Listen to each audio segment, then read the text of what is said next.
Good morning. Ah!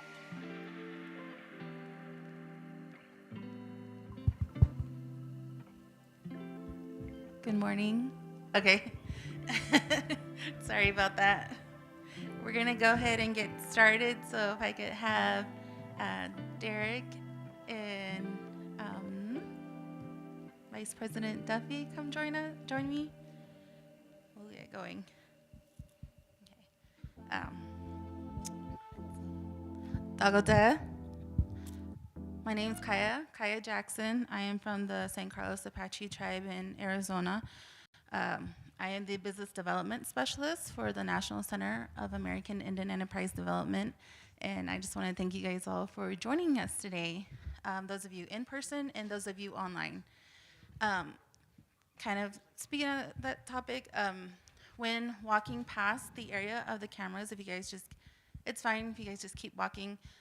Try not to stop in that area, but also when you have questions, we like engagement with these sessions and everything. If you have questions, please raise your hand so I can run a mic over to you, and that's to so it's loud enough for the online audience to hear as well. Restrooms are out the doors and to, I think, the right of us. I think if there's anything else I need to go over, but yeah, thank you so much for joining us today. We're really glad that you guys are here. And I just wanted to introduce our welcoming speakers. We have Mr. Derek Watchman, our board chair of the National Center. And then we have Vice President Dwayne Duffy.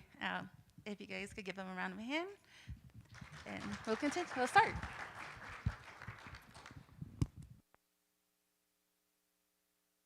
Good morning, everybody. Yate. Thank you, Kaya. Appreciate it. Good morning, everybody, and Yate Bene. As Kaya said, my name is Derek Watchman, and I'm the chairman of the board, and this is a long name, for the National Center for American Indian Enterprise Development. And so, but we're known for RES, if you will. So if you, we host and sponsor annually the Reservation Economic Summit, and we just got done with a really fantastic show this past March, Res 2025, and so great turnout, but we're responsible for that. But the National Center has been around for about 50 plus years, and so I'm currently the chairman of the board. I and my colleagues of 17 were responsible for this wonderful nonprofit organization that's here today. And so, but welcome. And I also want to say, it's good to be here in the land of the Mescalero Apaches. So, Mr. Vice President, thank you for joining us. Great facility. I always love coming here. It's always nice with the beauty, the operations, and the land out there. The land is, obviously remarkable and tremendous. So it's always good to be here. Today, this is our Native Edge Institute. It's one of many that we've been putting on around the country for the last several years. And so I want to give thanks to our staff, Kaya and Aaron, Joanne and others, and our CEO, Chris James, who can't be here today. His father's ill. So we tag team in hosting these shows. And so, but today's event, and don't feel concerned that there's, not many of you here, but I think it's good because it gives you more one-on-one opportunities to talk about business. And so the primary function of the National Center and these NEI events is to give you hands-on information on entrepreneurship, business development. And so we're grateful to our funders, KeyBank, Wells Fargo. They recognize, because their small business units, when they talk to Native entrepreneurs who want to get into business, they obviously, when you go to a bank to get financing, they want to make sure that you're ready, you have all the essential elements and ingredients that are needed to get qualified to get a loan. So we're trying to do our part, to support Native businesses. And so today, our theme is expanding your business horizons. And so if you look at the agenda, we're going to talk about building your soft skills, protecting your ideas. I'll just go down here real quick. Talking about your global businesses, Of course, we had to have lunch. How do you, and, leadership. We're going to have a couple of folks here, that'll basically give us testimonials on their history and how they, are leaders in their respective areas. Financing options, that's always, a big critical issue. I'm a former banker with Chase and Wells Fargo, and, I have a lot of experience lending to tribes, but when it comes to lending to small businesses and individual entrepreneurs, it takes a few extra steps, especially if you do business on your reservation. There's some extra challenges just because you're within the jurisdiction of your particular tribal jurisdiction. And so we're going to talk a little bit about that, entrepreneurship, what that means, and then building your business plan. As a former banker, obviously, some of the fundamentals that bankers look at is your business plan. And to me, it's just, tell us your story.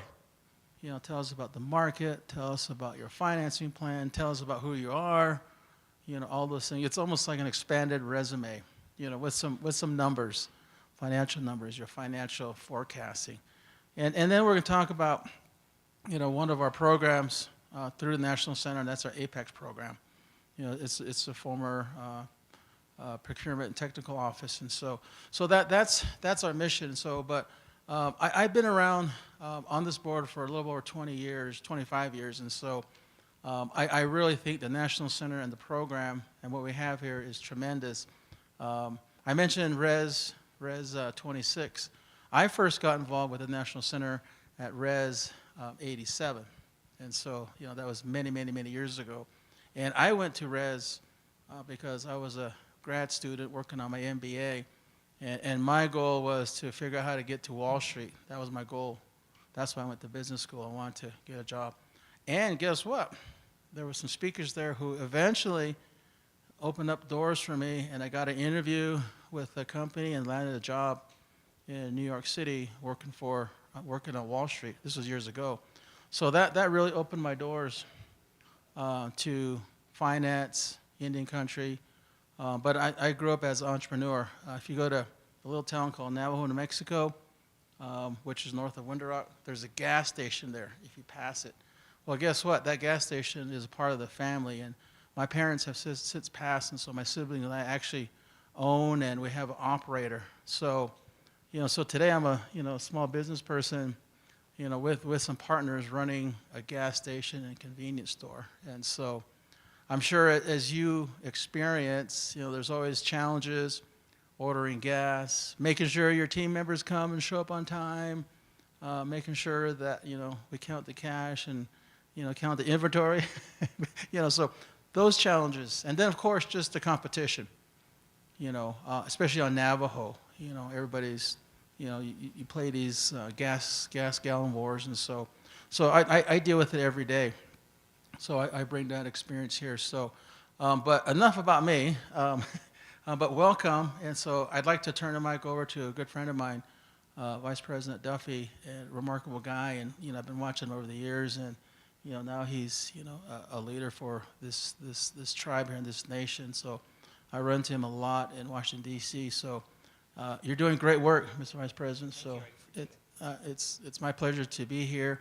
And so I want to turn the mic over to you and, hear some of your thoughts and words, about what you do and, kind of what your thoughts are for entrepreneurship. So thank you, and I'll turn it over to you. Thank you.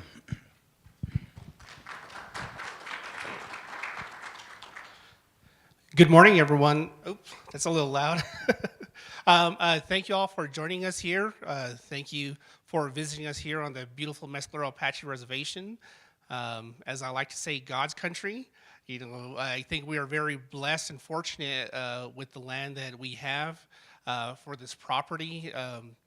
And so I'd like to welcome all of you all here, and really looking forward to the discussions that are going to be had and the information that will be presented.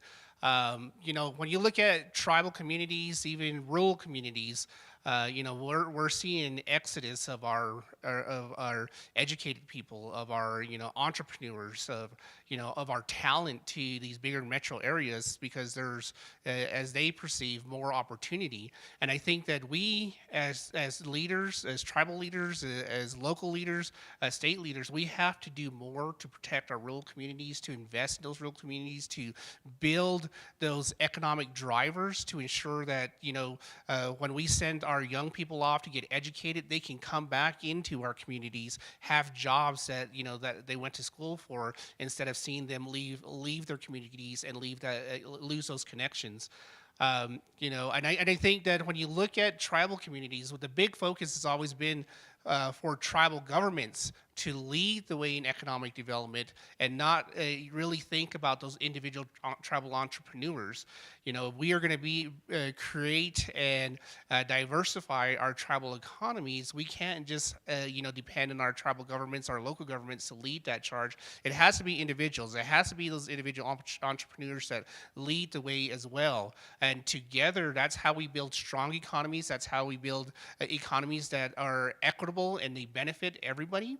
And so I'm a huge proponent of individual entrepreneurship, promoting that entrepreneurship. I like to see people succeed. And I know that sometimes, in smaller communities, and I'm sure that you've seen it where resources are limited, we tend to cannibalize one another. So we see somebody, becoming successful, moving up the ladder, and rather than support them and really push them, we'll drag them down, or we'll enact barriers because it's easy to sit there and wish and want for all these good things, but it's hard to actually get out there and do the work and make it happen. And so I'm about supporting those people who are willing to sacrifice, do the work to make it happen. I think we as tribal governments, as local governments, we have to do more to support our individual entrepreneurs to set them up for success and really be those cheerleaders that they need as their business starts to expand and grow. Here in Mescalero, we used to be one of the leaders in reservation economic development. Our former leader, the late Wendell Chino, he coined a phrase called red economics. And, through the red economics, this resort here, we're celebrating 50 years of the Innova Mountain Gods. When this resort opened in 1975, it was only one of two Native American-owned destination resorts in the country. There was the Innova Mountain Gods, and there was the Canida Resort and Hot Springs in Bend, Oregon, or Warm Springs, Oregon. I'm sorry, Bend is just right outside of Warm Springs. But really, between Warm Springs and Mescalero, leading that charge and opening the door for Native American resort hospitality industry. And since then, we have seen that industry grow and expand. But I think, that's just one aspect, one resource that we as tribal communities can use and leverage. I mean, some of us are blessed to have huge tracts of reservation lands. And, there is a resort tourism, I think one of the big things people look at is like glamping and, offering opportunities for people to stay in hogans or teepees or wiki-ups, things like this. Just thinking beyond, gaming facilities. That opportunity exists there, and I think we have to start leveraging that. There are natural resources. Like one of the things that we are also known for here in Mescalero is our very aggressive wildfire hazard mitigation on the reservation. And to ensure that while we are out there mitigating the risk of wildfires, that we are also putting to use those natural resources to ensure that we're getting that timber to a sawmill so that way it can be exported, whether it's rough cut or timber material or framing material. We have to be we have to look beyond just gaming, look at everything that we are doing on reservations and ensure that, everything's in balance, that, one thing supports the other, and that we are maximizing our resources, that we are maximizing our talent. And so, when I first met Derek, gosh, I don't know how many, how many years ago that was. When we first met each other, I think we're going through the compact negotiation with the state. I actually went to college with his son and his daughter, and so I've had a connection to this guy for a long time. But I mean, just seeing the work that they are doing for through the center and trying to better lives in tribal communities, in rural communities, by giving tools and access to that experience of people who've already gone through, done the work, and have laid out a model. And so I thank you guys for all the work that you do, for the information that you bring back to tribal folks, and I'm glad that you guys are getting out and going out into the tribal communities, and we're not just having to go to Vegas to see you. But again, those are just some thoughts. Again, huge proponent of that individual private entrepreneurship. I think, like I said, we need to do more to support especially our indigenous entrepreneurs. We don't see a whole lot, but there's a lot of talent out there that we can nurture and help blossom, and ensure that the next slate of billionaires are indigenous billionaires, are indigenous millionaires, and one day indigenous trillionaires. And so that's the one dream I have, and I know we can achieve it if we continue to work together to leverage each other's expertise. I know we'll achieve those goals. Again, thank you for coming to Mescalero, for visiting our homelands. If you have any questions while you're here, please don't hesitate to ask. I'm an open book. I don't have a strong background in economic development myself, but I've done a lot in politics, served in the state, served on the tribal level, just kind of been around. And leave it to Ryan and Ayla to walk in late. Morning. Again, thank you all very much for being here. Well, thank you, and I guess a couple thoughts. Business cards, feel free to exchange them, ask questions, take as much time as you need. So welcome, and I look forward to today. And so I guess we're ready for the next round. So it's back to you, Kaya and Aaron. So thank you, everybody. More to come.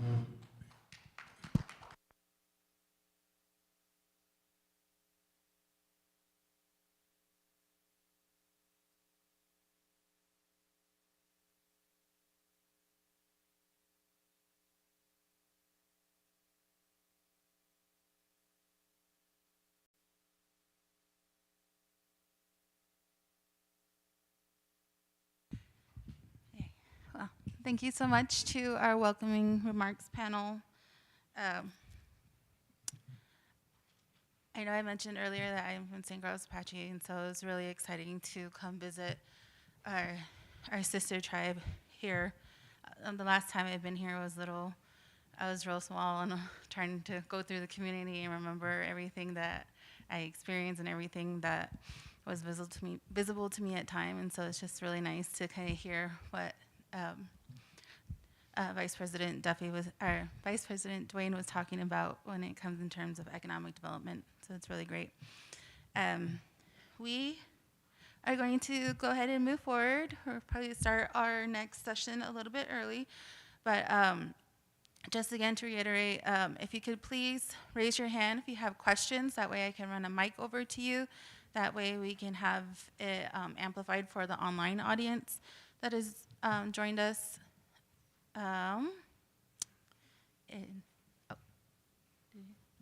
The clicker, sorry. I was like, Aaron's gonna share some remarks. So thank you. We'll get started with our next session.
On. Now we're on. Good morning, all. And thank you, Kaya. And thank you to my friend Yvette, who invited me to be part of this, although she's not here today. Yvette and I go back probably 11 years, which I'll talk a little bit about in a moment. But what a beautiful region to be in, and what a beautiful venue. I'm so happy to be here. Y'all hearing me okay? All right, excellent. Well, thanks. I appreciate the welcome. I'm Andy Ridley, and I represent Win Learning, and our information today is generally about soft skills for success. But before we get into it, a little bit of participation. I want you to think about a couple of things. You've got some notepads there and a pen. This isn't a long-term note, so just use the little pad, okay? What's the name? If you know it, jot it down. Don't say it out loud yet. Of the little dot that's above the J and the I in the alphabet. That's your first question. And your second question, what's the top selling product at Walmart? All right, write down your ideas. There's no points against you if you don't get it right. I'll give you a hint on the Walmart one. You probably buy that almost every time you go there.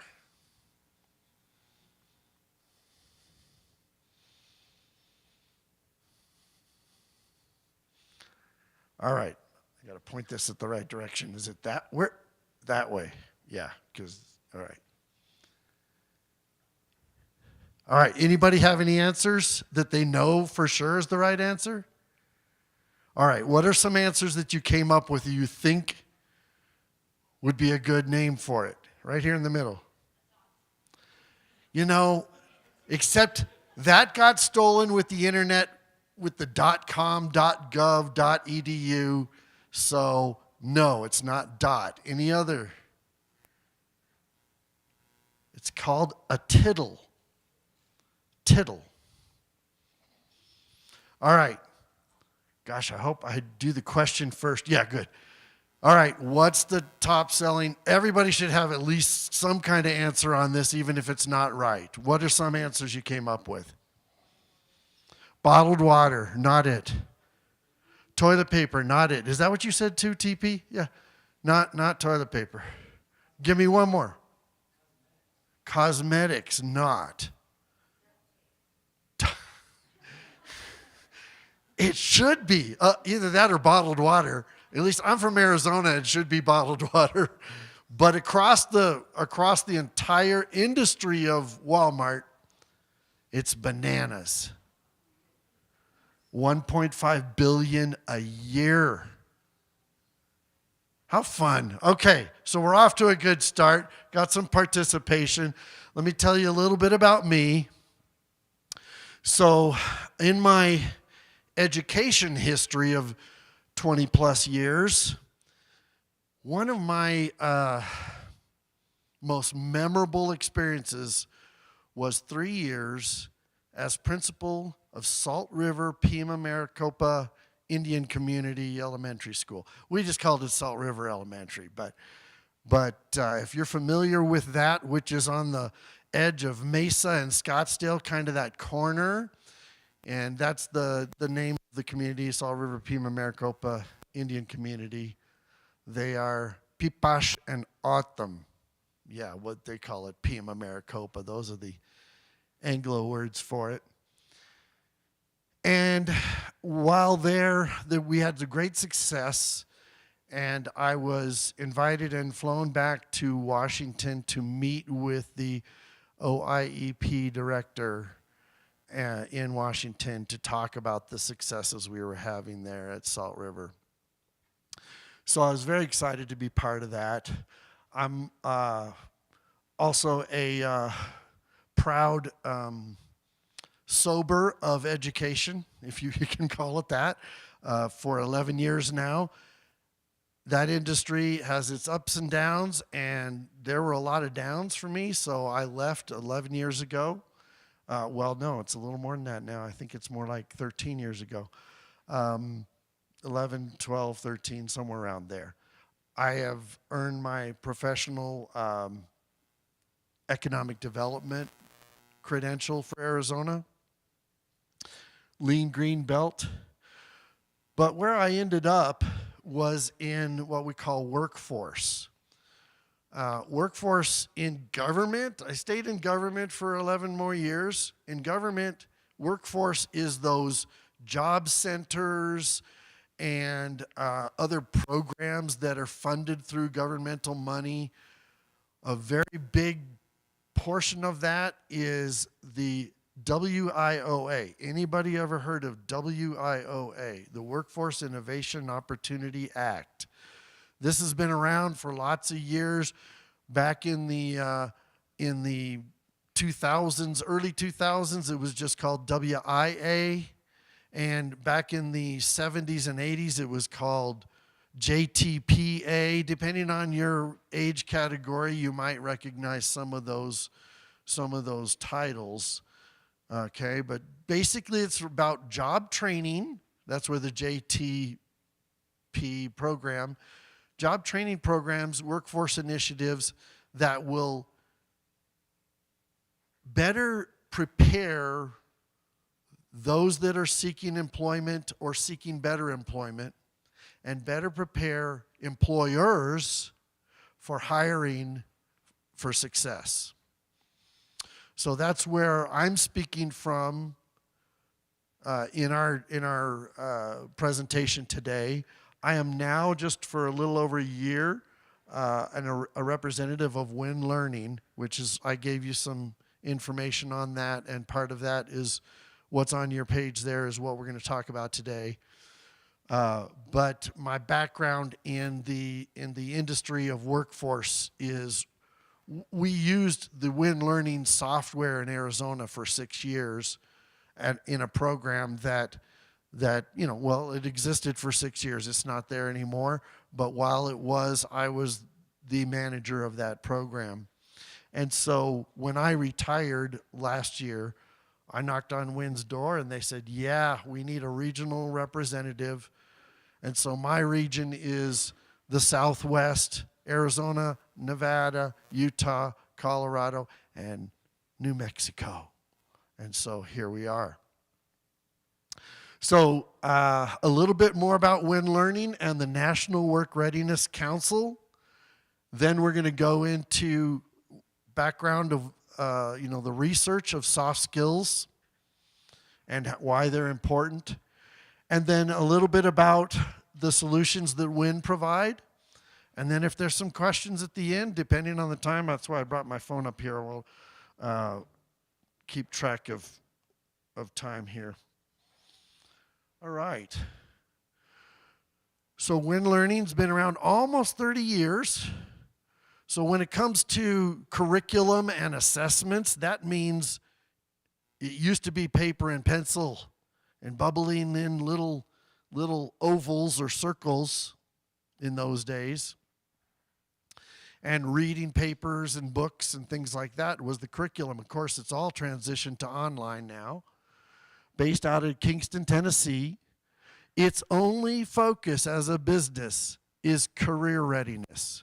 Now, competitors are out there that work on college readiness, and they have a stepchild of career readiness that they work on too, but their big money comes out of college readiness.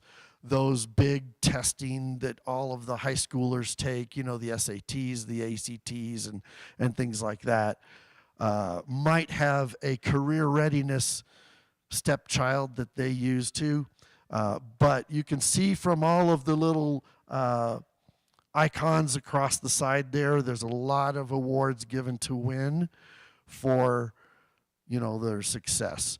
Well, my experience was working with them as a provider, and I was their vendor. They were the vendor. I was their purchaser for 6 years and definitely sold on what they have to offer. Has anyone ever heard of ONET, the occupation network that is, and I have a slide on it later, but everything in the WIN courseware and assessments is directly correlated to the occupation network of the U.S. Department of Labor. And the credentials are endorsed by the National Work Readiness Council. Again, I have some slides on that in the future. But is there a pointer? I don't see a no. You're saying no. I thought I heard you say yeah, and I'm going. I don't see a red laser going there.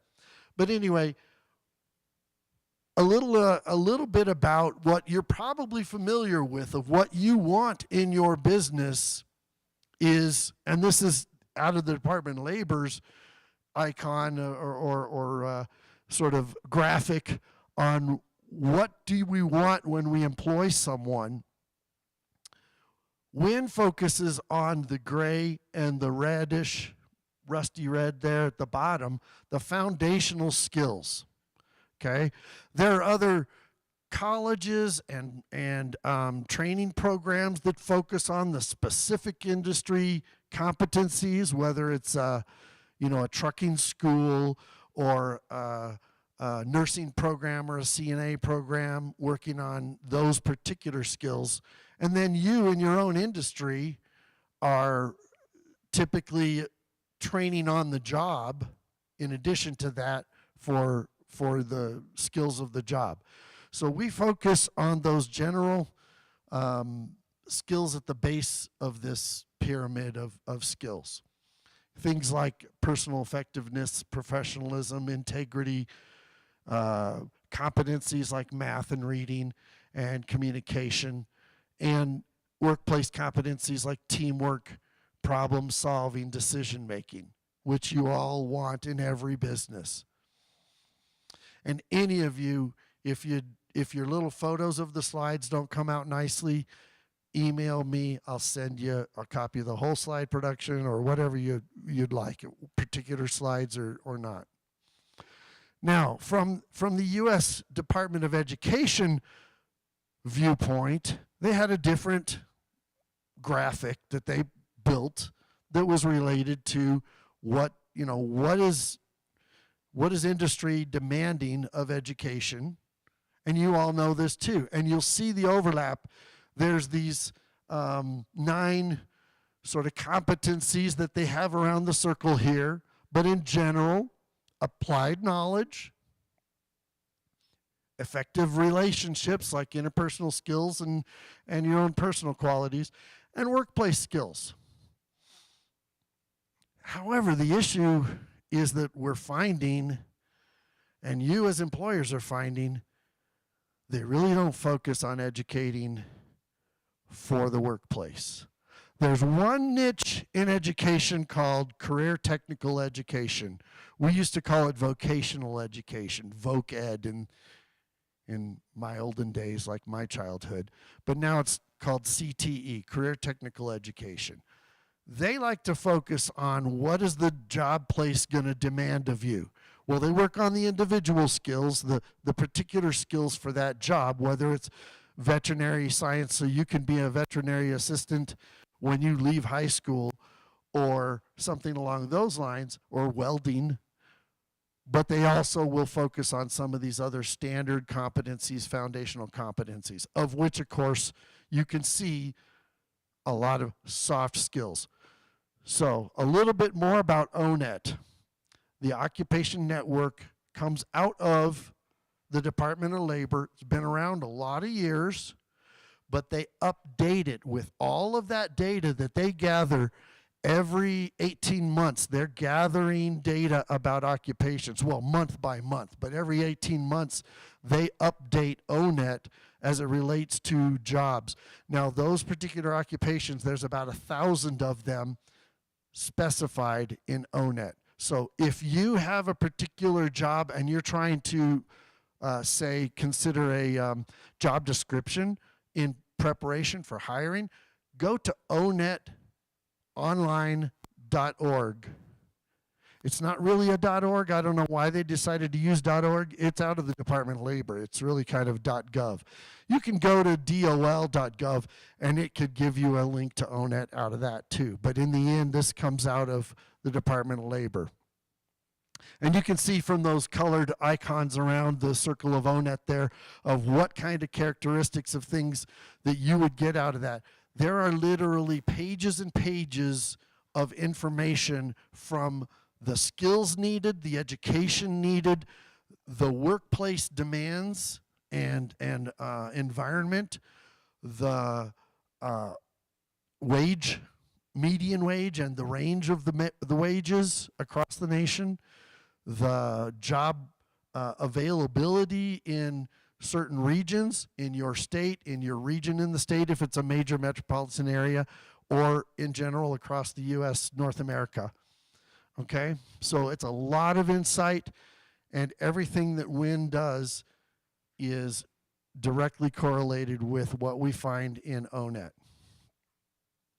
The National Work Readiness Council. Now, I'm laying the foundation for stuff I'm going to be talking about, so I just want you to understand we're coming from a research base here of everything that we have is related to reliable sources. The National Work Readiness Council started about almost 20 years ago out of the U.S. Chamber of Commerce, funded by the Department of Labor and various states' departments of labors and states' attorneys general, and it continues to be maintained. Their focus is on endorsing and verifying the skills that are processed in various works of assessments across the nation. Everyone, and we're going to talk about soft skills in the middle there, but and you have on your sheet here, we have 3 general areas that we cover in those foundational skills development at WIN Learning of, besides soft skills, digital skills and academic skills for the workplace, in the context of the workplace. So when we talk about math, we're not talking about the theoretical train leaves the station going 60 miles an hour and the other one leaves the station 100 miles away in the opposite direction, where do they meet, blah, blah, blah, kind of theoretical stuff. No, we're talking about workplace related math or workplace reading and academic skills. Just a little follow up on that NWRC, that's supposed to say board of directors, but Reese's picture's in the way. I did not notice that. I got to fix that slide. But the executive director used to be the adult education director for Kentucky.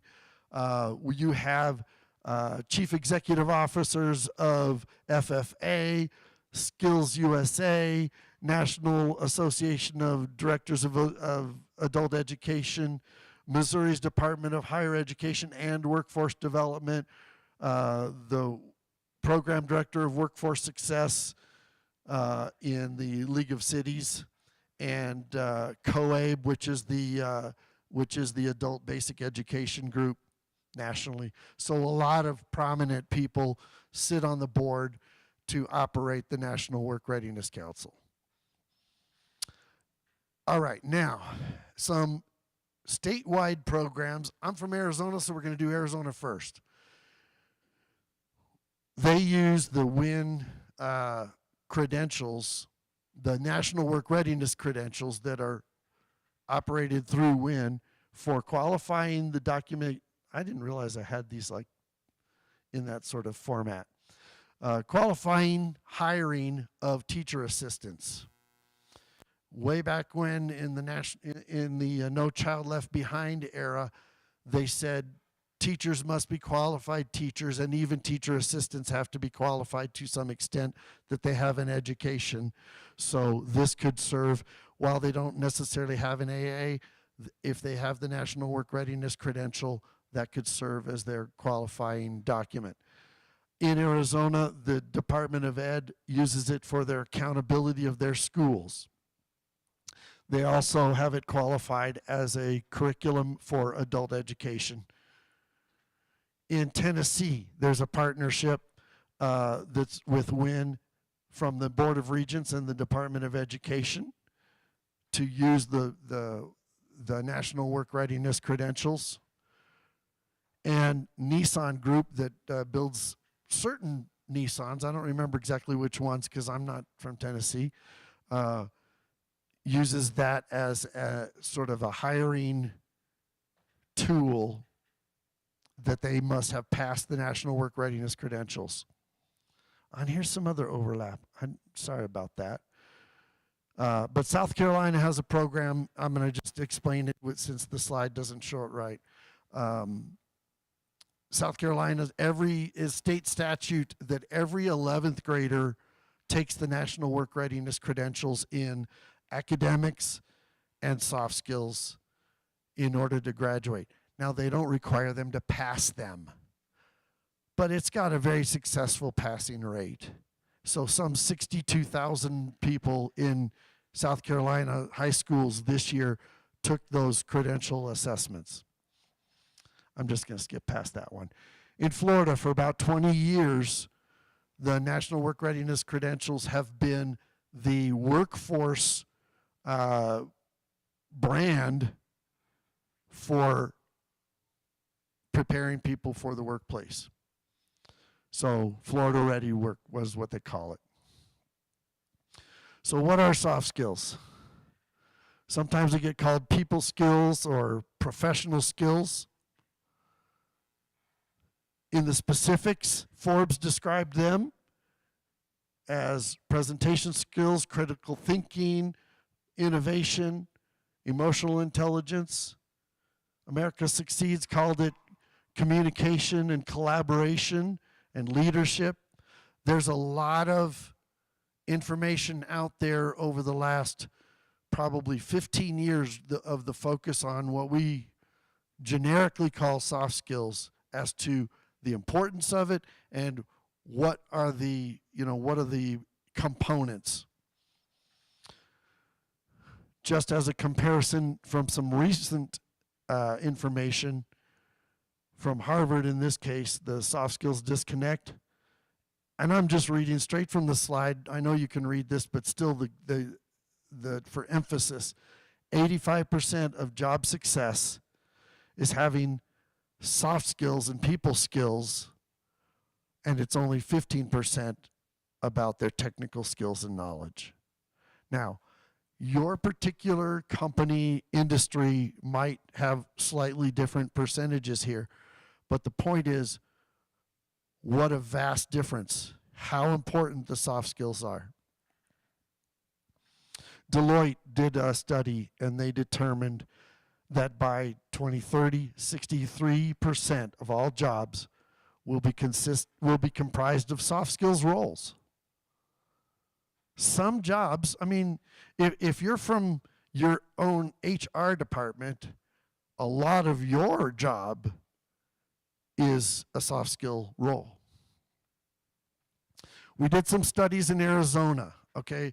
My last employment was the Office of Economic Opportunity, the Arizona's Department of Labor. I was there for 6 years, and prior to that, about 6 years at the Maricopa County, which is the Phoenix region labor initiative, working at the job centers. So OEO, Office of Economic Opportunity, Arizona, did some studies they called strategy labs. They asked industry officials from aerospace and defense, which there's a lot in Arizona, about what are the most significant issues creating the skills gap. When they hire, there's a gap. They have to take certain people, but then they've got to spend time training them to really do the job that they wanted to hire them for. What is their biggest gap? Well, you would figure it's going to be things like what number 8 was, and I ran out of room, so I just bumped number 8 up here so you could see it, that it would be things like math and science, because this is, aerospace and defense. It was categorized in the groupings as the 8th most important, whereas things like basic learning and critical skills were the number 1. In a similar strategy lab, but about IT, in the IT sector, which is also really big in Arizona, So this department wanted to make sure we knew what do we need to help with the industries of success in Arizona. Ask them, what do you see as the most important emerging IT skills and segment areas? And they said, give us brand names of what you want. Do you want Java? Do you want Cisco? Do you want, the various different coding platforms like C# or something like that, or Agile? And of course, they did mention that. But regardless of the fact that we asked them to tell specifics like brand names, they still categorized a bunch of their responses, which came up as the 6th highest response, as soft skills, things like problem solving and critical thinking. One last related to these strategy labs, we asked the advanced manufacturers. Now, there's tens of billions of dollars of semiconductor in Arizona, whether it's Intel or the Taiwan semiconductor one that started building in Arizona recently. We asked those manufacturers, what are the skills that they picture are the most important now compared to 10 years ago? And then a follow-up question, and I just put them on the same slide. What would be the skills in 10 years? Now, these were the top 5. And I have 6 items up there because cross-training and adapting wasn't in the top 5 for now. And digital literacy wasn't in the top 5 for 10 years from now. I think for 10 years from now, they think everyone will be digitally literate. But here's the thing. This survey was taken more than 5 years ago, and everyone is still not digitally literate, are they? So I don't think they're going to hit the mark with what they projected, that by 2028 or 2029 or 2030, that everyone would be digitally literate. But if you notice, out of those top 5 for the now, professional skills, teamwork, communication, 3 out of 5 were soft skills. For the future, it's 4 out of 5, because the cross-training and adapting would become a skill that they look for. All right, and there's a bunch of other studies from various sides of industry and education about the importance of soft skills. So let's just jump into it because, oh, and by the way, if you want more detailed information about this kind of stuff I've been talking about, I can give you a copy of a white paper that has a lot more than what I'm just kind of spouting out from up here. All right, so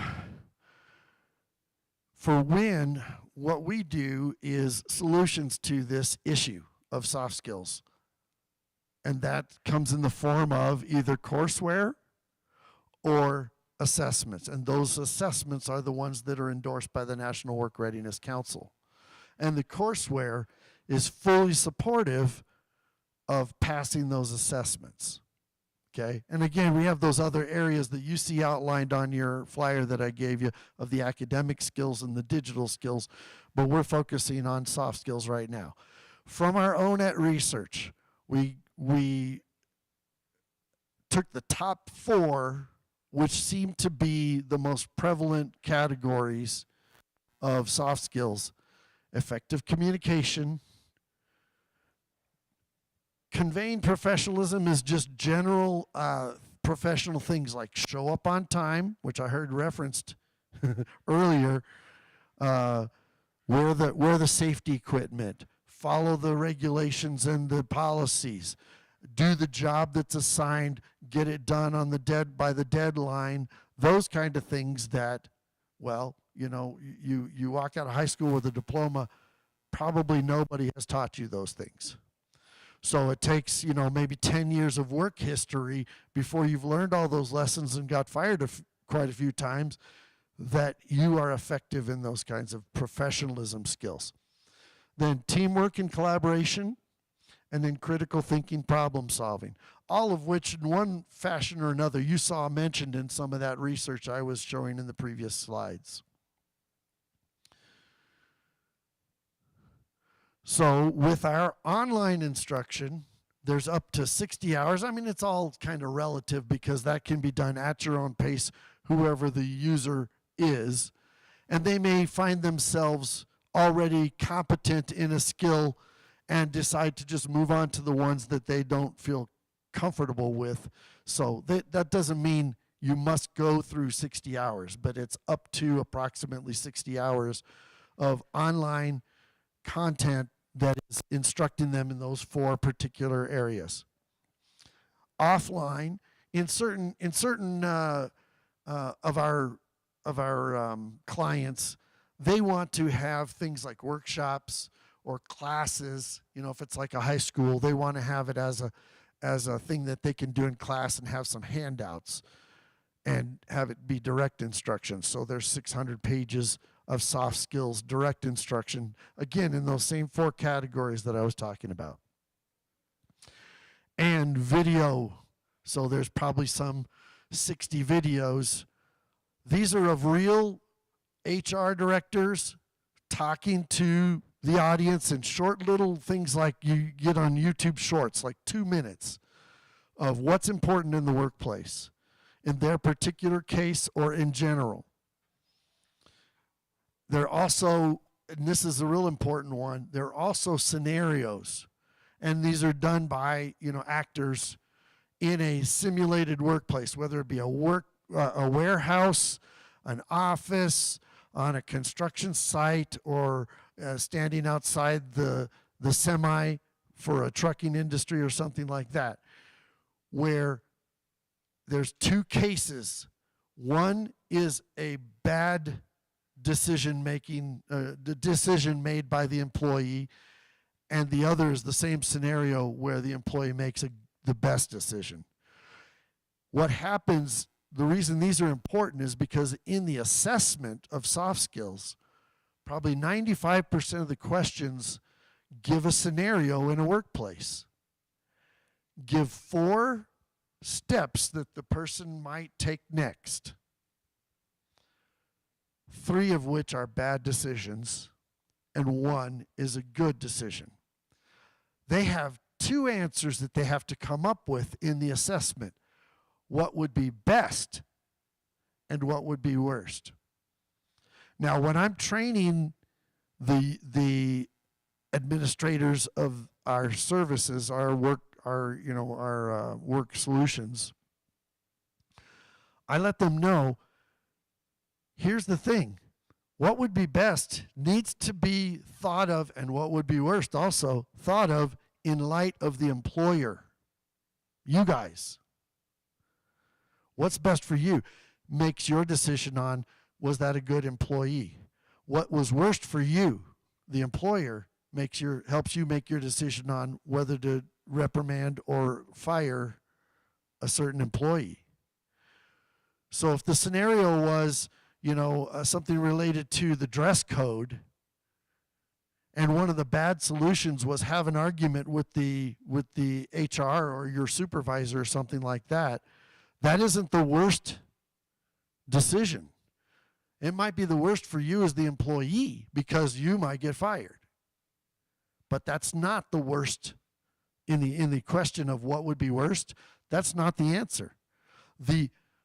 One of the other 2 options of the answers was the worst, and that was stage a protest, because you'll affect the entire company, and maybe even the customers would see something like that. The other was just go in and not follow the dress code policy. What would be best? The answer to that little scenario was have a discussion with the leadership of your company about, hey, can we hash out a useful dress code policy that everybody could be on board with?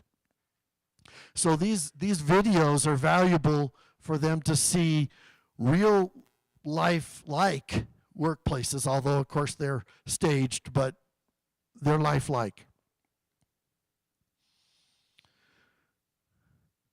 So I kind of mentioned a couple of these things already. So the online courseware, self-paced, okay? Now in an education institution or something like that, then the teacher might say, we want you to complete this much by this amount of time, and there's a system of how they can do that, but we're not talking to educators here, okay? I already mentioned about the workplace scenarios and the best and the worst, so I'm ahead of the game there. And a variety of workplaces. You can see from some of the pictures, those come from either some of the slides of the instruction or perhaps from some of the videos. But as I already mentioned, everything is in the context of work, okay? No theoretical, and the whole videos that I mentioned are from the employer point of view, and the instruction and the results of the assessment are assessed based on what would be good or bad for the employer. And I mentioned the offline curriculum and videos. So here's the outcome.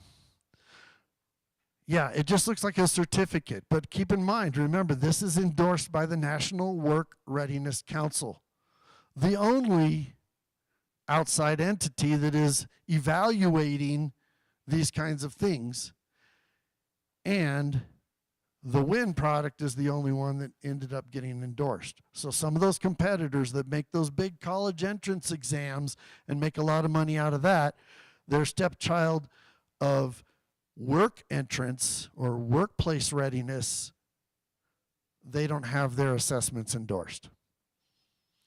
So what you're taking to an employer, you put this on your resume, you have a digital badge that you can put in your LinkedIn that you have passed this credential, whether it be soft skills, which I have pictured here, or the academic skills or the digital skills, get a digital badge for each of those, okay?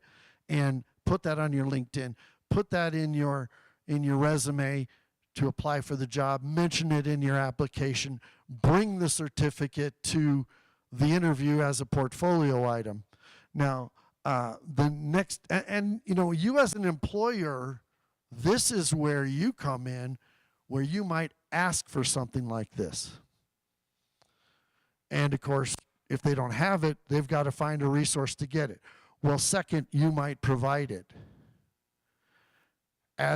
Since you're asking for it, you could potentially provide it, and then it's a hiring contingency maybe. You can use it as a screening device if they have it or not, but you could also use it as a hiring contingency or an onboarding item. You know, maybe in their probationary period. How long is a probationary period? Typically between 30 and 90 days, right? Sometimes it's 6 months, but you know, even a year. You could require that they get their user ID and password, go through the program of learning it. You have somebody in maybe HR that serves as the proctor to proctor the assessment, and they must pass before a certain time period stipulated in the contract, or they're put on probation, or they're let go, or whatever your outcome for that would be. What's key here is this is, and I've made it bigger, so this is what they see on the back of the credential. Listed for the employer, the competencies that this endorsed credential validates, okay? And you can see the 4 areas we talked about, but if you're talking about thinking critically, this means they can make decisions with logic and reason. They can evaluate and interpret data sources and visual displays. If we're talking about teamwork, they can recognize the characteristics of an effective team member. If we're talking about effective communication, they can adopt a growth mindset and become an active learner, etc. Professionalism, they use common technology and choose tools to fit the tasks. So all of those bullets tell you as an employer, you're hiring someone that at least has a cognitive understanding of these things. That does not guarantee, by the fact they hold a piece of paper in their portfolio, that they're not going to be a jerk in the job place, right? There's never a guarantee of that.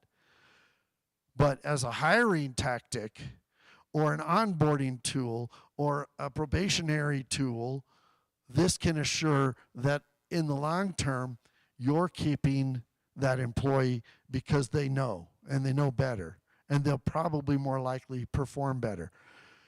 So the statistic says that, and you guys confirm this for me if you want to, the hiring, including from the point you make a decision about we want to hire and therefore start researching what would the job description be, to the advertising, to the interviewing and or going through the resumes, to the interviewing, to the hiring and probationary period, to the point where they're no longer in training or in the probationary point, costs a half year's salary. Not counting the salary you paid them once you hired them, but they're still on probationary period. So maybe that probation is 90 days. Now you've forked out a half a year's salary just to get them hired and trained through that 90 days, but also paid them for 3 months. That's really 9 months worth of cost that you've put out to hire that person, only to figure out 2 or 3 months in, we don't want this person, and you got to start it all over again. And the value of their work was subpar because, one, you're going to get rid of them in the end, and two, that was their first 3 months. They were still learning the ropes, right? And now you got to start all over again, and you're going to have another half a year's salary, plus the time delay of hiring someone new to replace them. If they potentially had a credential in hand, you may have something a little more valuable to decrease your turnover numbers, if that makes sense. All right. So I've kind of talked about a couple of the implementation formats that we see. Of course, you're not educators, so this first one, well, do I have anybody from education here? This is supposed to be economic development. Good on you there, but you're in a different realm. You're not one of the one of these folks. Okay, so it's more about the employer side of things, but we also have in the justice involved population another piece of opportunities, but you're mostly related to having a common language in your hiring and onboarding or upskilling even your own current staff. We had a study we ran when this program started in Arizona, the one that I ran that isn't there anymore, but from 2018 to 2019, a cabinet manufacturing company called European Techniques ran a study for the whole year that they were using the National Work Readiness Credential and the WIN support of the courseware. And they were using the academic skills and the soft skills at the time, not the digital skills. And they had a what's it called? The rate of turnover. Thank you. I don't know. Somebody whispered that. Maybe that was in the back of my head. But they had a turnover rate of 29%. In other words, they only kept 71% of their employees year in, year out. Okay? After that 1 year study, they had a 91% rate. In other words, they improved by 20% in the counting of percentages. If you look at how many, if you're starting at 71%, that's really a 29% increase. So just by implementing it with your own staff and your hiring, you can see some success. All right, so bottom line is this is not an off-the-shelf, take it and read the directions and do it kind of thing, like the IKEA furniture that you buy. Got anybody struggled with that like me? Okay, I'm sure you have. Okay? Yeah, we love the store, but then we actually buy the big box and put it in the back of our SUV and take it home. 2 or 3 or 4 days later, we're still wondering, is it going to hold up? Because we're not sure we read the directions right. Okay? Win isn't that kind of company. Okay? God bless them. You love the store, whatever. But instead, we have customer support. Okay? It's hands-on professional services training you how to use the product, if you will, the software and the administration of that and the administration of the assessments directly and throughout the year, continued support, either through a number you can call, a support services person like me, but if you don't reach me, you could call an 888 number, and in working hours, Monday through Friday, reach someone on the other end, a live person, not a bot, that will listen to, oh, here's what we're having an issue with. Just had one of those cases yesterday. And we're helping them out directly, so with our support team. Built into the system is a resource center. So while you went through a training or something like that, or whoever you designated in your company to be in charge of this went through a training, they don't necessarily remember everything in the training. They can click on a button and see, sort of in a sense, a manual to remind them about, here's the steps to accomplish this thing. Look up a report or add a new person to the system or whatever it might be. And occasional webinars that continue to explain about improvements in the company. All right, so this is my Q&A time. I've thrown a lot of stuff out there. Again, the focus was on soft skills. We all know that that's what every industry needs, but its sister and brother are every industry needs academic skills, and every industry needs, at some extent, digital skills too, all of which we support at Win Learning. So, what do we got? Anything? Okay, cost. Fair enough. We will have a minimum that, go ahead. What's that? Yeah, my question, her question was just in general, what's the cost? Yeah, because she didn't get a microphone to you, and it won't be in the recording that way. For the people that are on live, what's the cost? So it's a per user cost that you project how many users you would have enrolled in the system, and how many users would take the assessment. That's where the costs come. But there's going to be a minimum at some point to, if you don't necessarily have enough users in your own particular company, perhaps we make a consortium of companies in your region and come up with that minimum, which is probably about $5,000 to get out the door and get started. Okay, per user, you could think of it as $80 if you're doing the courseware and the assessments per user, but enough users so that you can hit that benchmark starting spot. One of the reasons I mentioned earlier, the WIOA, each of your tribes, or in Arizona, some of the tribes are consolidated.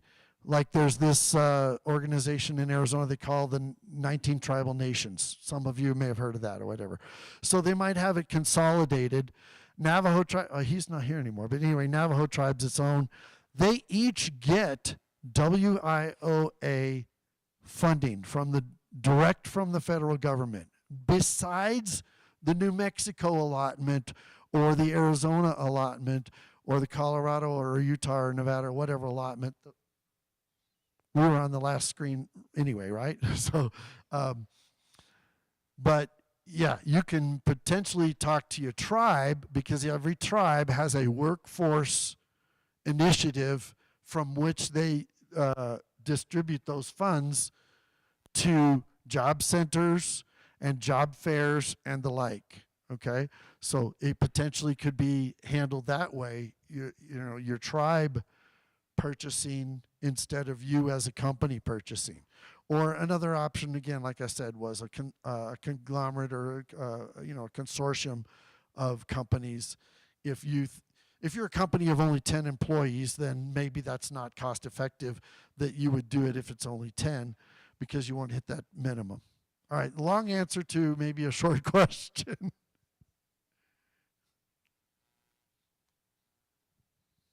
All right, Kaya, I think they're done with their questions. So I just want to thank you for letting me have a chance to give you some information about soft skills. And, I'm going to be around. So, feel free to chat with me when we have open time. Sorry, I did have. Is this hello? Hello? Can you guys hear me on this? No?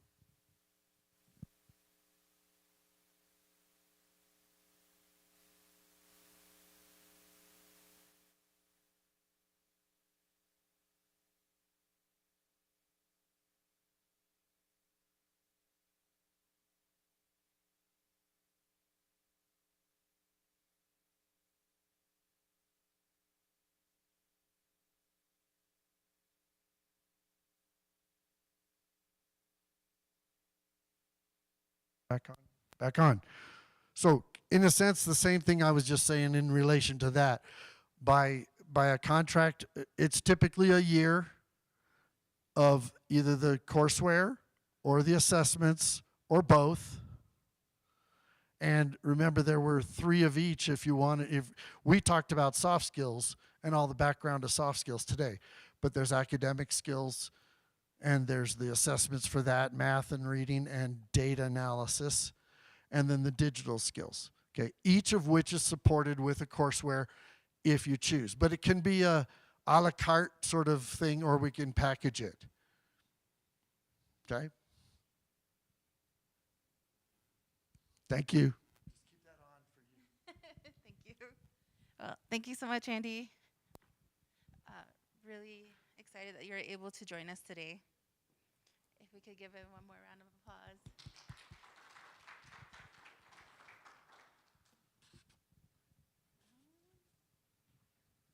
We're moving.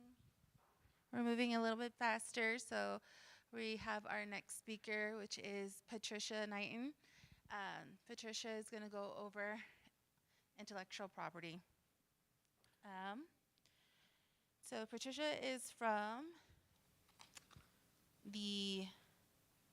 she's the director of the Arrowhead Center of NMSU.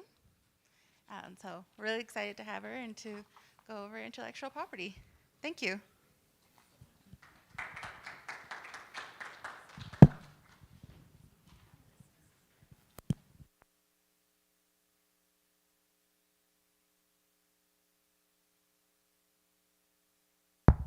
Oh, yeah, perfect, okay. Okay, thank you. Awesome. Good. Awesome, hi, Patricia Knighton, and I live in Albuquerque. I work for New Mexico State University, New Mexico's land-grant university in Las Cruces. How many people are here from out of state? Many, great, okay, fantastic. And so we have one land-grant university with a mission to serve the entire state. Arrowhead Center is and I'm the director, not of the entire center, of the Intellectual Property Office. So there is another director above me that executes a breadth of programs, but our purpose is to serve our own faculty researchers in protecting their intellectual property, because we are an R1 university, and that means we do a lot of research. So that science generates a lot of inventions. But we also, as a center, Arrowhead puts forth a whole lot of, that's just a little bit about me, kind of boring, but I wanted to show you that IP is one element of Arrowhead Center. For those that are in New Mexico, we actually do a lot of our training remotely as well. COVID did that for everybody, didn't it? And so we work on a lot of business accelerators. We help companies with small business innovative research grants, if you're familiar with those. Some of you are probably, how many federal contractors? I know Ron is, probably. Any other federal contractors? Okay, fantastic. So small business innovative research is kind of a handy way to develop technologies. It's a non-dilutive amount of capital. Every federal agency that does research, and many do, they allocate or portion by statute a percentage of their research dollars for small businesses. And so we're really big on helping people learn and be trained on having those happen. I'll talk a little bit, so just a little bit about my background too. I did come from the defense and aerospace industry and have spent a lot of time in New Mexico with the ecosystem of technology. I reopened our state economic development department's Office of Science and Technology. It had been shut down for many years, and we re-implemented it in 2013. And it's really rolling now, so I'm really happy about that. But I wanted to tell you that I probably got a little bit of a sugar. So I'm really a health nut. So I have this green smoothie that I have every morning. It's like loaded with everything. And guess what I started eating as soon as I walked in the room? A cinnamon roll. It was so pretty. And so I can't, so much for that, right? But anyway, I want to talk a little bit, let me get this thing organized. So can someone help me here? I guess I'm pushing the button the wrong way. Oh, I see. Okay, great. Great.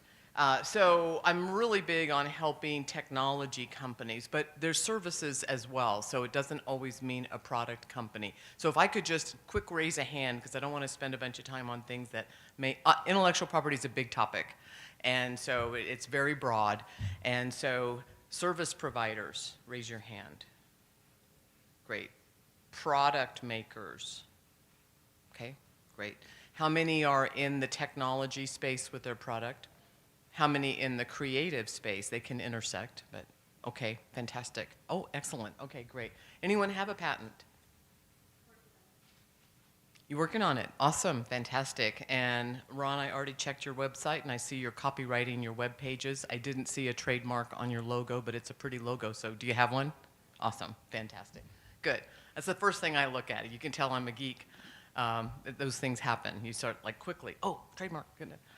So I view the world, because I'm in research, as this continuum of a new science from academics to collaboration with partners, other universities, federal labs, et cetera, and ultimately industry is where we take our inventions forward more often than not. So a university doesn't manufacture, a university doesn't really scale things. They develop it, they disclose an invention, and then all of the Arrowhead programs and then my work with partnerships tries to get this, whatever this item that they disclosed as an invention, into a product or service that's scaled with industry's help.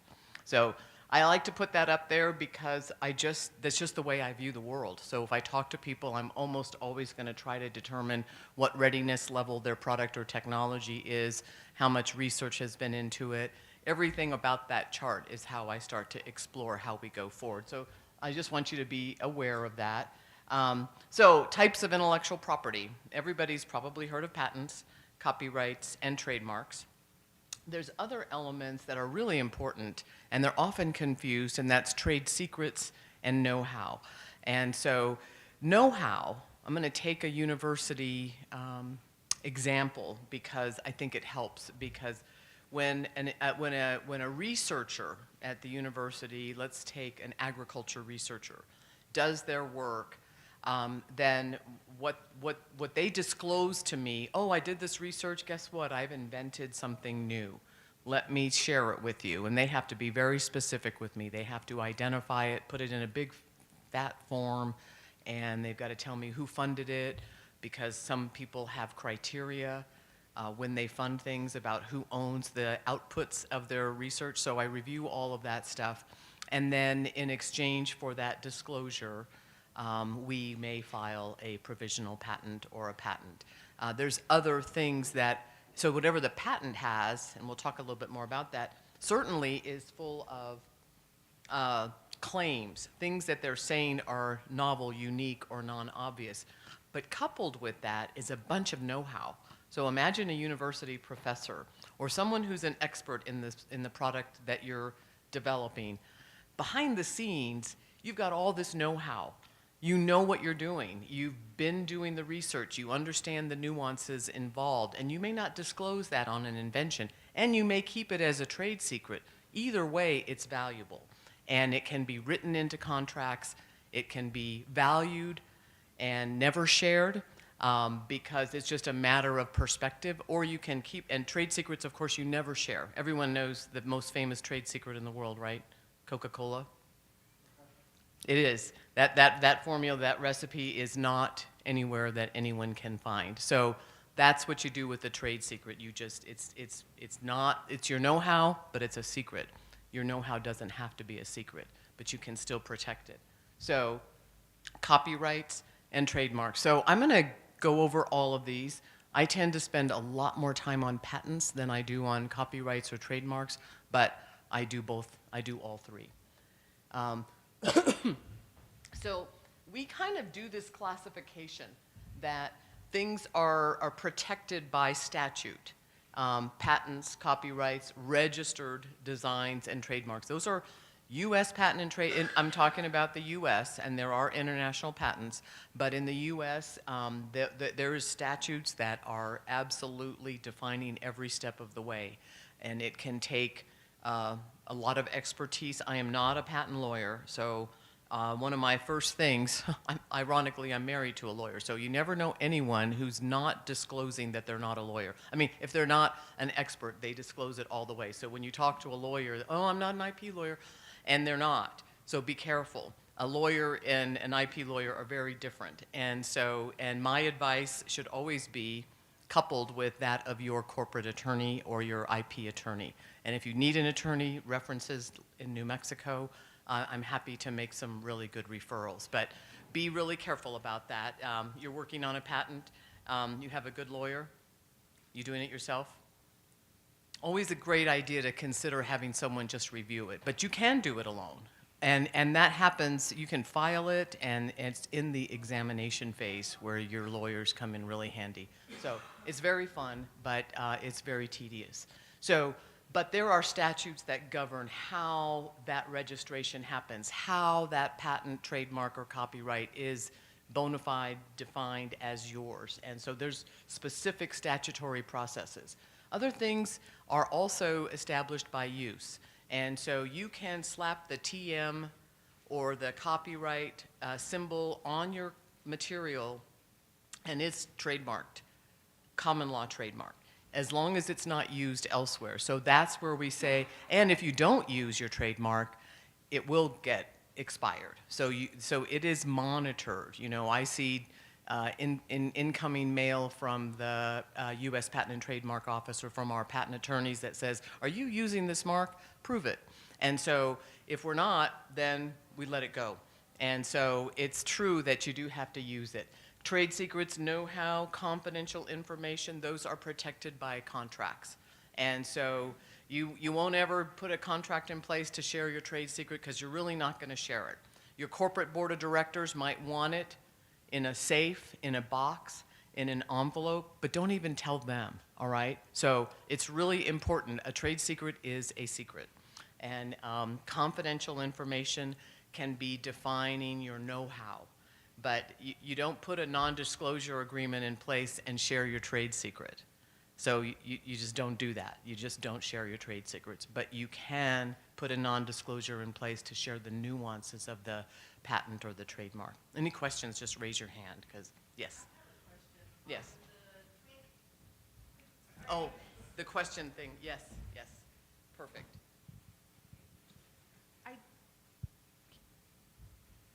My question is on the trade secret. Yes. If you're looking for a grant to do research and development, and we already have prototypes, most grant want all that information. Tricky stuff. Yes. Yes. If it's a trade secret, then you have to talk around it. And you can, I'm positive. And it just takes a lot of thinking. So my recommendation is to sit with a partner or your attorney. They get expensive. I mean, my patent attorneys are $600 an hour. I think that's a lot of money. And for a small business, it can be I don't know how many of you are small businesses, but $600 an hour adds up pretty darn fast. And so I think you just find one of your associates or colleagues or a trusted advisor, maybe a spouse or a family member, and you talk through this stuff, and you sequester that which you never want someone to know. But typically, there's an element or many that are disclosable and can help you get the research and development grants, and so you just sort of sequester that material that you think is the absolute nugget that you don't want anyone to know. If it's something that you think you shouldn't keep away that is so integral, maybe it's not a trade secret. Maybe it's confidential information, and maybe you put a provisional patent down and just protect it for a year. We can talk a little bit more about that. Strategic thinking, it can become really tricky. So it's a great question. I'm not sure I gave you the answer you wanted, but okay, perfect, excellent. Anyone else? Awesome. Okay, so patents. There you go. I have the 3 elements that it takes to be patentable: novel, useful, and non-obvious. So those are very critical words. So novelty is huge. And the reason is that if it's been in the US, has new statutes that came into play about 20 years ago and called first to file. In the old days, researchers would keep lab notebooks, and sometimes you had to prove you were the first one to conceptualize this invention. Many people work on the same stuff all the time, so it's not uncommon. But if you're the first to file, you can slap down a provisional patent application. It's pretty simple. I bet you have already done that. A provisional patent? Yeah. So it gives you a placeholder for 1 year. So your claims in a provisional patent are never examined. You have a full year to continue development, and that year ends, and it's a very strict deadline, and then you would file your full utility patent at that time. You would have a year to say, okay, I've got a placeholder with the U.S. Patent and Trademark Office, and I have a year to develop exactly what this patent's going to be about. So you already know, but it needs development. It needs specific claims. So that's the cover of a patent. They're very fun, and they don't issue them in cardboard anymore. We have to pay for it, but it's usually all done by email. And it will go through and have the first pages will be an abstract, and then there'll be a whole lot of information that describes it, and then the claims that passed examination will be specifically listed. You may have multiple inventors, or you may be the only inventor. I work with a lot of teams, but academics are very congenial and collaborative with each other. They try really hard to include everybody. So they'll give me a list of inventors that helped with this patent, and it might be 7 or 8. By the time we shake it all out, only those that contributed to claims that were accepted as viable will become the named inventors. Inventorship is huge because it's permanent. It's a permanent record with the U.S. Patent and Trademark Office. But in the case of a university and some corporations as well, federal labs as well, you're the inventor forever, but you do not own that patent. The institution you work for. So everyone at my university assigns the patent to our office.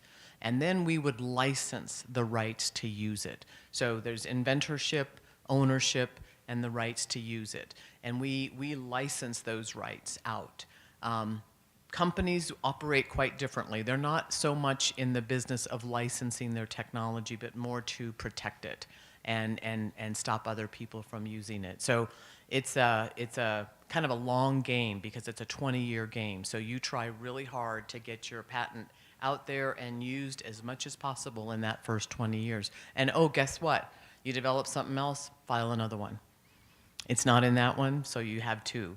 Most companies that are in the technology business have a pretty big collection of patents on their walls because things just continue to grow and develop. Nothing ends. It's usually got a life, and it continues to grow and expand. And if those claims have not been declared before, then they're patentable on 2 years down the road, you may have another patent. So very important. Maintenance fees occur, so the patent, when you get it, is 20 years long once it's issued, and then 3, 11, and 3, 7, and 11 years are the maintenance fee dates. Small businesses have a much lower rate to pay. They're not very expensive, but if you don't pay them, and you get 3 times to defer that payment, then the patent expires. It's just completely over, and you're no longer protected. So what does the patent give you? The right to defend it, not more than that. So in other words, if someone's infringing on your patent, you have the right, because it's yours, but you have to be able to defend it. And this gives you that right. they're not breaking the law until you challenge it and defend it. So it basically gives you the right to defend it in and of it. People will. It's out there all the time. In fact, infringement is an entire business as it goes. Different countries, US patents lead almost everywhere. So in some industries, a US patent is all you need. Everything's gonna follow the US patent. You typically, because what's in that patent is published, you very often will have confidential trade secret kinds of things that you never disclose to anybody because they're going to read that and find their way. A good attorney will broaden that scope. An example I love to use is I had a researcher, a combination of agriculture and chemistry, and so they disclosed this amazing invention, and it was for detecting a particular toxin on particular plants. And it was deemed very, very valuable, but our patent attorneys changed it and broadened it so it is for any toxin on any agricultural product. So it went from very narrow pistachios and aflatoxin to everything and all toxins. So there's a giant path of operational breadth in there. So it's costly for me to manage a patent that's broad because I'm trying to leverage it, but it's the way to go. So a narrow patent is very easy to work around, so a broad patent is what we seek, if possible. So, questions on patents? Talked about that. Disclosure. Novelty. Novelty, novelty, novelty. The things that can really destroy a patent are things like a publication. A grant proposal that's not marked confidential could be a disclosure. And so if it's been disclosed outside of, in our university, internal university members are not considered a public disclosure, but as soon, and the internet and Zooms have made it very difficult now because if you're disclosing at a public conference like this, you're disclosing. And so you have destroyed your own novelty by talking about it outside of your closest circle. So novelty is huge, and it's broader than what we think of it. Someone thinks novelty is, oh great, this is really novel. Well, it's novel by definition if nobody knows about it yet, if it's not written down yet. So those searches are really, really important. In my university, that's the biggest risk.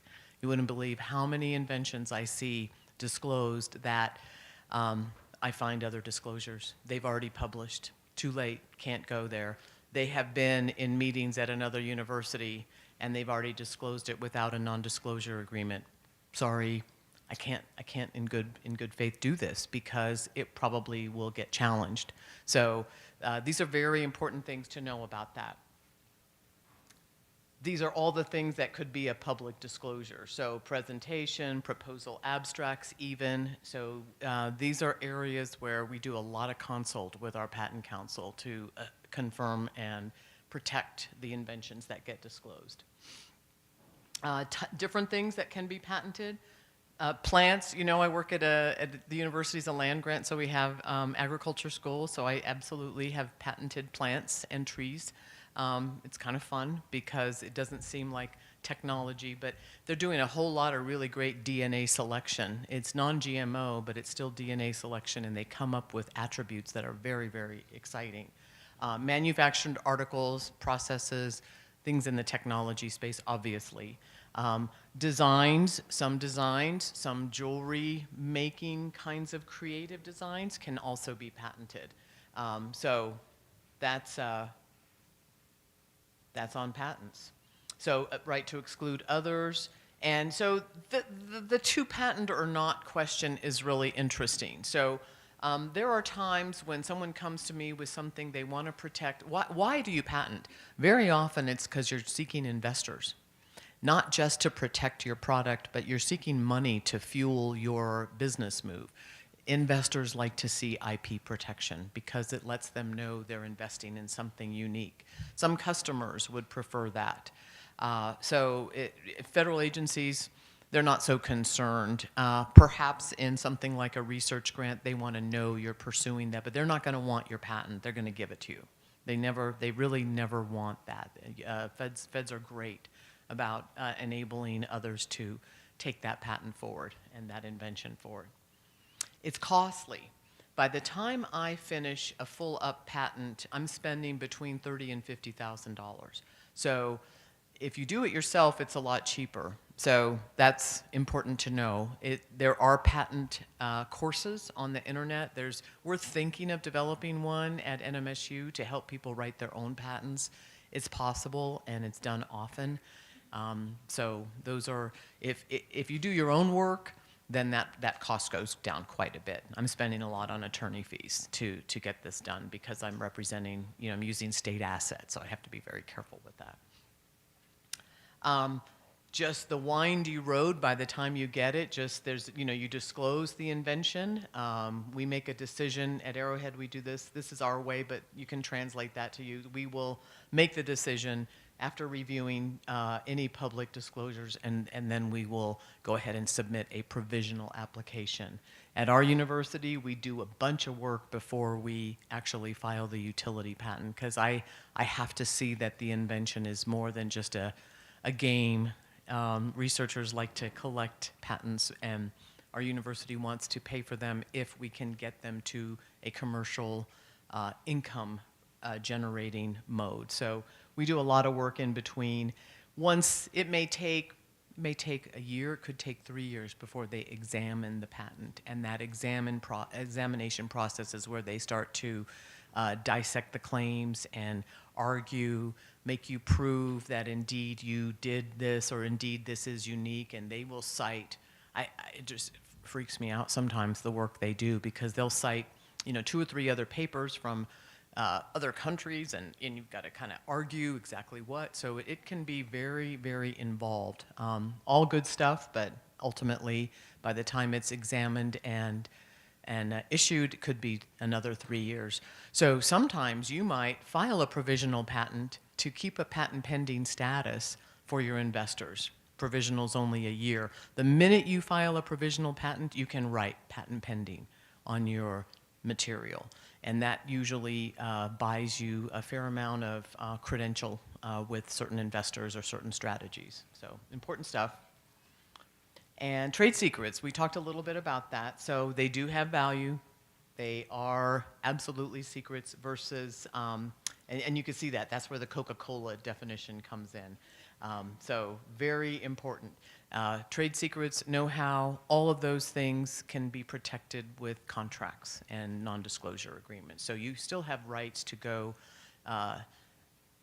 talk about infringement. It's never fun to have to go challenge things. So it's a cost. Yes, sir? Oh.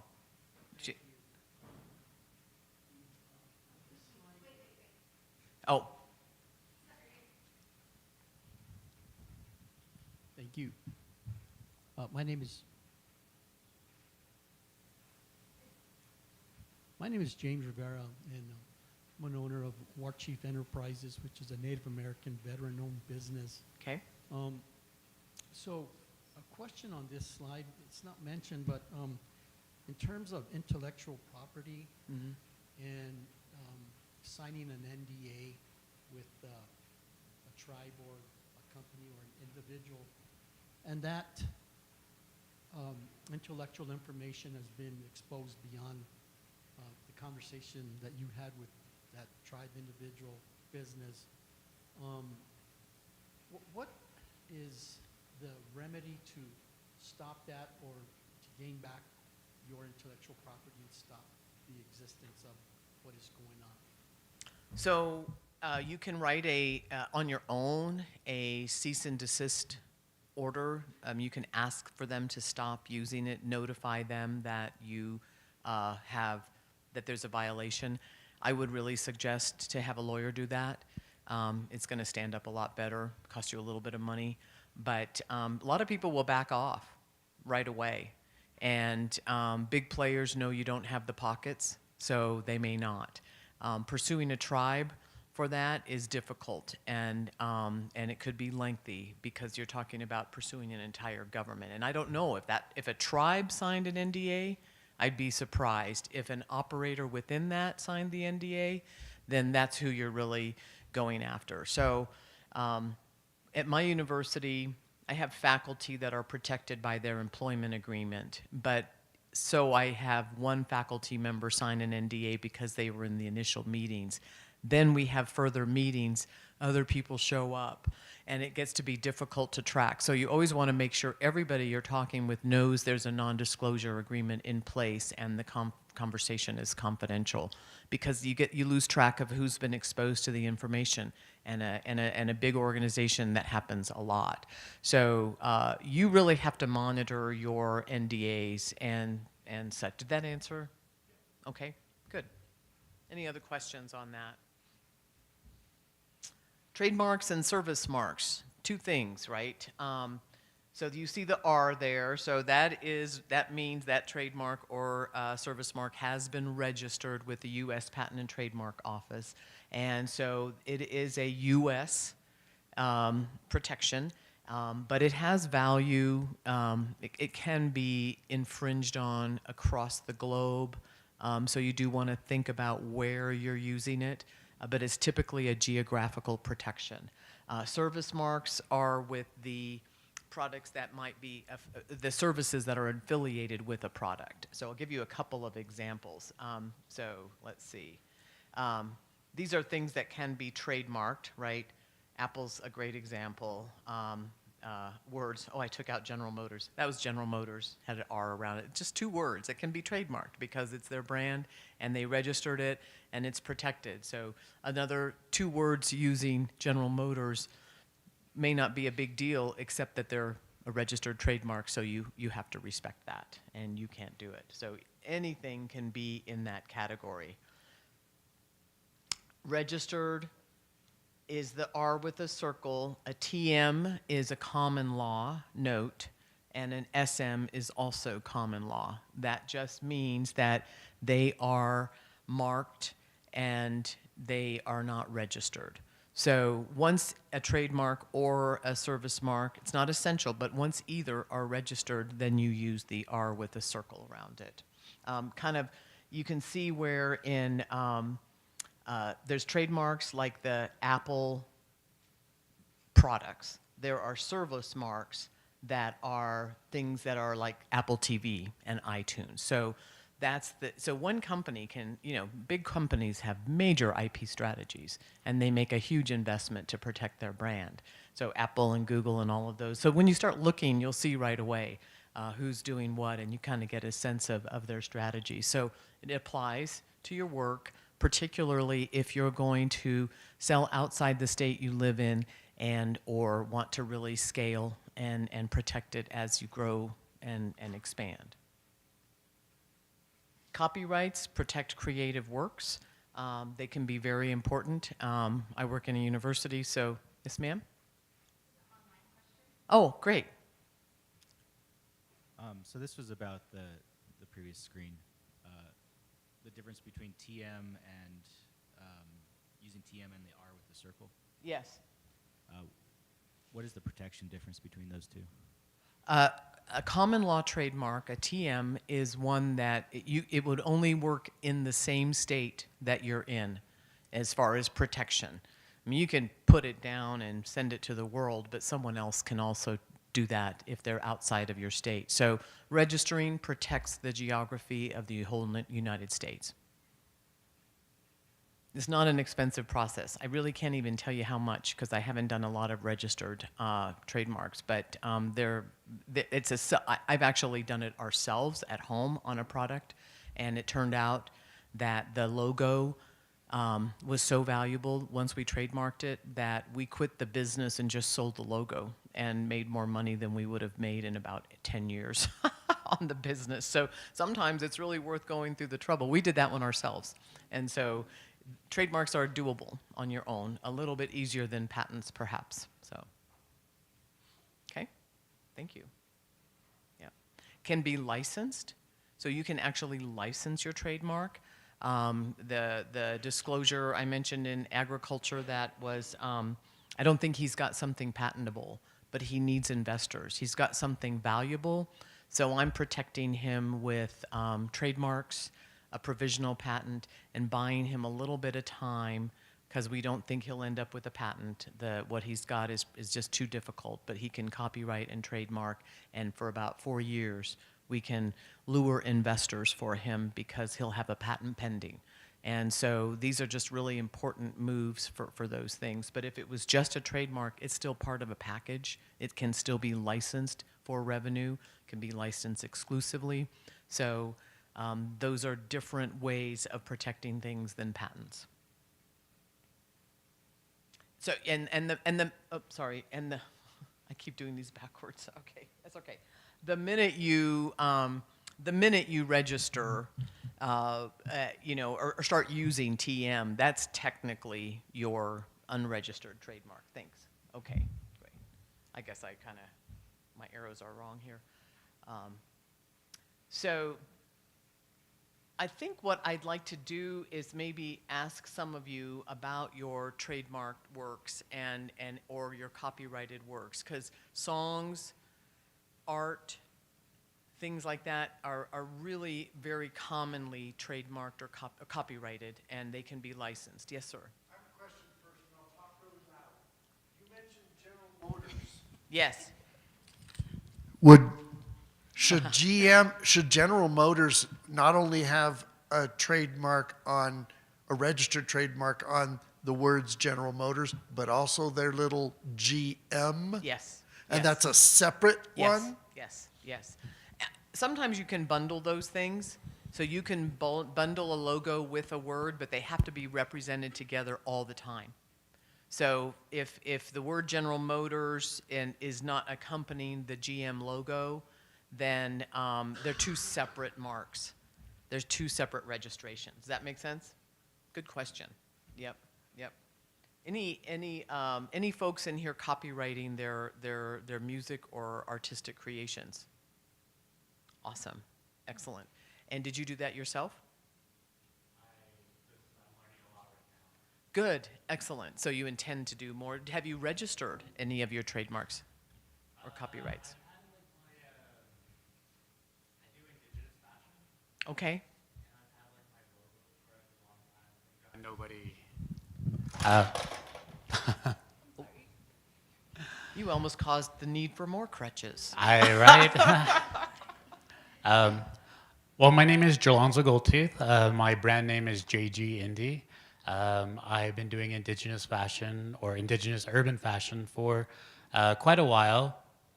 I collaborated with a graphic designer to create my logo, and since then, they've given me like all the rights, and so, I've looked into it, but it was just like for me to be like an entrepreneur and like it's a lot of literature and like just trying to understand it all. Yeah. But now that I've gotten like a lot of notoriety for my work, something that I really need to get completed is like with my logo first. Yeah. And then recently, I've gotten into inputting like my own artistic endeavors into like textile design. Okay. And so I think that's where the whole copyright comes in. So I need to do the trademark and the copyright. But yeah, like this is very like insightful. But like I'm in the beginning processes, like, and I've reached out to people, but I've just been given like people to be in contact with. So I definitely like face to face now. Like, no. Yeah, you're moving forward. So do you already have your logo? Do you already use the TM next to your No, logo? none of that. No, Okay. it's You just might do that immediately. yeah. Just change, put that in the superscript and just add that. And then when you search that logo, find out, confirm that it's not being used elsewhere. Okay. And so that's kind of an important move. I actually have seen some pretty good instructions on GoDaddy site for registering a trademark. I thought their step-by-step was pretty simple. I don't think you need a lawyer for it. Okay. I think you can do that. I'm not a lawyer, so don't take my advice. No, I'm just kidding. I think that it's probably something you can do yourself. Okay. Now, if you find there's issues, if you go and you see, gosh, this word is so close to mine, or it looks an awful lot like mine, that's where those distinctions and maybe some legal counsel might be helpful. Yeah. I definitely know that I need to get on it because, it's a huge movement right now with like, indigenous fashion. Yes. And there's a lot of like other indigenous artists that I've known that are, creating their own like, textile designs and content. And I think they're actually in the same boat as me as well because like they're just creating it, but they don't have like enough of like the business savvy as to like, make it legally like there's like their own like intellectual property. Yeah. And so, like I definitely want to like, make sure that I have like, like my, intellectual property that is, myself and my own. Yes. Because I do see like a lot of controversy out there as far as like, especially with like when they put their beadwork into like a print on fabric or, and I know that's a lot of like issues like up north, a lot of people like, saying that it's a specific other designers, design themselves. And so it creates this huge like, controversy with like artists like up there. I haven't seen too much here in the South, but I feel like it's something that could be all around like Indian country. Yeah. And I think this is like something that's very important for, like artists like myself, like across the nation. Yes. So, Yes. but thank you so much. Like I've gotten like a lot of insight. So I was like taking as many notes as I possibly Excellent. could. Oh, fantastic. And I'll be back from 4 to 4:30 today as well to answer more questions. But so if you put the copyright on all your designs, Yeah. just do it. Yes. Right?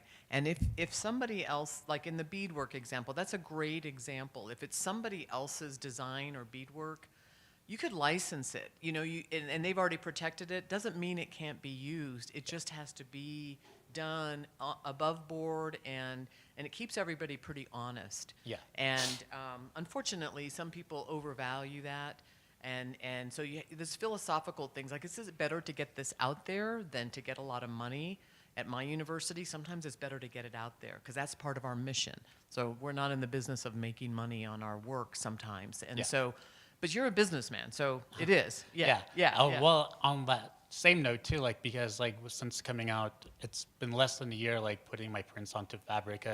I do have a company that's interested, and I have to get into like the whole, this process, and that's like with like Teton Trade Cloth, which is they're a huge growing business, and they've Okay. like worked with a lot of like indigenous artists and putting their their artwork onto fabrics, and it's becoming like a huge thing, and so like I really want to get on top of it. So Yeah. like thank you so much. Yeah. So when you do, that's great, and yeah, use the TM in the common law as much as possible, and then your business strategy should be where your sales are going and how that protection might be needed outside of your immediate region. I mean, we're so global now; it's almost everything is going to be sold outside your state. Yeah. Probably. Yeah. Thank Good. you. Thank you. Anyone else copywriting? I know Ron's copyrights logos on his website, and we had a nice introduction back there. So I quickly looked him up because that's the first thing I always do is like look up the people I'm talking to. And so I saw right away on the bottom. Are you guys patenting or trademarking other things, Ron? Maybe share with the group.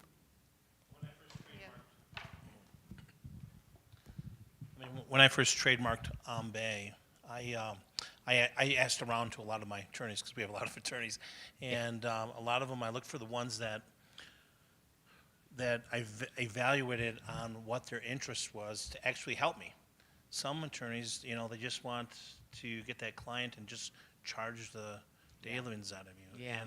But if I could find the right attorney that see the value of what we're trying to create, the vision that we're trying to do, then that took me to the next step. And then they gave me a free consult. And then from there, then I worked out a flat price. So that way, because we know some attorneys can just increase that bill. So I said, just give me a flat number so I know what it is. And then we got it done. That's great. Yeah. That's good for you because you did some thinking ahead and you did some strategy. And so if your brand is a huge thing that makes you money, then you do want it protected. And it is. Absolutely. It sounds like, I mean, it's your core element. It's not hard to get flat fees on registered trademarks and copyrights. It's pretty hard to get a flat fee on a patent. But always ask. Yep. That's a really Always great ask, yeah. point. Yep, Yep. yep. Make them honest. Yeah. And never assume, always ask questions. Always ask questions, yeah. Exactly, yes. Before you talk to the attorney. Right, Right, yeah. exactly. Fantastic. Good. So as an overview, that's really the degree to which I thought was appropriate here because, there's just so much variety.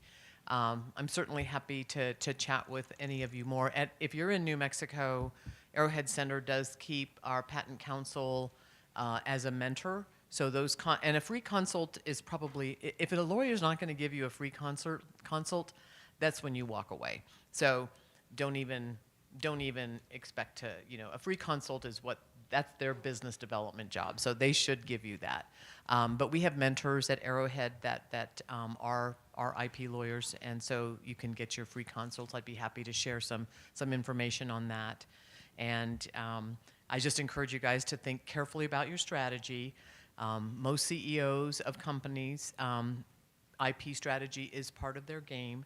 And whether it's international or local, whether it's copyright, trademark, or patent, or trade secret, all those important things are, unfortunately, the job of a CEO who owns their own company to think really hard. I say unfortunately, but the point is it's just more work, but it's worth it because your brand can take you a long ways in business. So keep that in mind. Yes. Yes, ma'am. Hi. I know we have a couple minutes left, but I Okay. wanted to ask about, you mentioned going global. What protection for businesses is there when they go global when it comes to these topics? Unfortunately, well, patents for sure you can file in specific countries. And so if you know right off the bat that you're working internationally and it's going to be of value, there are patent laws that protect it in those countries. There are countries that, despite the law, they're probably going to reverse engineer and do it anyway. And so infringement is very challenging at the international level, and your lawyers are the beneficiaries of that, challenging something, but it could be worth it. And so copyrights and trademarks, I don't believe there's international protection, but if you're protected in the US, that tells you a lot, and it tells the market a lot. So even in the agricultural manufacturing sector, where I had already filed a provisional internationally, the company in Belgium and Germany said, nobody cares about anything but a U.S. patent. I was like, okay, well then we won't spend that money. Yeah, yeah. Any other questions? That's all I have. Thank you. All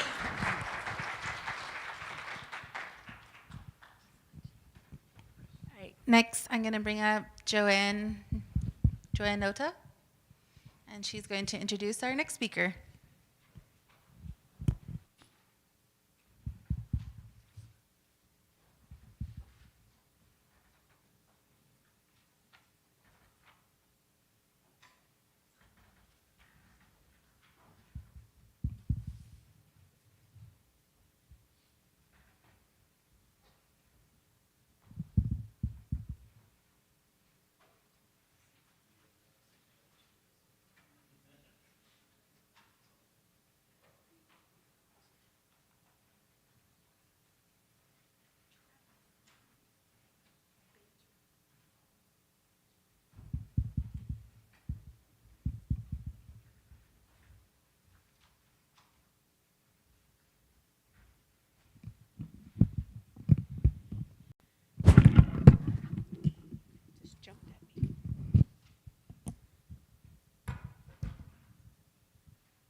Oh, yat habina. Good morning, everyone. My name is Joanne Begay Nota. She a she slow my dishkis de basistin. To behind the shade or touch it need a I just introduced myself in the Navajo way. our traditional clans. I'm from the born to the Salt People clan. My father is the Coyote Pass people. My grandfather is a Water Edge people, and my paternal grandfather is a Red Streak people. I come from a little community from the Navajo Nation called the Kindalachi, which means the Red House.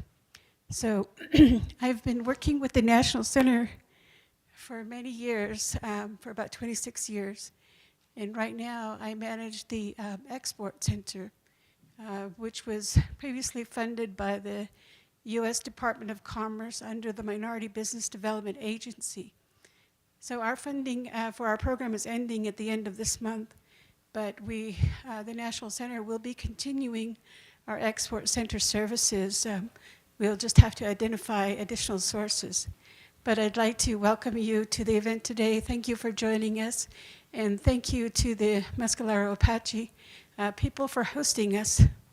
In Navajo, we call them Dithlandine, means the mountain people.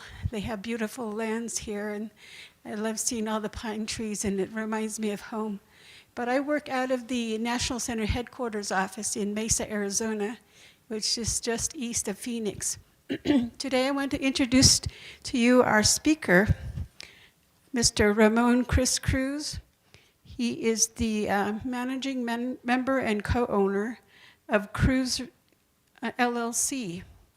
So he's also a member of the National District Export Council, which is an organization of different companies as well as government representatives that promote export within the United States and helping clients to learn about exporting process. And so the National Center Export Center was a strategic partner with the U.S. Commercial Services and a contributing member to the District Export Council of Arizona.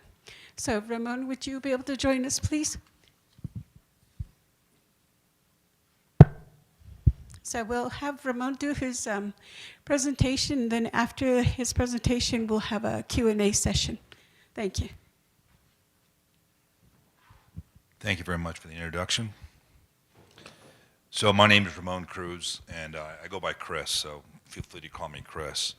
But first I want to start by thanking the National Center for American Indian Enterprise Development and this event, the Native Edge Institute, Joanne, as well as Kaia Jackson, and let me not forget somebody important here, hold on. Derek Watchman for having me speak today, I appreciate that. And by the way, just FYI, Derek Watchman is as well a member of the DEC for Albuquerque, or for New Mexico. Next slide. So this morning, what I'm going to talk to you about is trade, international trade, compliance with international trade. One of the things I do is, our company, is we do compliance. A lot of people don't consider compliance when they talk about international trade, and they don't consider the restrictions or the regulations on your product as it exports to the United States, and whether that product is commerce or whether that product is military and defense. They both have a certain amount of restrictions and a certain amount of restrictions regarding the countries you want to export to, okay? So today's brief will be about the DEC. We're going to talk about its creation in New Mexico, it's a little bit of its roles, and then we'll talk about what I do in supporting the DEC. The DEC, for example, has been around in New Mexico for only about 5 months now. In fact, one of the speakers, Indy, the U.S. Commerce representative, was supposed to be here today, but they have a travel ban right now, so they can't travel for whatever reasons. I don't know if it's funding or, you know, the current administration, whatever the case is. So I volunteered in this place, and one of the things we do, there's 19 members right now, and we try to bring industry together as one voice. So we have regular meetings, and you'd be interested to understand the amount of technologies that exist in New Mexico. Just my first DEC meeting, it was amazing to see the defense, security industry, space companies. Now these companies, some of them are 1 or 3 individuals, some of them much larger, but they're all looking to expand their business. They're looking to expand their products. And remember, it's not just products, we're talking services as well. Okay, so briefly I want to talk about an export because that's what we're looking here, and that's what my brief's about. And when I say export, doesn't have to be a complicated product. It can be a commercial product. As long as there's a need and somebody wants it, and it's exportable, and to the whatever country that you want to send it to, where the need is, then that's where I get in place, and I make sure that the compliance is there, and that the export is legal based on U.S. export laws. So anything sent from the United States to a foreign destination is an export, basically. And like I said, it can be a commerce item, or it can be a more restricted item, which fall under the State Department. When I say commerce items, those fall under the BIS, or the Bureau of Industry and Security, versus the State Department and something called the United States Munitions List, which we'll get into a little bit later. They all have some type of restrictions, and it's only that the U.S. government wants to know what you're sending out and who you're sending it to. It's not that they don't want you to progress and grow your business. They just want to understand what's going on. So, and as well as releasing any kind of technical data, U.S. origin data, within the United States to a foreign entity, that's also an export, because we need to understand that a person is the same as the country. So if you're a foreign person here, you're the foreign country, and providing you something that's restricted is a violation of U.S. export laws. And then, most importantly, export is not just physical, it's verbal or visual. So that's something important, because some of you may have knowledge in your heads from work you've done in the past. Well, that's a special knowledge that's exportable, and there's people needed sometimes. For example, half the work I do is services, and I have U.S. expats or U.S. nationals that travel overseas to work for foreign governments or foreign entities. Well, that knowledge that they have in their head from maybe working in the military for 20 years prior to that, it's a protected service, and it has to be licensed. And that's one of the things I do is through the State Department, which I'm licensed as an exporter and broker, I provide those licensing items to the foreign entities to allow this to happen. Next slide. So the main 2 regulations regarding exports are going to be what's called the International Traffic in Arms Regulations. It's in a document called 22 CFR, Part 120 to 130. This is the document here, and this is only if you're ever interested, or if your company exports a military application item. Then you would follow the State Department, or within the State Department, there's a department called the Directorate of Defense Trade Controls, or the DDTC, which is where I get the authorization to be an exporter and a broker. So this is one area here, and I'll give you a link later on it, because you can, let me hold this, you can look it up yourself and get some more information. The second one is called the Export Administration Regulations, or the EAR, and this falls under the BIS, the Bureau of Industry and Security. And again, it regulates commercial and then something called dual-use items. A lot of dual-use items mean that it can be commercially used. For example, on a commercial aircraft, it's the same as it can be used on a military platform. And so it's a dual-use item. And like I said, all these are exportable, but we just need to know, or the U.S. government needs to know where it's going, who it's going to, where the end use is, and then they authorize it in most cases. Next slide. So here's the links if you are interested, if your companies want to export. Maybe you haven't yet, but because compliance is an issue. For example, you'd be very surprised, and like I mentioned in the first meeting in the deck, there was many technology companies there with a lot of innovations. They didn't know compliance. They didn't know compliance 1. They didn't know how to start, right? And here I've been living this for, I've had my company doing compliance for over 7 years.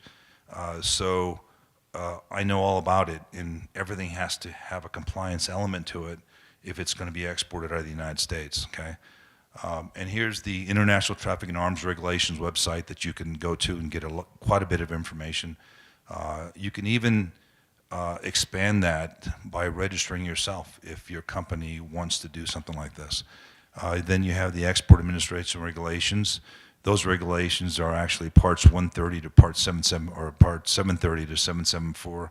And again, if you go to this website, you can read each one, see each one, quite a bit of information that you can gather from these two websites. Next. So just real quick about the EAR. I call it the EAR, or the Export Administration Regulations, is that they're administered by the Department of Commerce, or BIS. They have detailed item descriptions and varying levels of control. Each one does. So, you know, for example, computer would fall under Commerce Department, and they restrict it because computers have various levels of technology within them. They have various chip capabilities. They have various costs, and so all these are regulated. So if you make computers, say, hey, I want to export this computer, well, I would have to go to the manual, and I'd have to get the parameters of your computer. What does it do? How fast does it run? What is the cost of it? And those are elements that come into consideration when they decide if it's exportable and if there's any country restrictions. And we talk about the Commerce Control List. It's just, I'm just going to briefly explain. It's just a document or list within the EAR regulations that lists everything that's not in the State Department regulations. So it's like you want to send something out of the country, it's going to fall into one of these two things. And remember, clothing, if you manufacture clothing, if it doesn't fall under the commerce, then they give it an export control number, EAR 99, which means it's not restricted. You can send it anywhere you want. So, but eventually you have to look it up to make sure it doesn't fall into a particular category. Next slide. And then you have, on the other hand, I talked about this, the ITAR. A lot of the work our company does falls under the ITAR because I work with foreign governments, foreign entities. I've been doing this for 7 years. A lot of my licensing is with those folks. I have a lot of experience in the Middle East mainly, but the ITAR protects military items, end-use items, anything that has a military application to it, the tech data related to it, the services related to supporting the U.S. defense origin or tech data. So those are the things that probably 90% of what we do is related to those. And again, it's similar to the BIS. It controls the export and import of defense-related articles and services, and it does have a level of control. There's certain places you can't do this work, certain places you can, but once you understand those regulations and the compliance of, then it's fairly easy to get to understand how to apply for the licensing and get the authorization from the State Department. Okay, and the reason, of course, is because there's always penalties behind everything, right? So I signed an assurance to the U.S. government that anybody I do business with, I'll make sure that they're compliant to the U.S. export laws, and I do that in varying ways, and we'll talk about that in a little bit. But what's important is there's fines, imprisonment, penalties, and these violations can be imposed not just on myself, they can be imposed on the companies I do business with, because sometimes it's very hard to control another entity. You know, the previous speaker talked about an NDA. Oh, great, NDA. You know, I have NDAs signed by my foreign entities, but it's not the only thing that I hold as assurance, because to me that's not enough insurance for me. So I go a step further, and we'll talk about what I do here in a little bit. And the reason I do it is to prevent a violation from occurring, is to prevent a foreign entity from violating the U.S. export laws. And while I may be hundreds of thousands of miles away from the actual entity doing the business or the work or the service, you know, I'm constantly around the world. Every 2 months I'm somewhere, and I'm checking on my contracts. I'm checking on the work that's being done, and there's various level things you do because just an NDA isn't enough for me.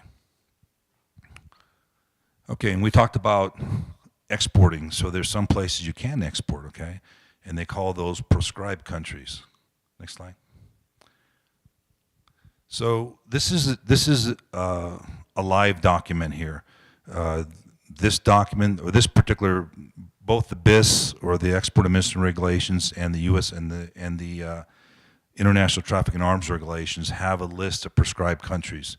Some are restricted with exceptions, or some are just policy of denial, and this changes regularly. Okay, so what I do is I go through the Federal Register, or I go through the DDTC or the EAR regulations, and I see what the updates are. Sometimes a country gets better and they change and they allow some exceptions, okay? Now, when you put exceptions, a lot of these are just humanitarian aid in some cases, okay? They're pretty much could be fall under the policy of denial, but they allow humanitarian aid to some of these countries. A country like Russia, for example, while it's restricted, there is exception for the space program. And so that's an example of if you were to ask me, hey, how about this country? I'd say, well, let me go look at it, because this could be outdated and it's 30 days old. So I'd have to go research to make sure that what the case is today for those particular countries. All right, so security concerns with foreign entities. So we're talking about exporting out of the United States. So some of the things that I do, yes, a question? Thank you, sir. Question, can you go back? Yeah, that one right there. How old is that list? How long have they been, I guess, restricted from doing business? Okay, so if you're talking the restrictions with exceptions, okay, remember. Yeah. So if Libya, for example, so let me get a little history. So there's an organization called Society for International Affairs. I don't know if you're familiar with it. So they published this abridged document, and in this document, it has the prescribed countries, okay, and they change regularly. And so this list is probably 6 months old. And then what'll happen, I get this book twice a year. And if, in the case, for example, you ask me, hey, I think Haiti, I want to send this, I think it's allowed.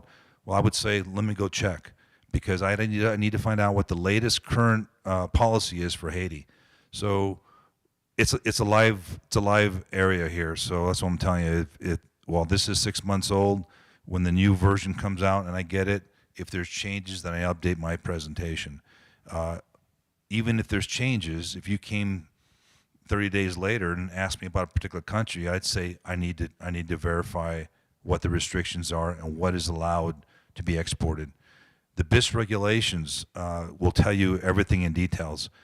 So that's why I tell you those two websites, once you're familiar with them, that's where you find your answers. But because I say this today, it's not the Bible here. So I need to go research to find out what the latest changes are going to be, okay? Thank you. Yeah, and like I said, a lot of times on the website, if you go to the BIS website or if you go to the DDTC, you can find the changes there, okay? Because they publish them regularly and the site gets updated regularly.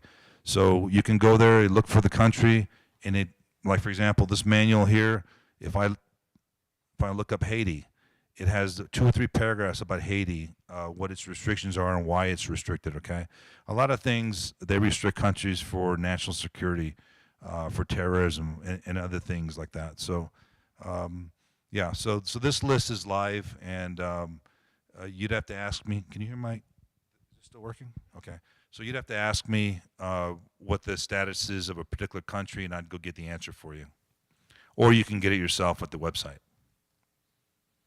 Okay, so we talked about security concerns with foreign nationals.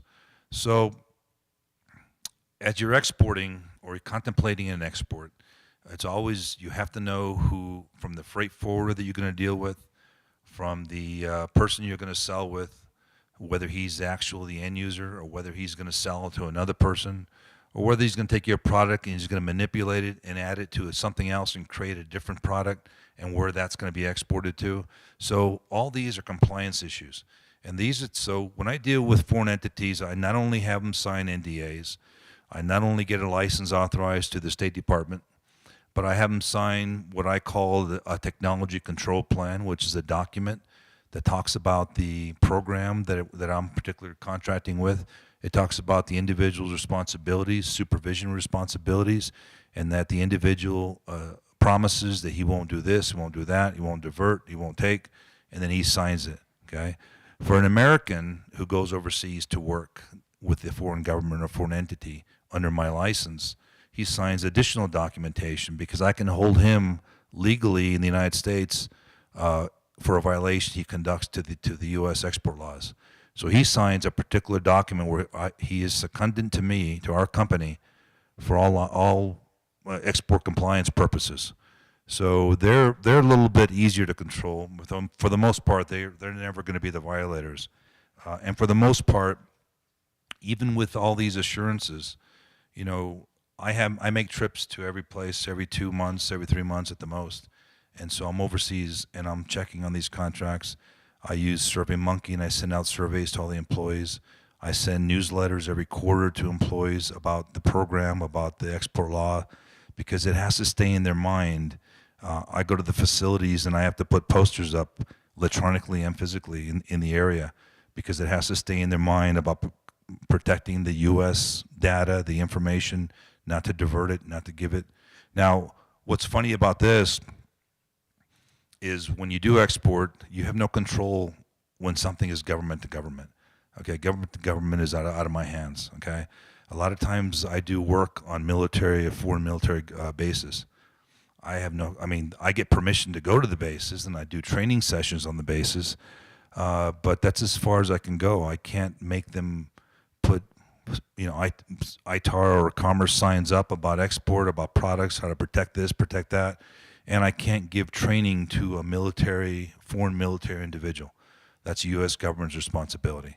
So you are limited to some extent, but the reason I send out these newsletters and SurveyMonkeys to the employees is so that I keep this in their head, because if they see something in the work environment, then I can take that and I can report that to the U.S. government. Next slide.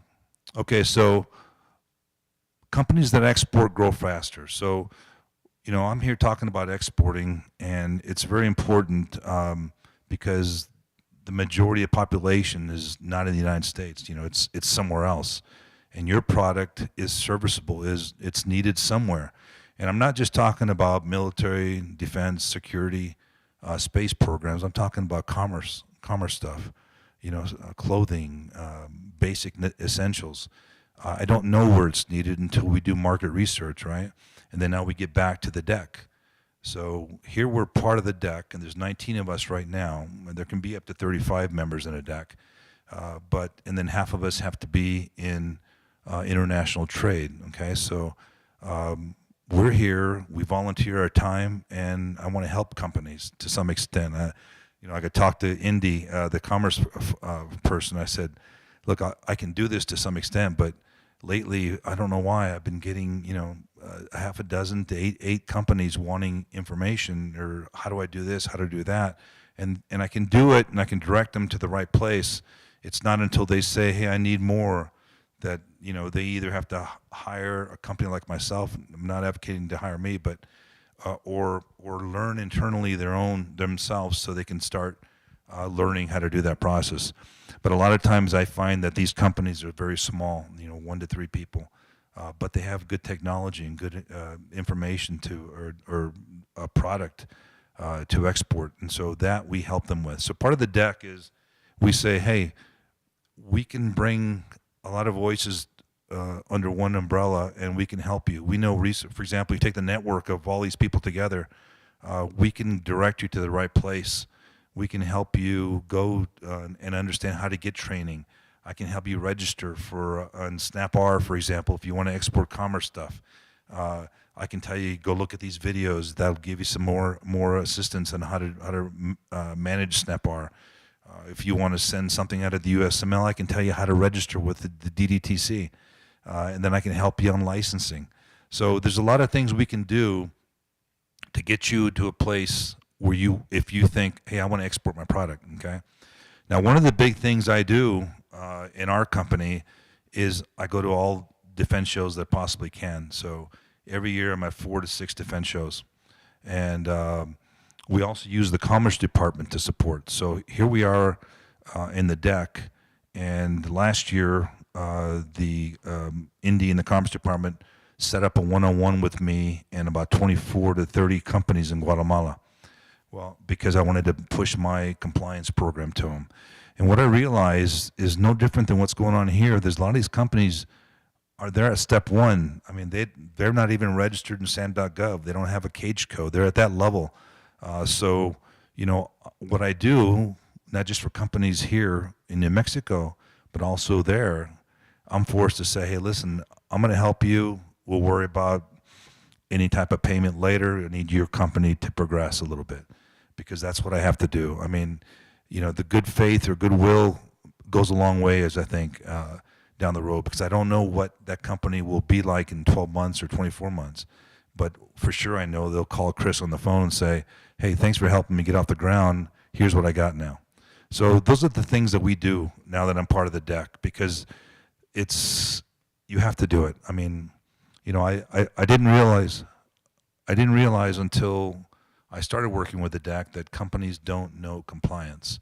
And it's crucial because once you start a path and you don't consider compliance, you're kind of in a quagmire because, you know, voluntary disclosure is something very important. It's a requirement that I must do. So the minute I hear something, it's a problem for me, and might be a problem for you. But you know, and that's one reason to raise your hand always, and that's why we're throwing out the deck now. We're saying, hey, listen, understand the deck is here to help you. It doesn't matter what you think, how silly your question may be. Ask the question to the deck. Ask the question to me. I'll tell you an answer, or I'll refer you to the Commerce Department to help you with the answer, okay?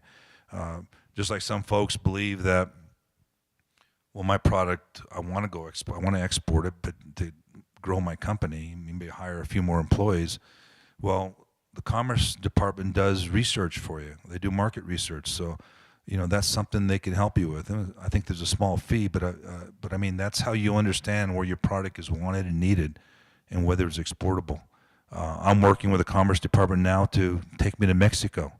I want to do another one-on-one with Mexican companies. I want to go to the Philippines and Asia.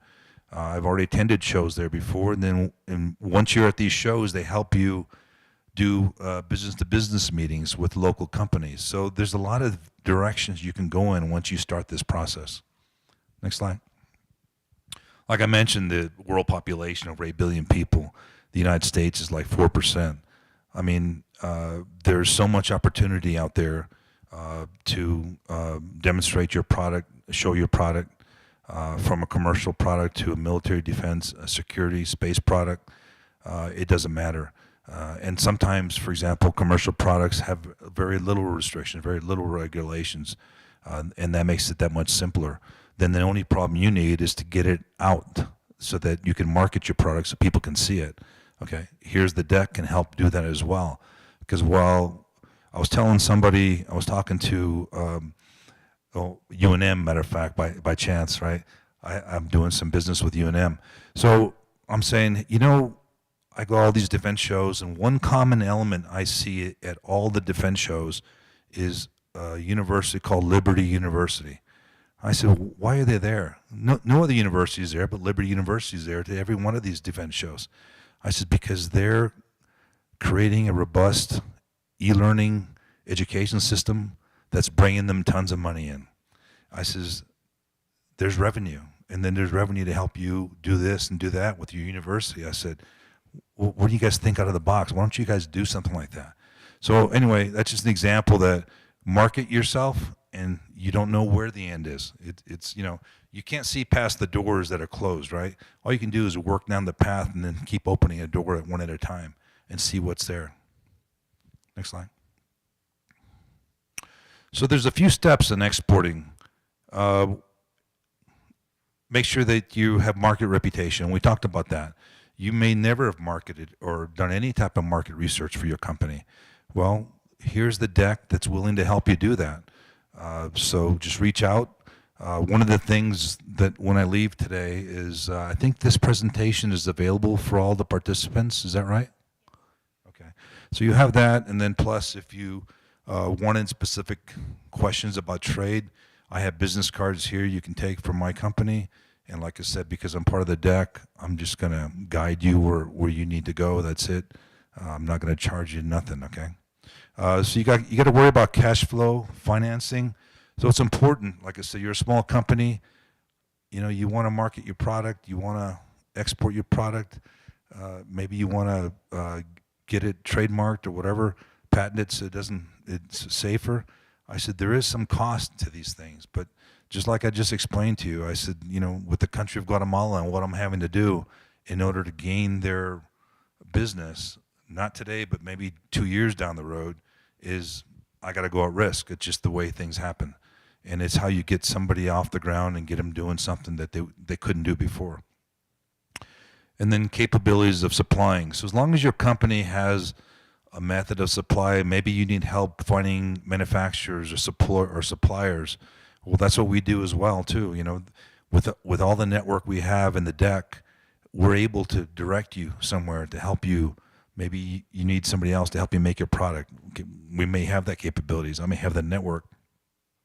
I did a lot of logistics in my time, so I know a lot of logistics companies and procurement companies. I've done a lot of procurement as well. So, you know, learn the mechanics of exporting. It's real important if you're looking at exporting your product. And it doesn't take a long time. I mean, it took so far we're at 7 years.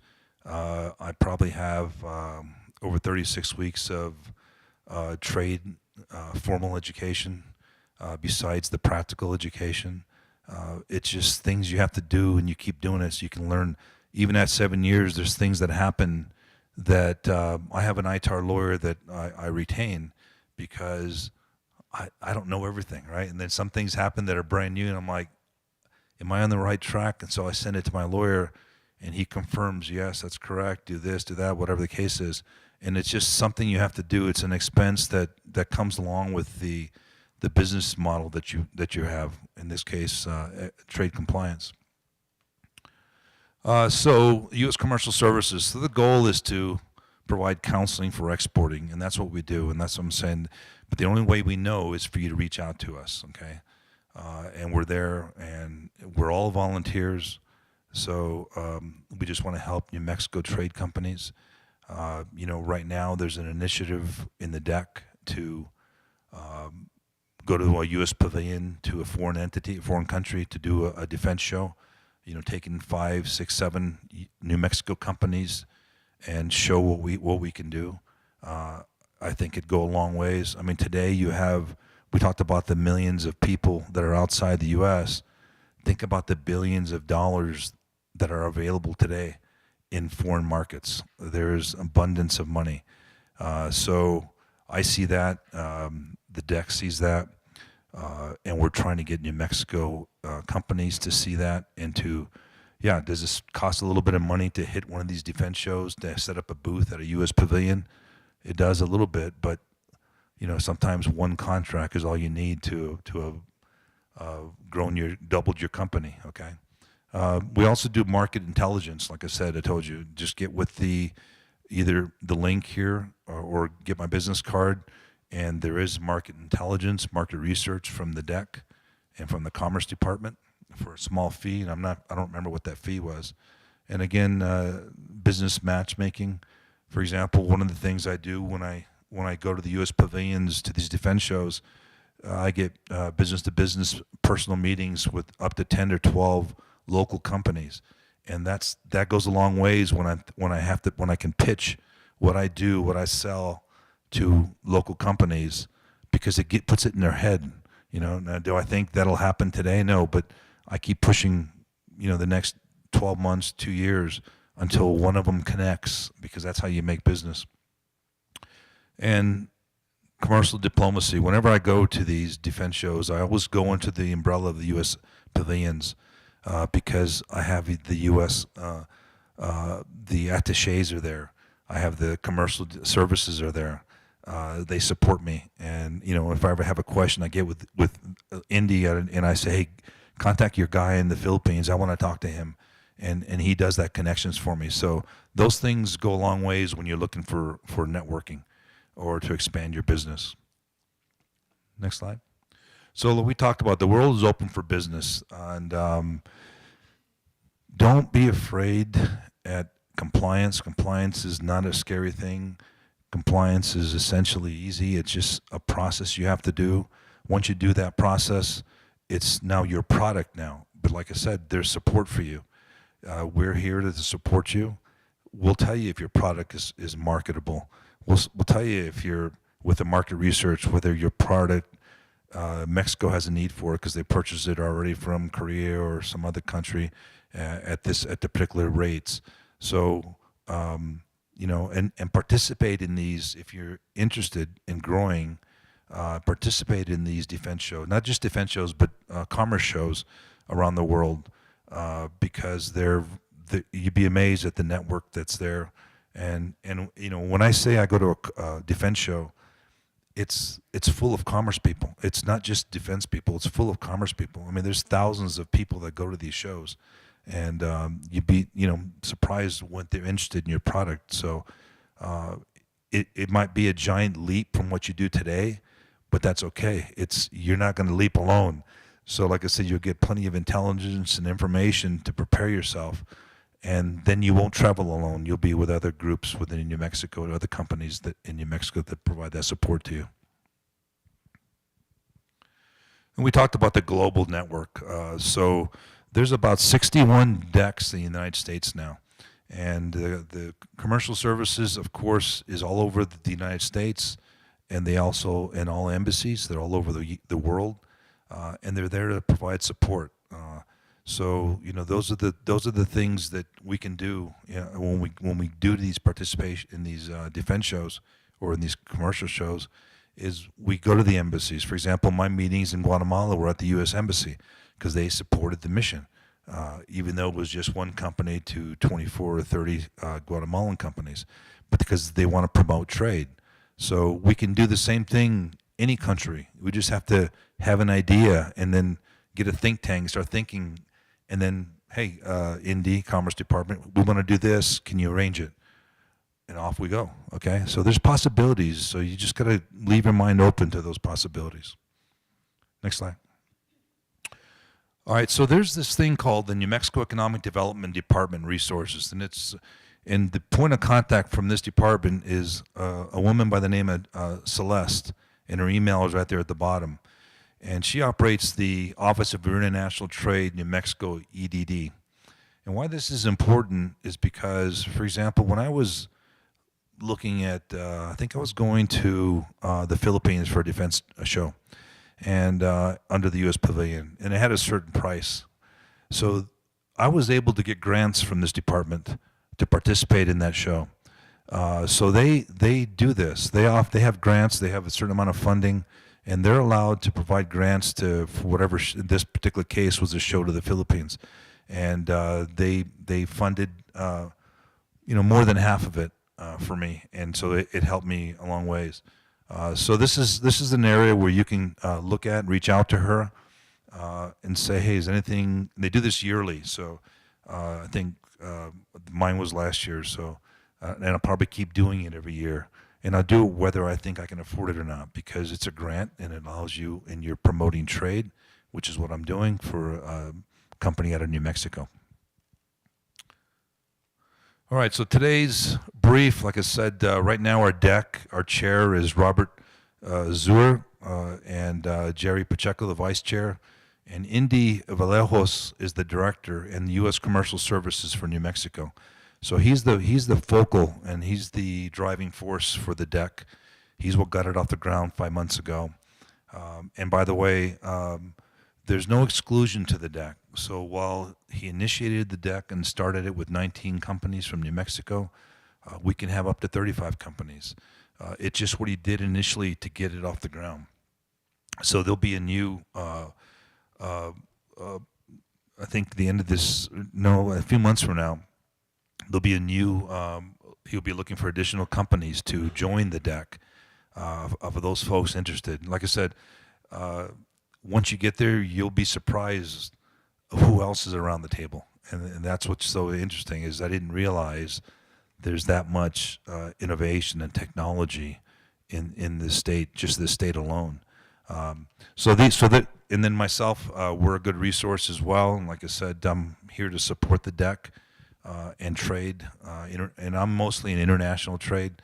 Like I said, there's more population, there's more money out there, and you don't know until you know. Okay, so until you start asking questions, you can talk to yourself and say, well, I don't think this will work. Well, ask somebody. Ask me. Let me throw it on the table at the deck meetings. Let's see what comes up, what surfaces. You never know. Okay. So this is my brief today. So do you have any questions for me? Please.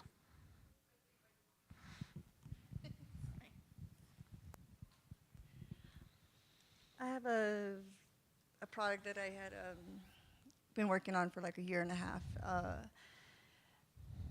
and it's for the kids. And I know nothing about this. I just knew that I had something, and I have been trying to go through the Arrowhead. I went to try to go through them.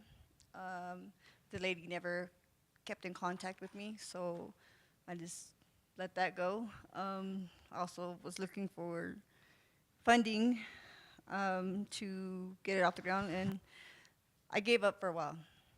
And then I picked it back up through a company named Daverson that was really gave me a patented book of everyone that has already came up with the kind of idea that I have, but none of them made it. None of these products made it. So I am trying to still understand all of what I'm doing. And they never said anything about overseas or anything about my product would make it. So I guess that's something I would like to learn about. Yeah, so just by chance, it's funny. Monday I have a meeting with this, he's a college student. Maybe he's a senior or just graduated from college, but he's got an innovative idea that he's created. And he wants me to look at it because he wants to understand it. He wants to understand, is it ready for export? Can I demonstrate it? So those are the things, just like your product, if you'll tell me about it, we can bring it to the deck. There is so much knowledge around that table. There may be folks, it may be me, maybe others, that could provide you the direction or the assistance you're looking for. And then, because remember, the deck is composed of private companies, okay? They're all for-profit companies, okay?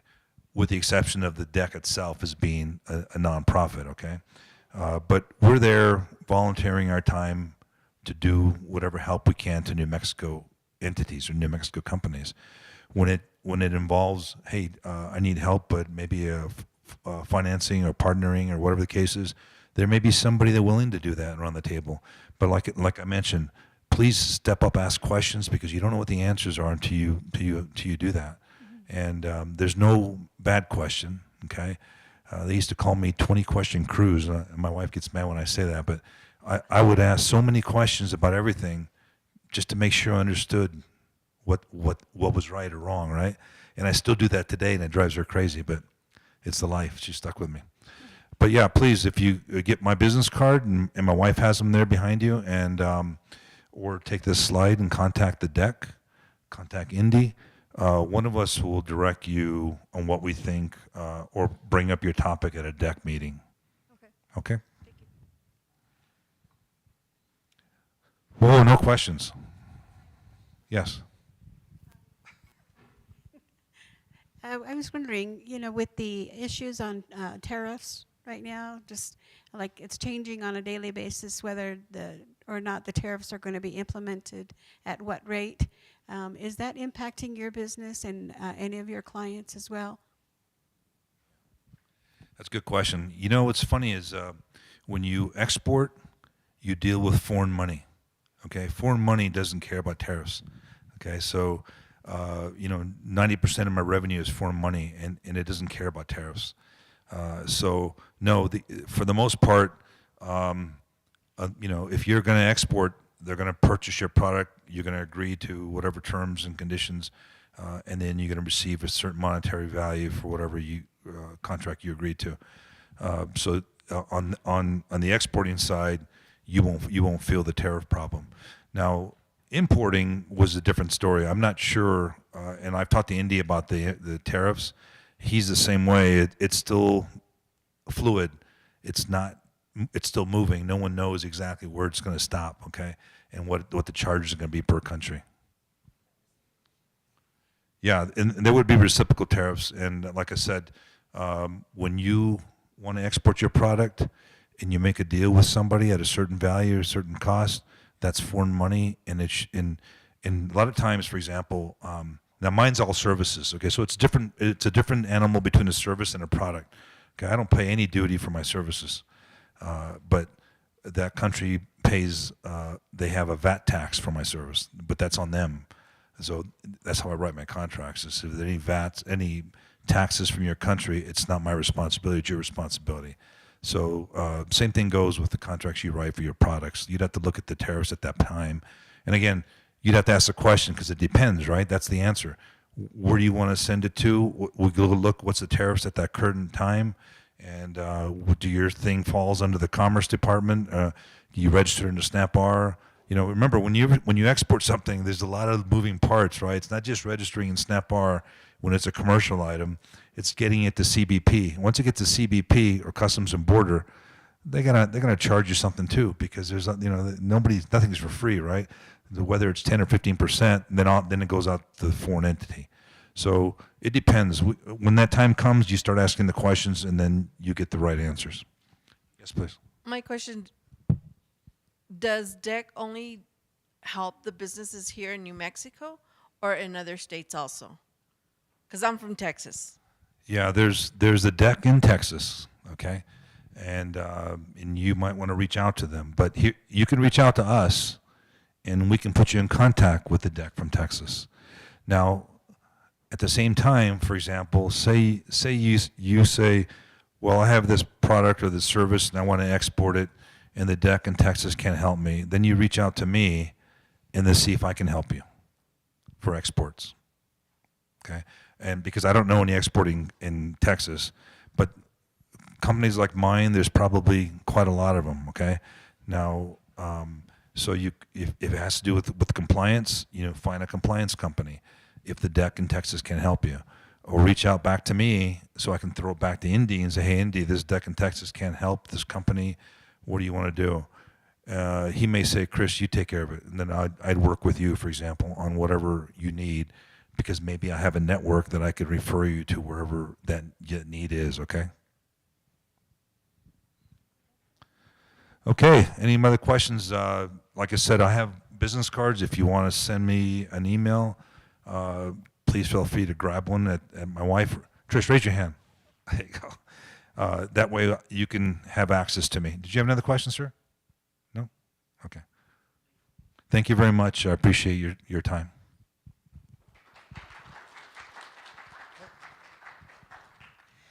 Thank you again, Chris. We're going to go into lunch. We have box lunches out in the back. Feel free to grab one, and you can come back to your seat, take a restroom break. But we're going to get going right again at 12:30 with our next session. Thank you.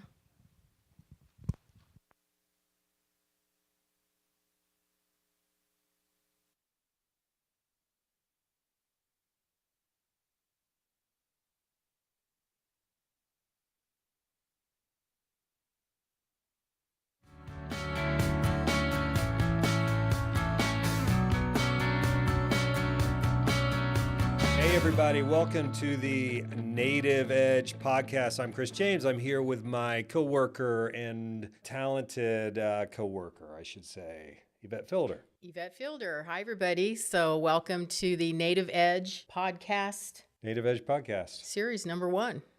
Episode 1. That's pretty amazing. Yeah. What are we doing here? Let's talk about this podcast. What are some of your expectations on the podcast?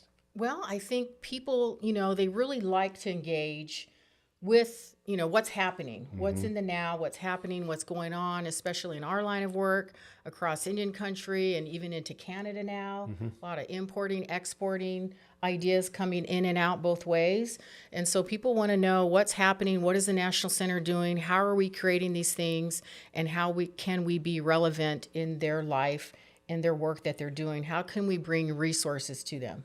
I think it's, you mentioned our brothers and sisters from Canada. It was so great to have the Canadian delegation. Just a few weeks ago, we had, 12, 13 different businesses come into the National Center? Yeah, absolutely. And they have a lot of great questions. It's really exciting because I don't think the National Center has really had that footprint in the years past, but we have recently with our export program in the last 3 years. And so now there's also the inquiry of the importing.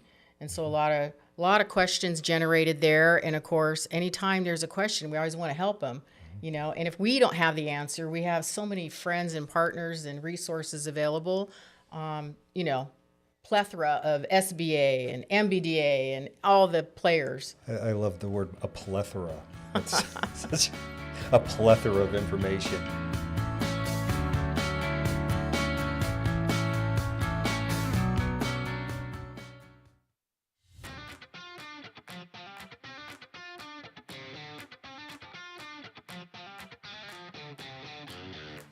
Our mission is to serve the people by honoring Native cultures. It was awesome. It's a great networking place to find contracts and work if that's what you're looking for and to offer services. I'm happy to be part of this today and learn from everybody that's speaking. I honestly believe networking is such a key part of succeeding in government contracting, working with people, getting your name out there. Sometimes the information on a government website, it's complicated. It shouldn't be complicated. You should be like click, click, click, click, click, or like you find the right person. So to know that we have resources to help us with that, that's huge for us.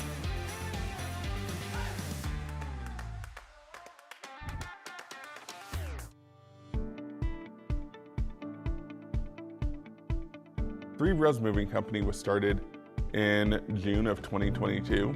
Our company isn't as big, but we hope to see our business reach new heights more than just moving. So I'm looking forward to going to the Native American Institute tomorrow to be able to kind of learn more about how we can progress more in our business. I had never heard of this organization before, but when I got the email and it focuses on Native tribes, I was really interested just because we're also an all-woman owned organization. And so to know that they can help us with that, that's huge. If you're a startup company, first thing you gotta do is come to conferences like this. You have to have a goal for yourself. I'm gonna make 10 contacts today. I'm gonna make one contact that's gonna be a potential partner. I think events like this today were excellent in terms of providing a level of speakers and providing a level of opportunities for people to learn different ways that they can start and grow their businesses. The goal of all of this is to ignite that employee spark. There's just what I would consider immense opportunity to assist with business development with all those tribal members and all those tribal nations that says, I love working here, but I love this and I think I can do this for our people. I think I can do this for our nation. It's time for me to go. Sometimes it's hard, and sometimes it's really flashy, but in the middle there's a lot of folks that are just like you trying to find that success, and you will be successful because the future is indigenous.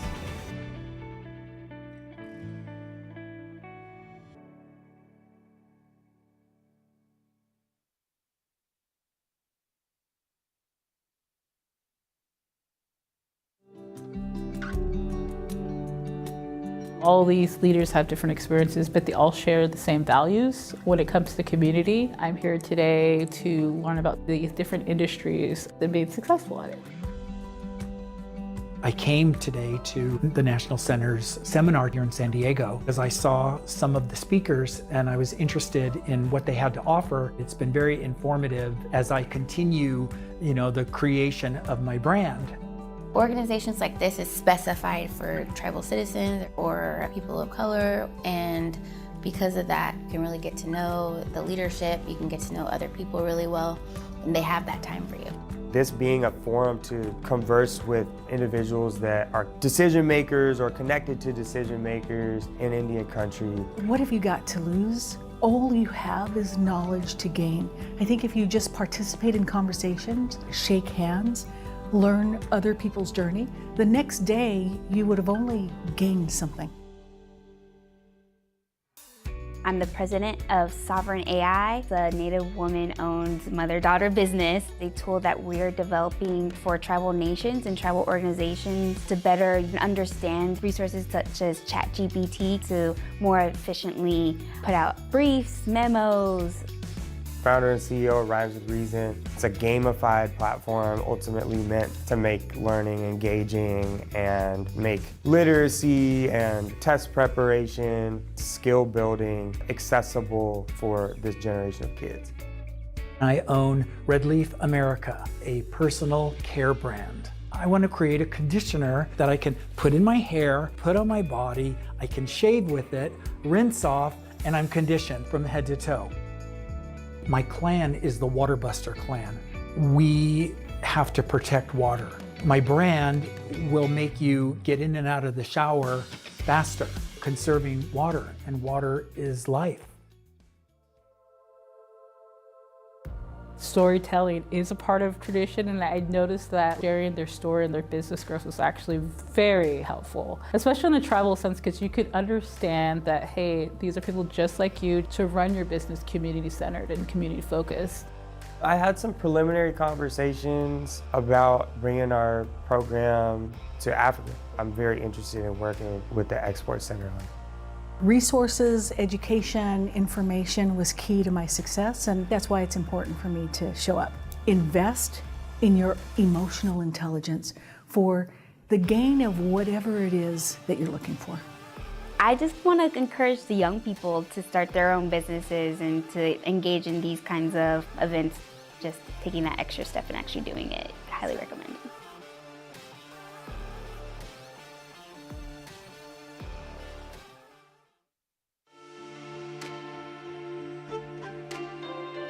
You've got to have that absolute confidence in yourself to say, got to make it happen. Sharpen those tools.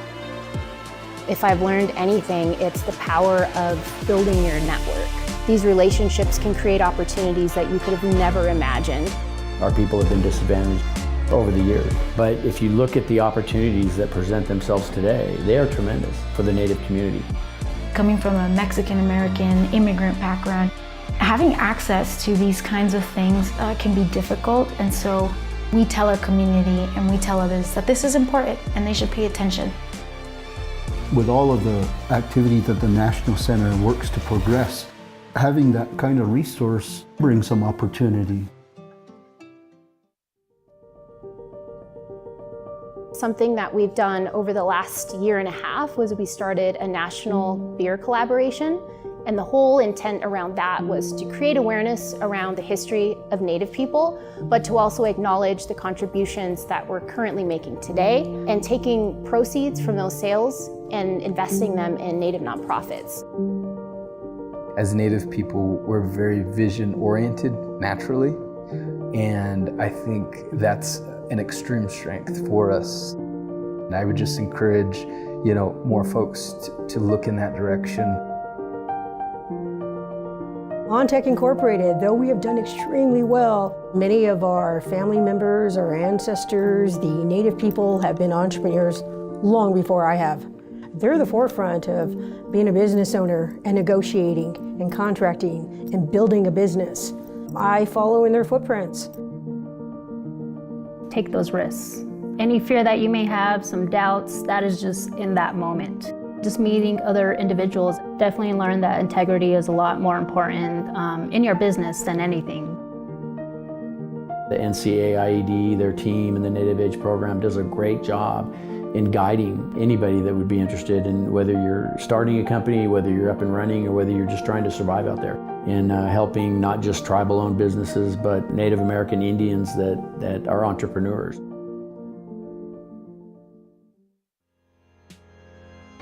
If you do what you love, you can't go wrong, because once you start and you're very passionate about what you do, you put a lot of work, a lot of thought into it, then things start falling into place.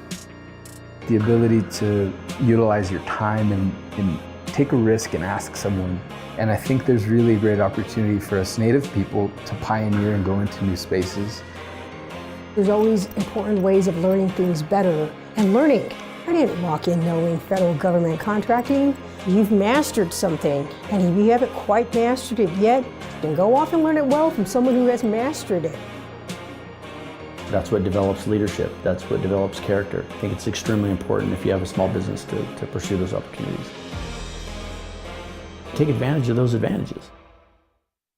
I'm a recipient of my ancestors thinking about the next generations. The lineage that comes after you. Protect that they have more than what you had. It's a Native entrepreneur-owned business or a tribally owned business. It's really impactful. Those dollars circulate back within the community, and I think that's the real value in supporting Native businesses. As Natives, acknowledging our relationship and how we can relate to each other in our day-to-day challenges, but also sharing those opportunities help sustain the culture, the traditions, the language, no matter what we do.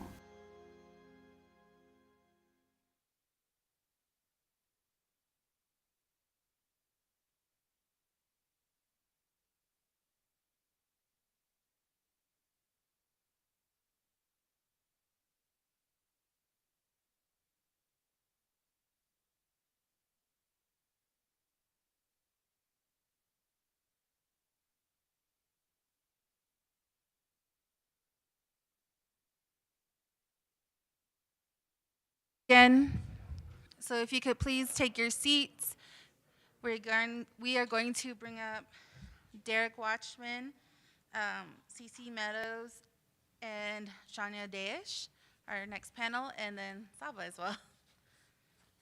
So if you could please take your seats, we're going to get started again. She's outside? Oh, okay. Well, if everyone else could come up, that would be great. Sorry.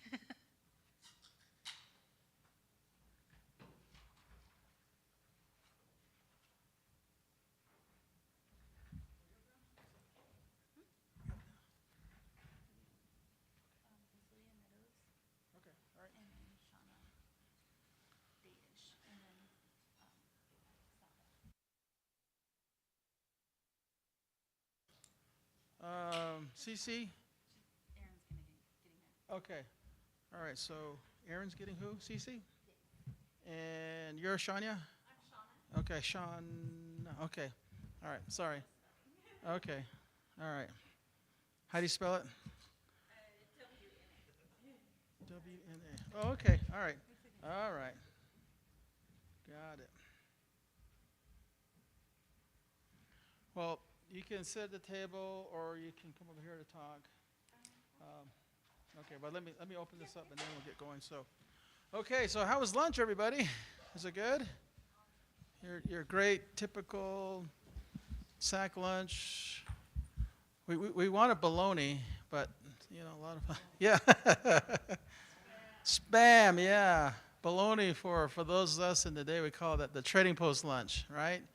Yeah, and so others are used to spam, or my grandparents used to say sardines, and crackers. Yeah, my grandma used to herd sheep, and I used to go with her. So I have a little bag, and we stop at lunchtime. She'd pull out the sardines, or Vienna sausage. So, kind of dating myself. So, hope you had a good experience this morning.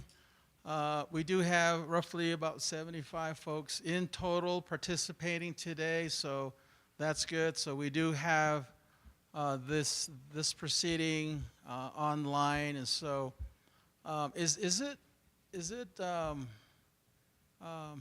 available afterwards? I know it is, but yes, okay, all right. So for those of you that are so inclined, you can look back and get more details, and so. But I always find these events very, very engaging, good questions, and I've already, just this morning again, either got a few business cards that I think could be opportunities for me, but also reacquainted myself with some folks that I promised to get back to, and I will.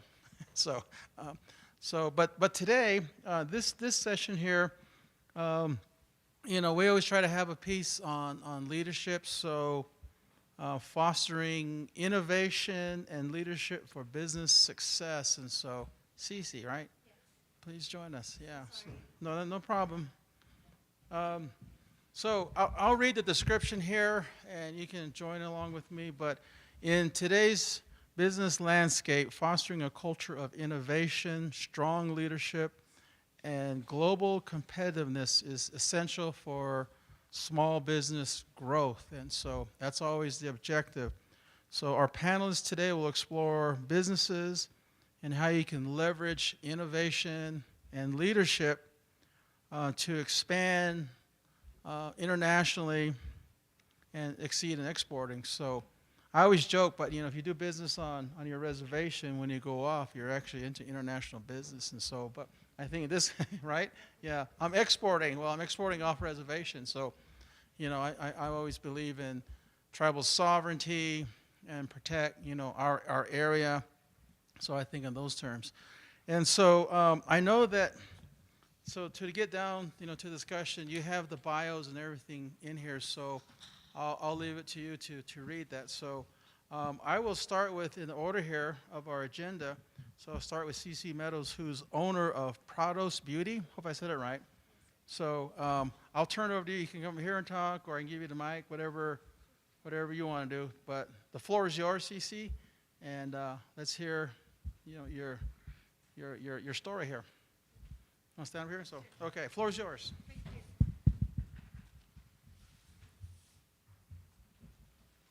you. Hello, everyone. I'm CC Meadows, the founder and CEO of Prados Beauty. We're the first Chicana and indigenous-owned beauty brand to retail in a mega retailer. We are currently in 609 JCPenney locations throughout the country. And I also have a brick and mortar in Las Cruces, New Mexico, which is traditional Piro Manso Tiwa land.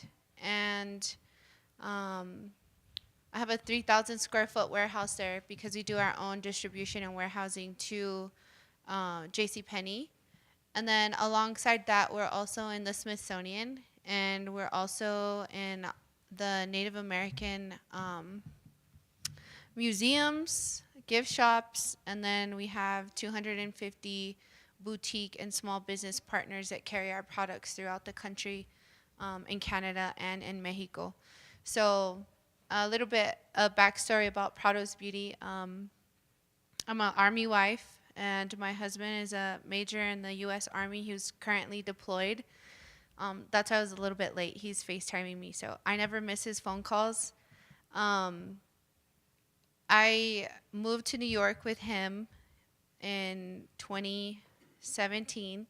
It was my first time being away from my homelands, and it was really hard and taxing for me because I had never been just a stay-at-home wife and mother.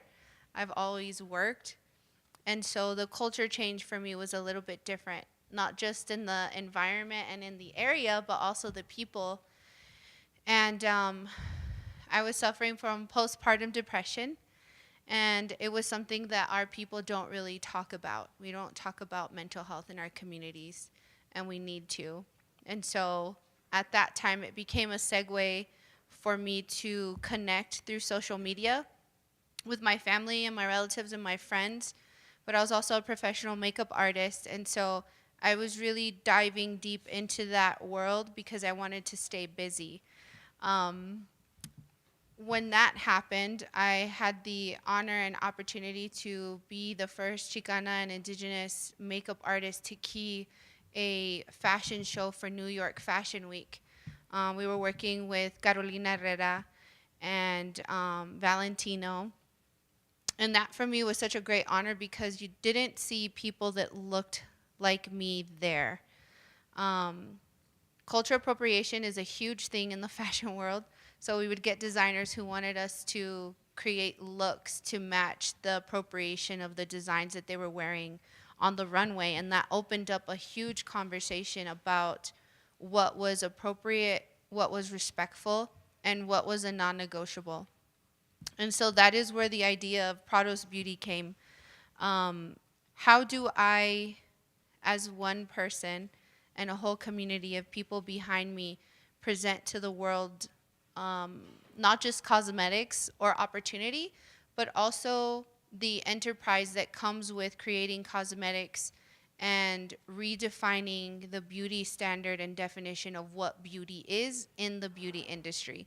So it was just a huge thing, responsibility really, but it also came with the learning opportunity to figure out cosmetics and how that is formulated, how it's created, how it's packaged, how it's distributed. And so I went to the University of Google because I worked in finance for 15 years prior to my creative life.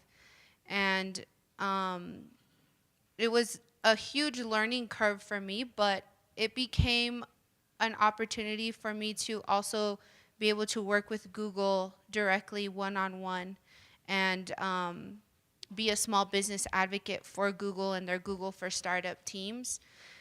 And so that opportunity also, again, came with a lot of responsibility, but it also opened up the conversation about how we do business and how you do business with indigenous people. So we don't work off of the Gregorian calendar, obviously. We work off of our Mexica calendar. Our new year does not start until March. The retail calendars are by quarters. They start in January, and then you have second and third and fourth quarters. In second and third quarters, for my people, because I'm Yoemi, those are big celebration times. And so when you're in retail, you have to try to have a brand deck and a calendar out a year prior, like a year before what you're gonna take to market. That was a huge learning curve for me because I do everything very sporadically, very spontaneously. I tell people that having the heart of an artist, where I literally dream of things that I want to put on packaging, and then going out and tapping my friends on the shoulder and telling them word by word what I dreamt of and what colors they were and what they looked like, and then having the opportunity for them to, you know, collaborate with me and create that and bring it to life and put it on packaging and putting it in retail is a huge honor for me. That doesn't work in retail though. Oftentimes they, you know, my JCPenney partners have been amazing to me. Since we were the first Chicana indigenous brand, it really opened up a platform for them to learn about our people and how we operate and how we work. It also became an opportunity for them to learn how to be respectful and what types of conversations that you know, could have, and what conversations were really just off limits. And a lot of the times I found that they want to be respectful and they want to learn, but there's oftentimes a disconnect on what that sounds like. And so being able to navigate that world with the retailer really just lays down a foundation for the next company that's going to come after me, which I'm super, super hopeful for. There shouldn't be just 2 beauty brands that are native or indigenous owned in a $500 billion industry. We have done analysis on what our reach is in that industry. It's not even like a 1%, it's 0.00198. And so when you think about that, you're not even beginning to start to scratch the surface of what a $500 billion industry looks like. So how do we change that? The change comes with advocacy work, but also it comes with allyship. And a lot of times I find that when I'm mentoring small businesses, the mentorship is oftentimes related to how do I work with other non-native, non-indigenous owned brands or companies or people. And so I would say that a lot of the times when I just want to create beautiful palettes and the coolest blush colors and lipstick colors, that's the fun part of it. That's where my heart truly, truly lies. But my brain is constantly in the other side of the business, which is the the admin part, the meetings part, the advocacy work part. They're both equally important, but I find that a lot of times, as small business owners, we stretch ourselves way too thin. We are literally just one person. And so trying to teach somebody else how you think, how you operate, how you conduct yourself in this space that really wasn't created for you, it can be challenging at times. I'm so grateful for my children, who are, they're very interested in what I do. They dream about, taking over one day what I do. Those are the seeds that you plant so that this can continue. And I often tell people it's great to build businesses and then to be able to sell them, but when you have something in, a bigger stake in it, which is not just your blood, sweat, and tears, but also the legacy of your children that are going to carry that over, oftentimes it becomes a life work. And so I tell people all the time that as a business owner, as a small business owner, as an entrepreneur, it's not just something that I do. It's literally my life work, because you have so many segues that come into that piece, whether it's mentorship to other small business owners, whether it's being the first in whatever it is that you're doing, whether it's having meetings at 2 or 3 o'clock in the morning because your manufacturing partners are in Korea or China or Italy. I'm so grateful for all of those things, because we get to come out with the coolest things and show it to the world. Tomorrow, actually, for all of those who are in the room and watching online, it's a exclusive. We'll be launching 4 mini eyeshadow palettes in collaboration with Lauren Goodday. Lauren Goodday is an amazing artist and designer, and she's from the MHA Nation up in North Dakota. I'm Yoemi, I'm from the Southwest. I'm a desert rat. But the two of us in collaboration, and I talk a lot about community over competition. Community over competition is the heart of this launch, because when you take two women who love themselves first, love their community, love their people, love their story, and want to show that to the world in a respectful way, powerful things happen.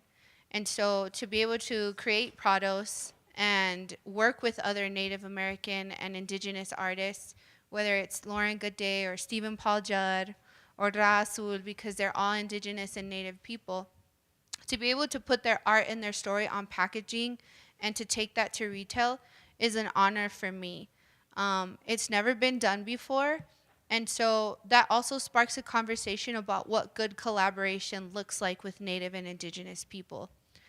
Oftentimes, a lot of artists in this industry have collaborations with other businesses, whether they're Native owned or non-Native owned, and they're selling their art. They're selling their blood, sweat, and tears. They're selling their stories for pennies on the dollar.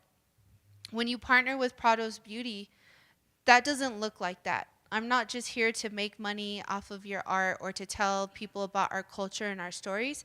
We're here to create generational wealth, and that's where the community over competition aspect of it comes in. Creating generational wealth for ourselves and for our children and for our future generations. And not just that, but our tribes. We donate a lot of money back to our communities.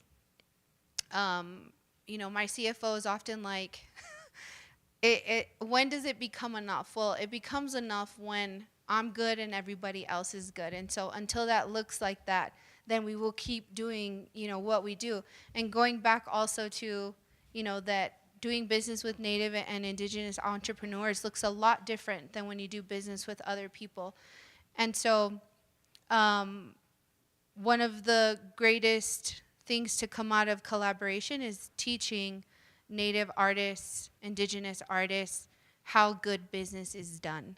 Having those hard conversations about what it costs to make the packaging, what it costs to market, what it costs to PR, what it costs to ship it, but also what that looks like in return for you, because you get paid for every single item that gets sold. That is not just a responsibility to do good business, but it's also a blessing. I always tell people that when you do good business, you automatically are creating a blessing, not just in yourself, but also for your partners, but also in your business, about what it truly means to be a Chicana and an Indigena person or a Native person in a community where money is what runs the world currently. We don't operate that way. We didn't used to sell and package things for money. We did it for survival. We did it for unity. We did it to unite tribes, to do good business with one another.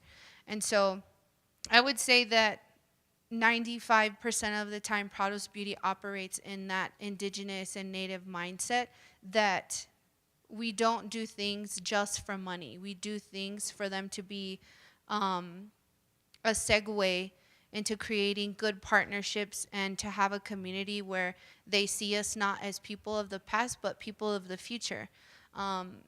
That is one of the biggest things that I teach my children at home, is that they are the carriers of legacies and stories, whether it's taking care of the land or our food pathways or how we operate. And so I would say that being a woman and a little brown girl from the sticks in this industry is really, really hard. But I'm hopeful for those that are going to come after, because I don't want to be alone. And I also see other Native and Indigenous entrepreneurs doing big things, and I never feel any kind of way about it. I just always feel a sense of pride and honored to be able to be in that space with them and seeing all of the amazing things that they do. So yeah, that's Prados and me in a nutshell.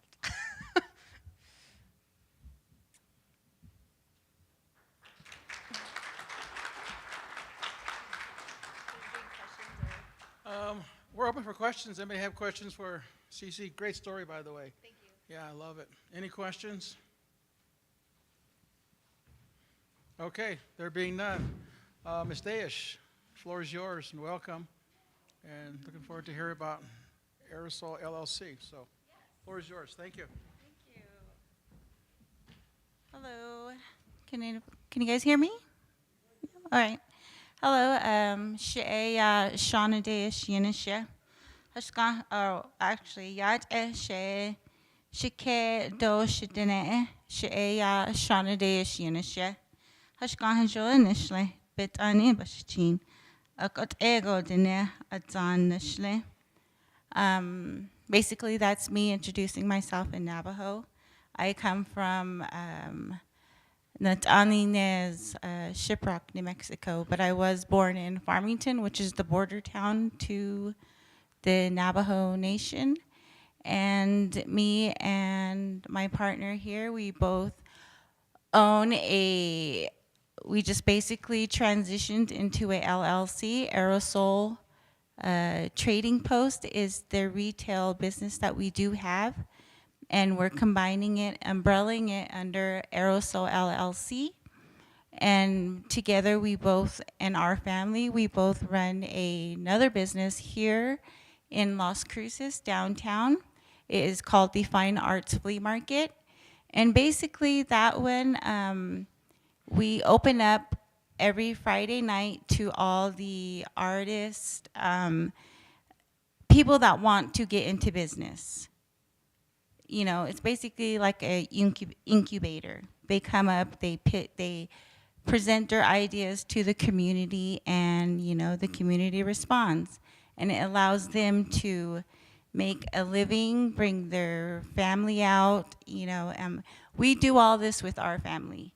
Our eldest is 20, our middle child is 10, and our youngest is sitting right there with us today. I do want to bring up my partner, Saba. He's a more he can explain all this better for me better. This is the first time I've ever gotten approached to talk at anything like this, so I'm super humbled and thank you, and I do appreciate you guys, the center, you know. Yes. Saba. Give it up for Shauna Dayish. She is totally correct, and so is she. You know why? Because they are matriarchs. We're Navajo.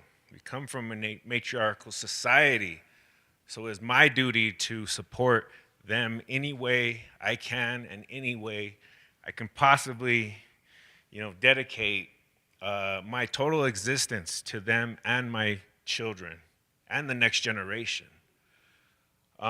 With that being said, I get put out in the front to get bashed on, beat on, criticized, all that good stuff, because I'm an artist first and foremost. That's the hardest part about being an artist, is putting your heart and soul on the table and getting offered 10 cents for it. Just like Cece said, it's a terrible thing. So, which is why I invested half of my life into graffiti art, because it is free. It is directly from my community, and it comes from within my DNA structure. They used to call it fun. They called it back in the day pictographs, petroglyphs, hieroglyphics.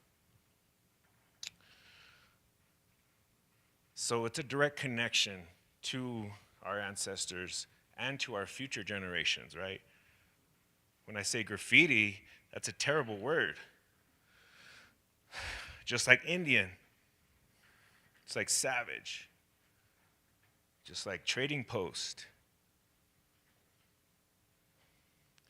These are mentalities that hold up a culture and a way of life that we do not identify with at all. So anyway, I give it up to all of you here, to these beautiful ladies here, because they also are dealing with it too in a man's world, in a man's business, right?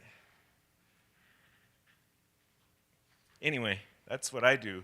I kind of just oversee and wait for the call, and if you need me to set up here, organize here, do this here, I'm here for free. Actually, I refer to it as I'm a love slave, is my official title, besides a dishwasher. But anyway, it's my honor and my duty to do these things, so we should all know this. And if you don't, then tell your young men back at home. And aerosol, I wanted to include this, is just that, right? Bow and arrow, soul. Sounds like aerosol spray paint. But what is the arrow used for? Protection. Also nourishment, right? Respect, honor, strength, struggle, all of that. Has anybody ever gone hunting? I haven't. What kind of Indian am I? I'm not. I'm indigenous. Navajo, Jemez Pueblo, Yate, Seyoma. Hola, ¿cómo estás? Because Mexico is also indigenous. It didn't stop at the border. Our duty as Aerosol, defending and nourishing our communities that found their way down the Rio Grande and everywhere else before this place even existed. Business was being conducted. International business was being conducted. So Anyway, it still is today, but with a lot more fun, laws and all that good stuff, taxes. We're learning about all that. So anyway, I struggle with business because I'm an artist, and it gets in the way of my art. But in vice versa, the art gets in the way of the business too. You know, I can give you all free art today and not even sweat over it because I could just make the same amount tomorrow.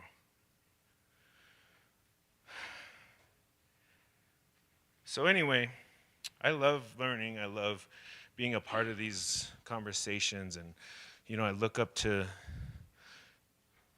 all of you that live this way, that live for this. But I mean, that's all I can say is I'm here for them and for the next generation, and also for my ancestors, you know, to have a seat at the table, and this is that table. So I appreciate your time. Thank you very much.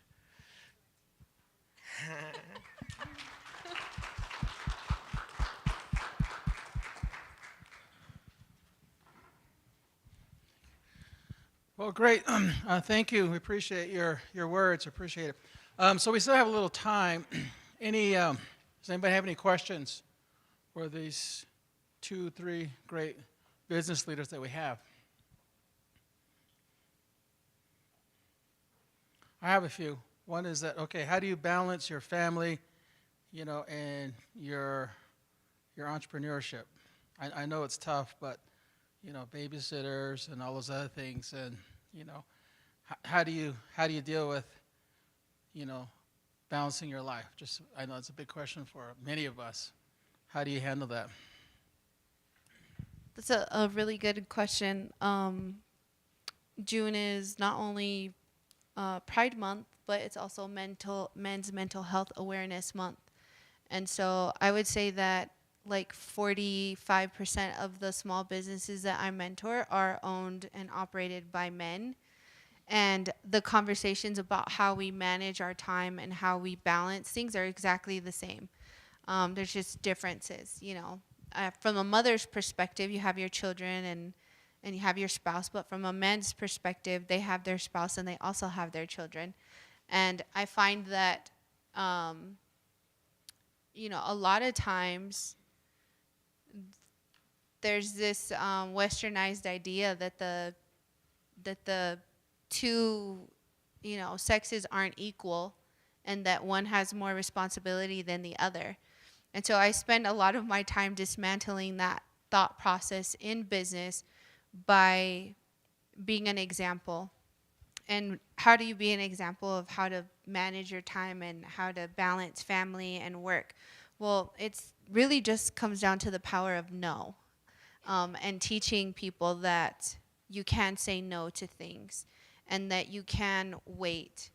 I've, you know, had conversations with people where they're like, well, if they say no, then, you know, I'm going to miss out on this contract or I'm going to miss out.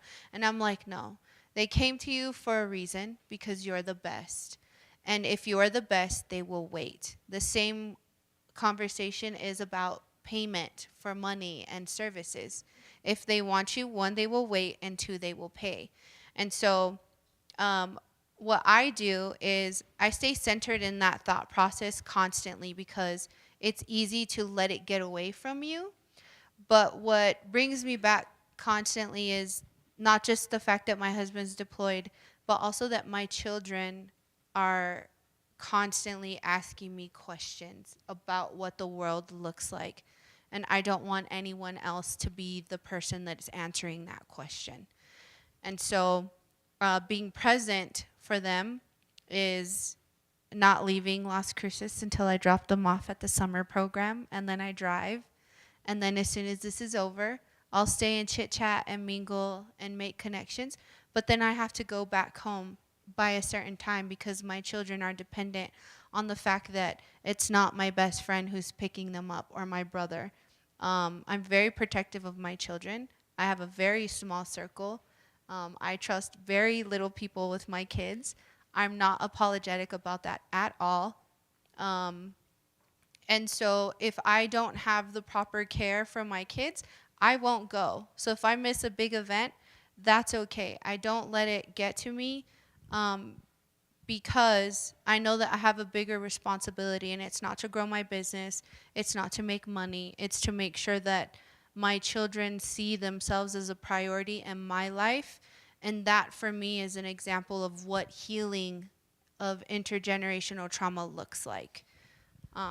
So yeah, that's how I navigate that. Wow. Yeah. We're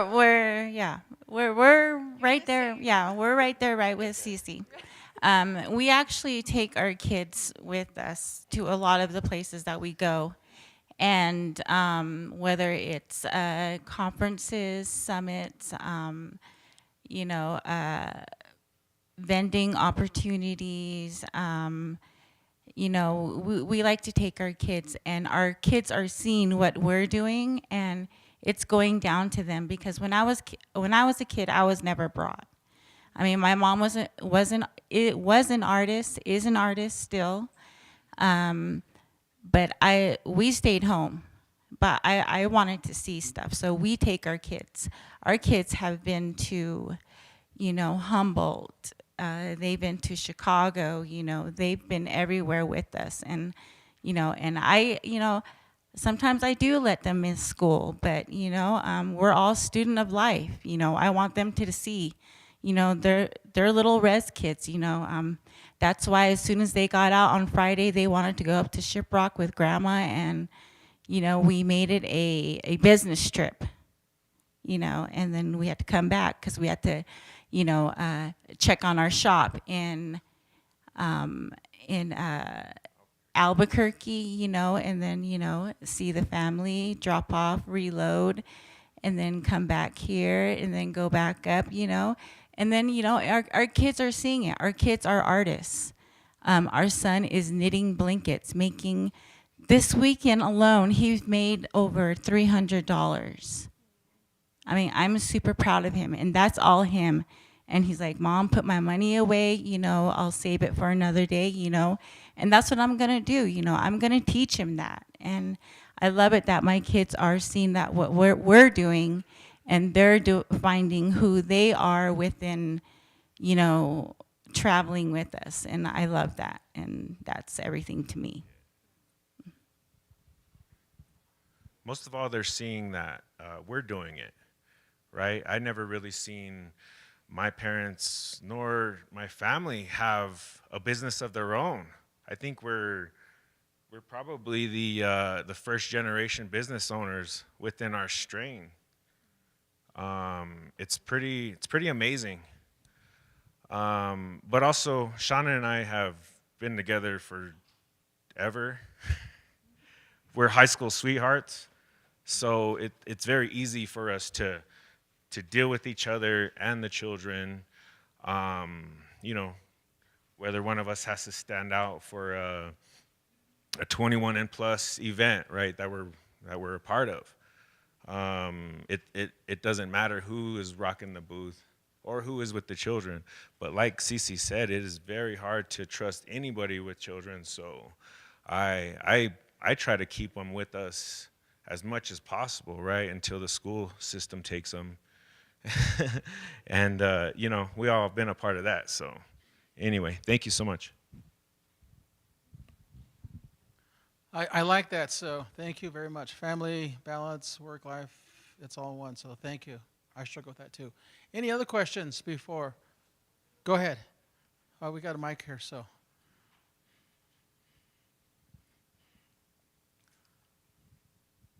Hello. Is it on? Hello? Okay. Again, I'm Jolonzo Goldtooth, the creative and fashion designer for JG&D.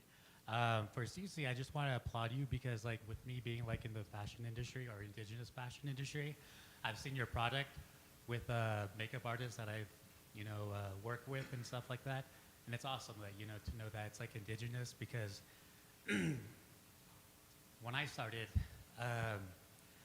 it was with like Larry Price with Native Model Studios. This was like back in right after I graduated from UNM, and I modeled first.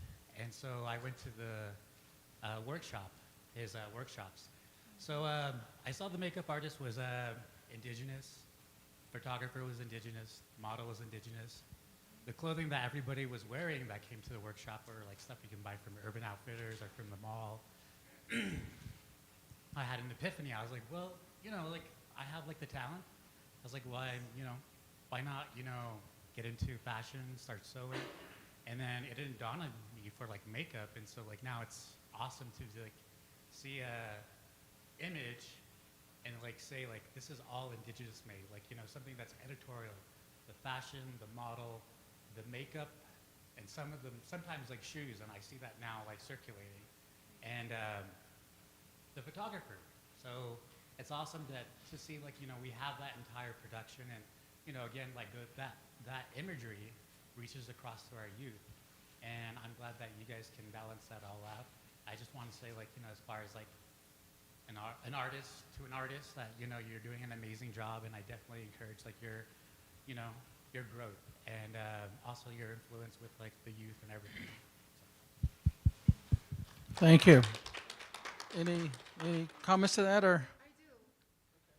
So I just want to thank you. That means a lot to me. And I think that those types of comments mean more to us than, you know, when people can write about us or like when we hear it. And I also want to applaud you because it takes a lot of courage to walk in your dreams. And I think that a lot of times for all of us, I'm speaking for all of us, that our ideas sometimes are our own until we speak them out loud and we walk in them. And a lot of times you have to learn how to navigate canceling out outside noise, you know. And I've known Shauna and Saba for a long time and the work that they do in our community. My son is also an artist, and he's been, you know, if he wasn't a basketball guy and has training and all this stuff, he would go with me everywhere. But for him to know that in his community that he can go somewhere and he can buy all of the things that are Native and Indigenous owned, because he is the little brown boy at school with braids, wearing Saba's shirt, talking about, you know, today is Native, you know, Heritage Month, and the whole month belongs to him. And so does, you know, the Latinx. He's like, no, it's Indigenous also. So like being able to see yourself representative in every single thing of commerce that you touch is so important. And so design the clothes, make the makeup, design the shoes, make the jewelry, do all of the things, because nothing happens to us when you can go to a place and buy all of the things that you would every single day and it's made for us and for the whole world, but also that it benefits us. I think sometimes I get frustrated when we have to apologize for wanting to be included in the spaces that, you know, sometimes everyone else is included in. And so walk in that joy and walk in that pride. And, you know, it sounds so cliche, but like dream big and then also know that you can achieve those things. Okay, great question. Thank you. Any other questions or thoughts or comments? Anybody else? Okay, we'll start here and then go over there. So thank you, by the way, for the question. The microphone's right here. Hi, my name is Dustin White. What advice would you give to yourself if you were starting out again, like starting all over again? What would you give to your, I guess, fresh self starting out in the business? Yeah, so the advice I would give to myself if I was just starting out is really just, I had a 10-year plan for Prados Beauty. My biggest dream in starting Prados was to be in Ulta. And I didn't go into Ulta, not yet, but I went into JCPenney in 3 years. So in my 10-year plan, thank you, I was able to do it in 3 years. And it looked a little bit different. I think the advice I would give myself is to have dreams and have goals, but also understand that sometimes those dreams and those goals are just segues to bigger things, and that it might look a little bit different at the beginning. Thank you. It might look a little bit different at the beginning, and canceling out the noise of someone else who's not looking or doing what you're doing is one of the biggest drivers of that. I oftentimes tell my friends, my good friend Nicole Johnny is here, and we talk a lot about business. Her and I probably talk to 70% of people, Native and Indigenous people, who never start but have a great idea. And so I would tell them, talk about your ideas to the right people. Our circles are very small, but those circles are small for a reason. They're small because you don't want to sit at a table where you're listening to people gossip and talk about someone else. You need to sit at a table where you're talking about your dreams and your goals, and then how can you help each other get to those next steps. That's what I would have done different. If I would have done that different, I don't think I would have wasted the first 2 years of my business doubting myself, because I would have been sat at the right table listening to the right people. And I'm so grateful now. Prados is going to be 6 years old at the end of the month. And in 6 years, all of the things that we've been able to do, sometimes, not often, but sometimes I think about what more could we have done if we would have canceled out outside noise. So that's what I would have told my beginning business enterprise self. Don't listen to anybody who's negative.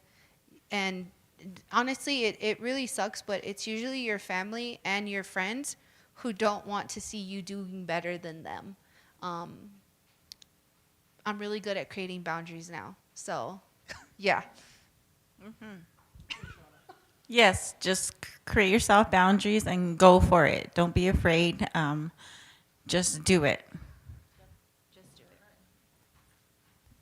Okay, you heard it. Just do it, okay? Create boundaries. And so let's give our panelists a great big round of applause. Thank you very much. Okay, so you have a question, Nicole, or real quick? Go ahead. I'm sorry. We'll get the mic so that our internet audience can hear. Go ahead, Nicole. Sorry about that. I have a question.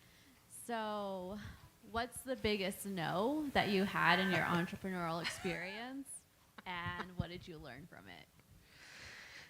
Oh man, I'm gonna drop some gems on here for everybody.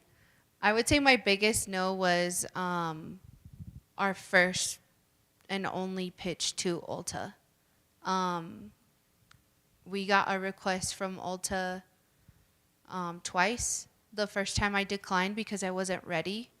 And also I'd like to preface this by saying that Prados Beauty is independently owned. We're bootstrapped. We don't owe anybody anything. We don't, just blood, sweat, tears, and our own money.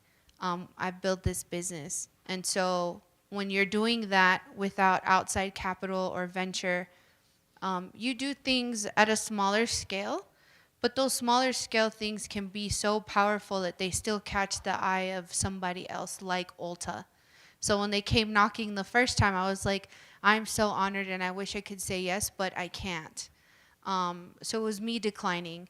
The second time they came, they asked us for our top selling products. We sent them a box, a deck. We had a meeting, and we were signed in a contract exclusively with them for 6 weeks that we couldn't market or do anything with any other retailer on a specific collection. It was a Lauren Good Day collection. It's $1 million to get into Ulta. You have to buy sampling. You pay for your own marketing and your own PR. You pay for your own placement in shelves. So $1 million. That's not including the cost to create the products. And they have thousands of stores, throughout the country, or hundreds of stores throughout the country. And then on top of that, they're also inside of Target. Well, I think they're out of Target now. They're gonna leave Target. But there's hundreds of stores, and so if you're gonna skew 10 or 15 products, you need X amount of products. That's another $1.5 million. So it costs, $2.5 million to launch into Ulta, and you're a bootstrapped brand. Them telling me that I didn't have the money and the capability to go into their store at that time was one of the biggest heartbreaks, because I knocked on every single door with guaranteed POs, and it just felt like, at that time it'll feel like everyone's turning their back on you, but really what it was is we were knocking on the wrong doors. We were going to the wrong places. And so I want to encourage all of the VCs and capitals and finance people, start your own funds, please, because your people have great ideas, and when you bank on them, you're going to get that back. Not only was it guaranteed money, but this collection has sold out 3 times, and now it's going into JCPenney. And so that is the silver lining to the no, but that one really hurt. So next time you see us in Ulta, we'll have a conversation about what it took to get there. You're good? Shauna's like, I don't get no's.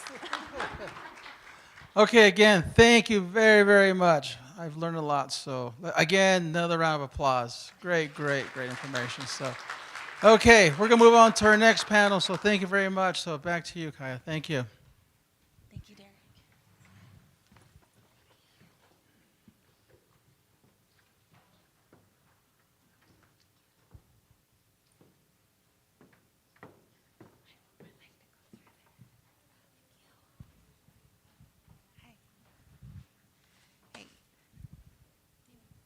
Next, we have Trish Livingstone, and she's going to go over access to capital.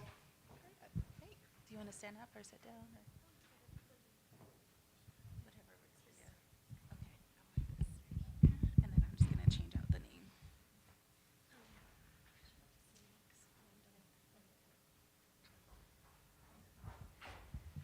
Well, good afternoon, everybody. I'm really proud to be here. My name is Trish Livingston. I'm the director of the Small Business Development Center in Alamogordo. I'm born and raised in New Mexico, Grants, and went to school here, so very familiar with the different cultures.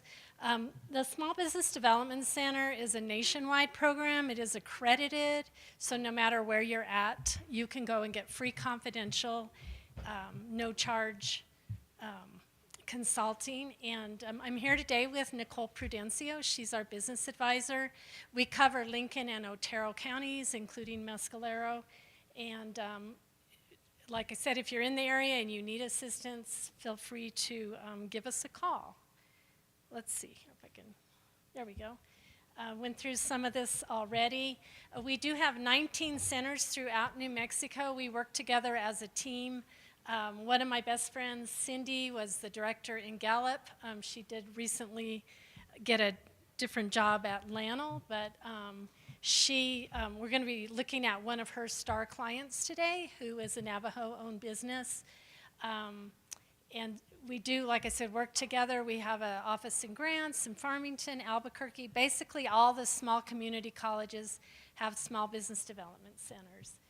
We are accredited, and we also offer trainings online. Not only do we have trainings, but if you guys are familiar with SCORE, they have hundreds of free trainings online. You just go to score.org. You can also get a free mentor through them, but you wouldn't believe there's just the plethora of trainings for anyone to watch, free of charge, from marketing to HR to any kind of topic you want in small business. So we're going to be covering today different financing options for entrepreneurs. And financing is always the stumbling block, always. It's very, very difficult to start a business, and I'm very proud of you ladies before that just spoke, the wonderful stories they have. And I can tell you, my family's also a small business owner, and it's a journey, it's a lifestyle. It's normally not just something you go and do. It's usually takes up a considerable amount of your time. But we're going to go through different ways you can fund a small business, help it grow, help it start. why it's important, why you need it, and where to go and find the funding. Are any of you just now starting a business, or is there anybody in here just now starting? Okay. So understanding business financing, these are the different types of financing. So just understanding that every business has to have money to run. We do like to see businesses do bootstrapping rather than getting loans, just because the failure rate of small businesses is relatively high. We're going to talk about these different methods of funding, from self-funding and grants to crowdfunding, debt funding, and equity financing. And so debt financing, I wasn't quite sure where everyone was going to be in the audience, so some of these may be too simple for you or too difficult, I don't know. But debt financing is borrowing money you have to pay back, versus equity financing is basically giving up a control of your business to an angel investor or basically angel investors and venture capitalists. We're going to talk a little bit about short-term versus long-term debt as well. So bootstrapping, we actually, a lot of small businesses are really hard-pressed to get the funding to start up. And one of the things we really do like to see is bootstrapping. It's difficult to save. You know, everything's expensive. We've had inflation, we have crazy economics going on, but the more you can bootstrap and not owe somebody else, the better it is for you. And so these are just different ways you can fund your business. So savings, personal income, or looking at your assets, whether it's your retirement accounts. You can look at your home. We really don't, personally, I don't encourage people to take a home equity loan out on their house, just because the failure rate of small business is high. However, you know, a lot of entrepreneurs are risk takers, so I've seen that done successfully. Just do it with the heat of caution. Let's see here. Money can actually slow you up, right? So we'll have people come into our office and say, we want to buy a building. Well, you've got to have down payment, you have to have collateral, and you have to have some type of story and background to tell. Then the whole loan process can take a while. So it does take a while. Sometimes people come in our office with a bad or poor credit score, so even just getting that up to where a bank would look at you takes some time. So instead of trying to discourage people, we usually just tell people, just know that you need patience when you're getting a loan or looking for capital. Planning. The story we're going to look at, the Jim and Gallup we're going to be talking about here in a little bit, they spent a year on their business plan. So the more you can pre-plan, you're going to have to figure out exactly what you need for startup and then where that money's coming from. And it can come from multiple streams of revenue. But planning is key. 10 to 15% is typically needed. Some of my lenders are telling me they want 20 to 25%.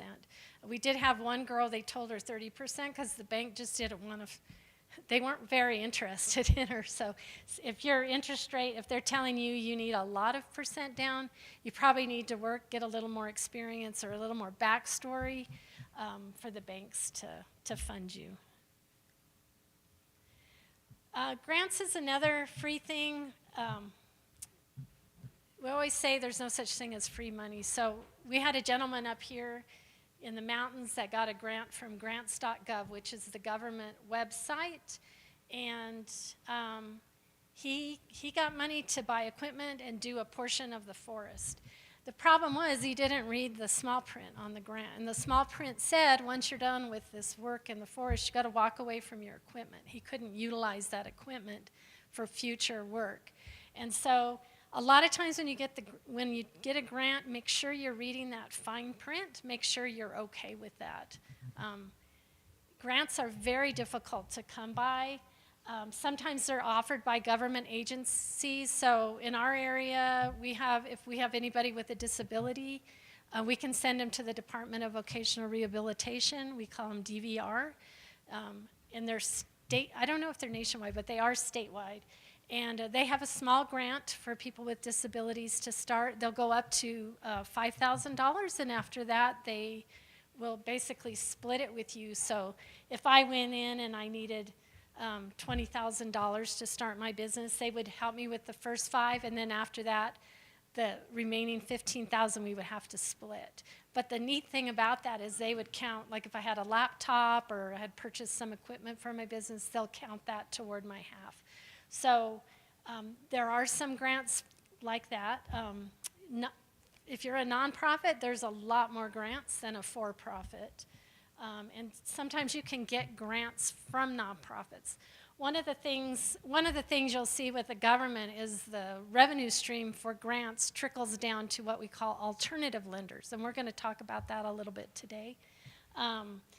They basically get the grant, and then they'll loan out the money to you at a low interest rate, sometimes no interest rate, or sometimes a regular interest rate.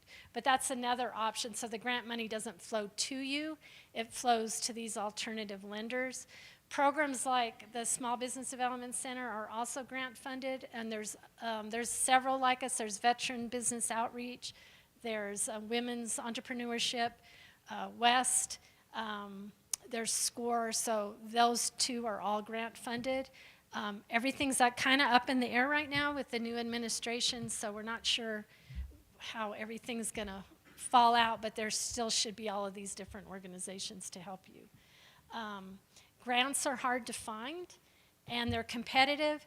Nicole, we have some packets. We weren't sure how many people were going to be here, but if you want a packet, we do have a sheet in there with different grants that are available now and also loans in there, as well as copies of the presentation and our cards. So if you have any questions, feel free to reach out to us at any time.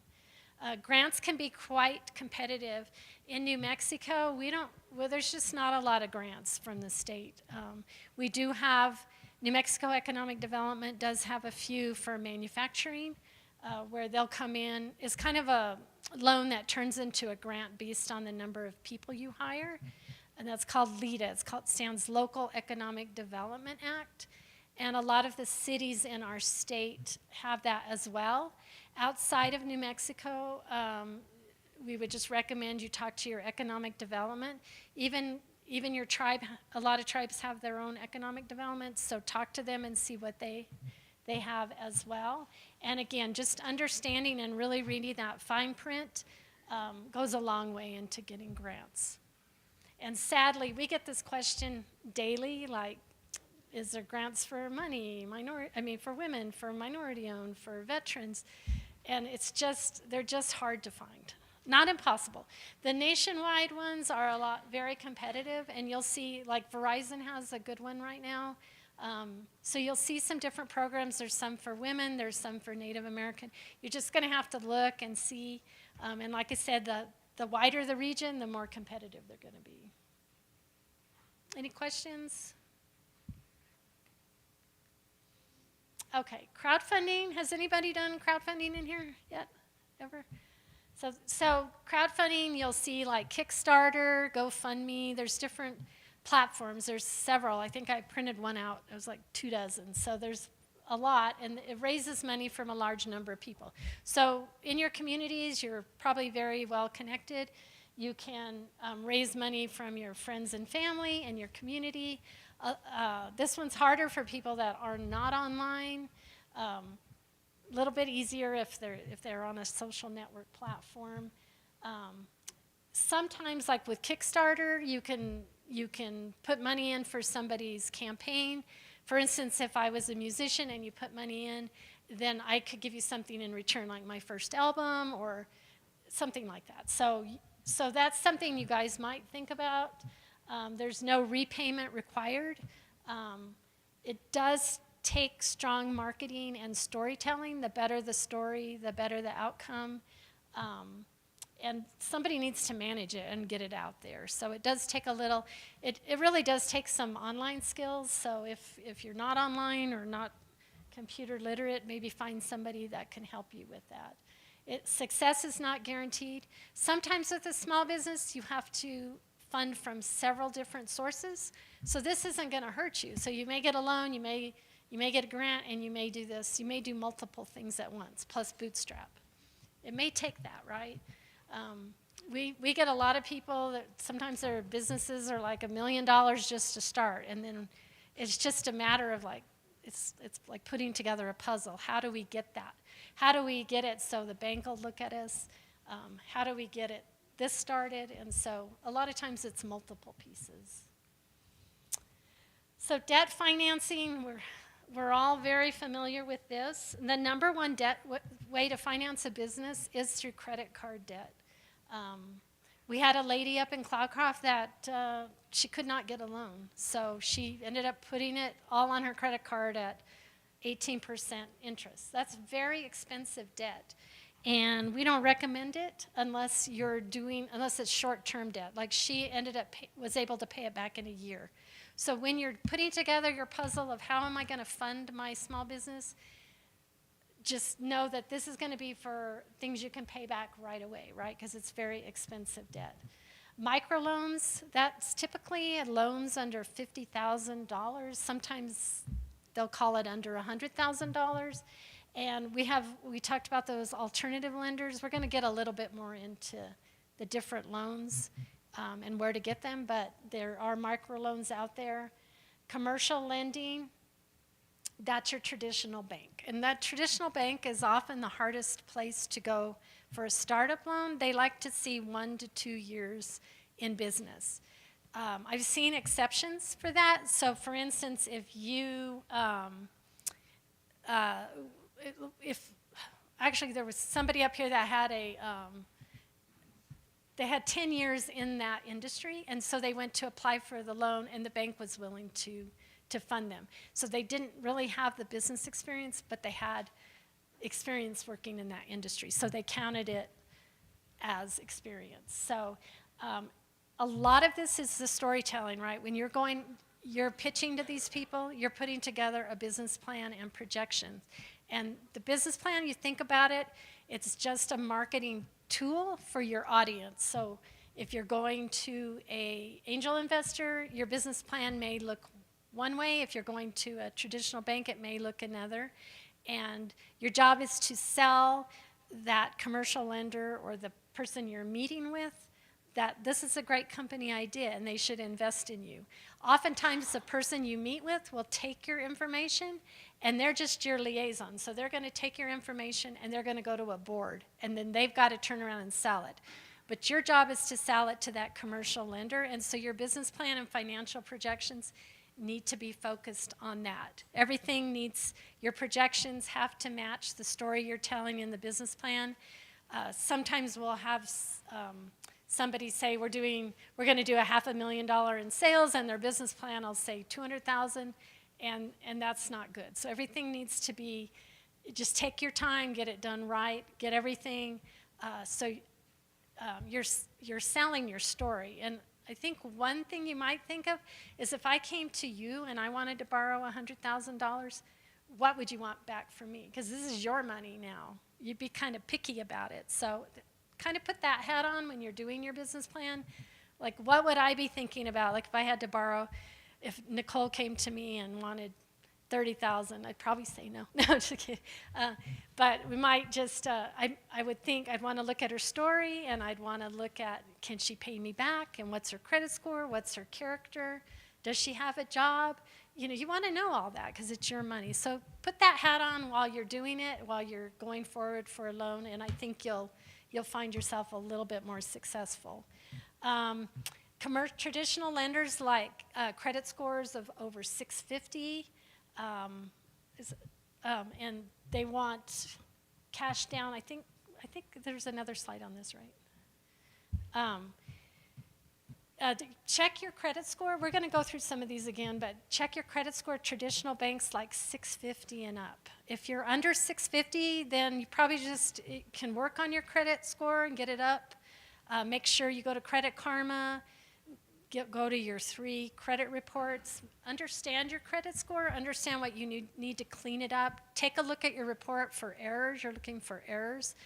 And like I said, don't plan on starting your business over a long period of time. So you have time to clean up your credit score because it's not going to get cleaned up overnight.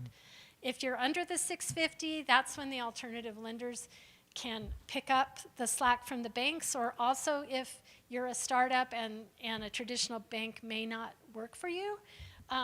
Sometimes you're going to get a no from a traditional bank merely from the industry you're in. So, for instance, I've been told by bankers that they only do so much in accommodations. So if you happen to be starting a hotel and you go in and they've already done all the hotels they're going to do for the year, they're going to tell you no regardless of your story.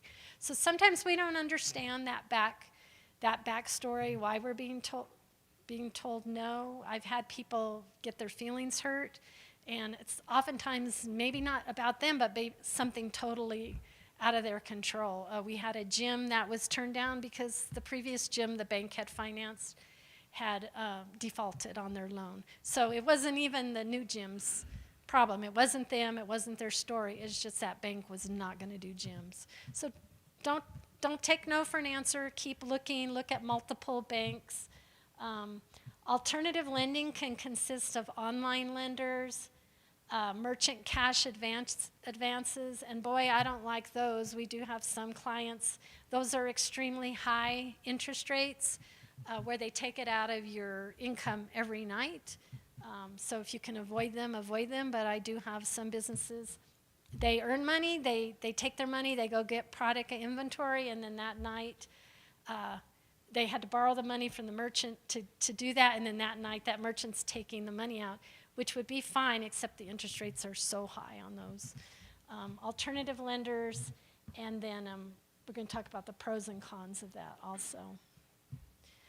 Short-term versus long-term. Understand what you're buying. Make a list. So if this is if you're just starting up, you need a list of exactly what you're going to buy.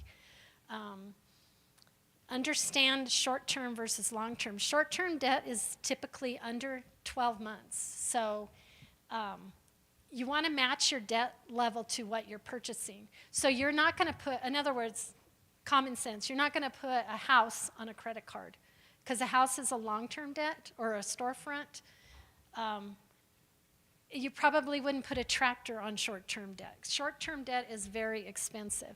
But, however, if you just needed some inventory to get through the next couple months, you might do a credit card, right? So match your debt level with what you're purchasing. The longer the term debt, the longer the assets. So, of course, with buildings would be your longest. And so you would want to get probably a bank loan for that, so they go out 20, 25 years.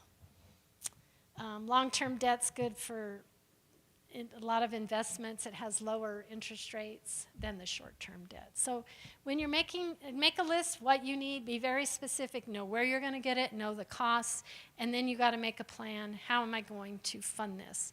And you want to match it to your debt level. There are some government programs. The SBA has they have several different loans. Most of them they're called 7A and 504 loans. So the SBA stands for Small Business Administration. It's under the federal government, so it's another department like the IRS. And they have, so for those of you that live up here and you just got through the fires and floods, they were the ones that came in with the disaster loan called the EIDL loan. We also had the EIDL loan during COVID. And then you guys probably heard about the PPP. So those loans during COVID came from the Small Business Administration. And they have what's called 7A and 504 loans. The SBA actually does not have money itself. What they do is they will tell a bank, if you give this business person a loan, a startup loan, or maybe it's not even startup, just a growth loan, we will guarantee up to 85% of it if they are to default. And that takes some of the risk off the banks. And now that the banks have a little bit of less risk, they're more likely to lend to riskier people. And riskier in their eyes is anybody that has less than 2 years experience, or maybe, you don't quite have all the cash down, that type of thing. But a 504 loan, that's traditionally infrastructure and buildings, so anything large. So if you're going out and looking for property, you may go to your bank. You're always going to start with your bank. For a 504 loan, the bank will fund 50% of it, and then SBA lender, they're called CDC lenders, or capital development companies. And we have one in Lubbock that covers this area, and one in Las Cruces, El Paso that covers this area. And they'll do the other 35%, and then you come in with approximately 15%. So that's how the 504 loan works. The 7A loan is for everything else, for inventory, operating capital, refinancing. And that loan, you go straight to your bank, and if the bank doesn't want to do it themselves, they'll pull in the SBA. The cons of doing an SBA loan is it can take a long time. Sometimes the 7A loans can be pretty rapid, but 6 months on an SBA loan is not unheard of for the 504. So again, it's pre-planning. They also have a microloan that they can turn around in 24 to 48 hours. They just have a little bit more interest. And for those of you that are veterans, they have an Advantage loan that they can, they have no fees on some of those. So those are some from the federal level. Check your state and your local areas. Again, New Mexico, everything runs through New Mexico Economic Development Department. There's not a lot of loans. Sometimes they'll come through with grants. So we just saw some grants come out for historical restaurants if the restaurant was in a historical building. They do have the manufacturing funding. So, but not a lot, but just you can always check on their website. They list everything. They're doing a lot on, actually for this area and for your areas, they're doing a lot of grants on tourism related business. So if your business is going to relate to tourism, definitely check the New Mexico Tourism Department and look at their grants for that. And then go to the Small Business Development Center, Economic Development Departments are good sources for looking at some of that. Questions? Okay. Equity financing, this is my weak point. I have not really dealt with this personally. In New Mexico, we do have New Mexico angel investors. We do have one client that's talked to them. I've been told they really like high-tech companies. But an angel investor and a venture capitalist, they're going to want something in return. So what that means to you as a small business owner is you may give up a little bit of control of your business. And for a lot of entrepreneurs, that's just a no. It depends where you want it to go. It depends on your goals. So make sure you understand where do you, I love, it's Cece, right? I loved her story on she had a 3-year plan, a 10-year plan. That's very important. And that will help you with this decision. Understand that how to pitch and secure that investment. So again, get your business plan and projection, and you're going to pull what's called a pitch deck right out of your business plan. So you're going to practice so you can talk to those investors one-on-one and sell yourself to them. And just understand. A lot of times people come in and they'll have, I actually did have one that had some friends that invested because they didn't have the down payment for the loan. So they got 4 friends to all pitch in. So be creative. See, sometimes you just have to be creative because not all of us have the down payment. Understand what their ask is. A lot of times people that come in our office don't know, like they're going to go pitch to an angel investor, but they don't know if they want a % of their sales or % of their net profit, or do they want a % of the business? Do they want to have an actual active role in management? So you really need to understand that when you're talking about equity investing. Any questions on that? Okay, business planning.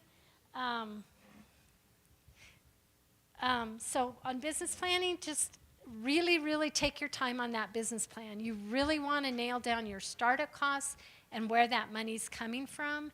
And along with the business plan comes financial projections. And what a financial projection is you're looking 12 months into the future, 3 years for banks, and the SBA even likes 5 years. And you're trying to guess. It's just a guessing game, but you can't just pull numbers out of the air. it has to have some logic behind it. So when you're doing your projections, you want to, in my mind, it's more mathematical. So if you have a restaurant you're starting, you want to know how many tables, how many times you're going to turn the tables, how many people can sit at the tables. You want to know your pricing, you want to know your menu. So there's such a long list with each business, and each industry is going to look a little different. But you're trying to pull together your numbers, and you're going to look, and you need to build into it seasonality, especially if you live up here or in Gallup or Grants, wherever there's nice winters. You want to build that into your projections. If you're doing a tree trimming business in Ruidoso, you want to fill in those winter months. What are you going to be doing in November, December, January instead of tree trimming? If it's a good winter and or a bad winter and there's not much snow, you can probably still work. But a lot of these places you can't because of mud, the snow. So you want to put all that into your business plan. You want to put in your risks. You're showing the lender and the equity investors that you understand the risks. You understand the competition. And what's your strategy to tackle that? They want to know that you understand it. Sometimes banks will just get this business plan, and we've had them too. It's just, I have the best business, the most wonderful business, my numbers are going to be sky high. They're probably going to say no because they're not going to believe you. So you got to make sure that your numbers are conservative and realistic, and that you have logic and math behind all the numbers, and that you've got your risk in here. So if you're going in and you know there's a lot of competition in your field, that's fine. You just have to have a strategy on how you're going to be better than your competition. And you're going to build that into your plan. Because remember, you're trying to convince that lender or grant holder or investor that they can give you your money to you, and you're going to do great things with it, which I'm sure you all are. So when we talk about projections, another word for that is forecasting or pro forma, and that's what you see up on the slide. You're going to want to go through, understand your cost of goods sold, which for service-based businesses is oftentimes zero, but for if you're selling or manufacturing or doing a restaurant, you really need to know that number, and you need to know how it compares to other people in your industry. So if your number's way higher than the industry, the bank's going to look at that and go, why are you spending so much money on your supplies? We actually had a loan turned down because the lady had bought her all of her fabrics and supplies for her small business. She was a huge couponer and she would go around looking for deals and buy things on discount. And we did a cost of goods sold number on her previous history, and the bank turned her down because it was so much less than the industry. So she did finally get a bank to lend to her, but sometimes you have to, we didn't do a good job of explaining in that plan why her number was lower than the industry. So it's fine if your numbers are different than the industry average. You just need to be able to explain it. And you also need to be able to explain all your expenses. So we a lot of times see people, they forget about transaction fees on credit cards, and they may not have the right interest rate, or they'll forget about all the payroll taxes. And now in New Mexico we have a sick pay, so that's another additional cost to small business. So costs really add up for small businesses, and when you start doing projections, you're going to see that it's pretty expensive to run a business, and you need to understand it all. And that's what you're doing with this. Any questions on that?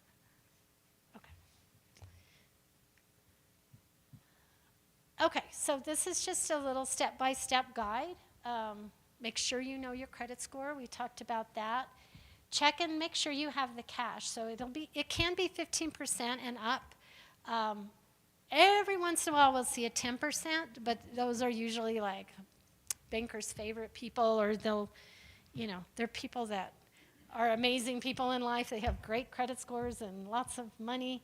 But typically we'll see 15 to 20%. So if you don't have that cash down, you might have to get creative. Like I said, we helped a gentleman, and he got 4 friends to each invest $5,000 each. So that's how he was able to do it. So you may have to get a little, you may have to save for a few years. You may have to look at your retirement accounts. So you just have to think outside the box. Collateral, what collateral is that's an asset a bank will take if you were to default on the loan. They want to take something. So if they lend me $50,000 and I couldn't pay it, they would want something to come take of mine, like an RV, a vehicle, land, a building. That's what collateral. And it typically has to equal the amount of loan you're borrowing. You're going to need a complete, detailed business plan and projections. Take your time, thoroughly understand it. Be sure to identify your needs. So here's where you're going to do a detailed list of startup costs. If your loan is going to include construction costs, yes. 5 more minutes? Okay. Okay, thanks. So if it's going to include construction, you're going to want invoices from GB98 contractors. And make sure you have the last 3 years of your income tax, your personal financial statements, resumes. So you can go to any of the resource partners, the West, the SBDCs, VBOX, so make sure your whole package is together. Questions? Okay. Common mistakes. A lot of times people go in without knowing their credit score. If you're going to be a partner on a business, guess what? Their credit score comes with them, and the bank's going to average the two. So make sure you understand where your partner is at.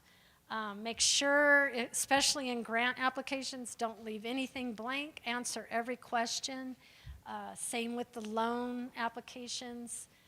Be prepared, and again, that's where some of the mentors can help you be prepared for this. Sometimes people don't have enough collateral. New Mexico has something called a collateral assistance program that'll, let's say you're buying a building and you're short funding. They could use the building for collateral, but maybe you're going to remodel, so there's a little short. You can go to the state of New Mexico, actually your bank can, and get you a little separate loan to make up for that collateral. So. And lack of good business plan and projections. Here's some resources for Native entrepreneurs. CDFIs are community development banks, and we do have some listed in our packet if you need it.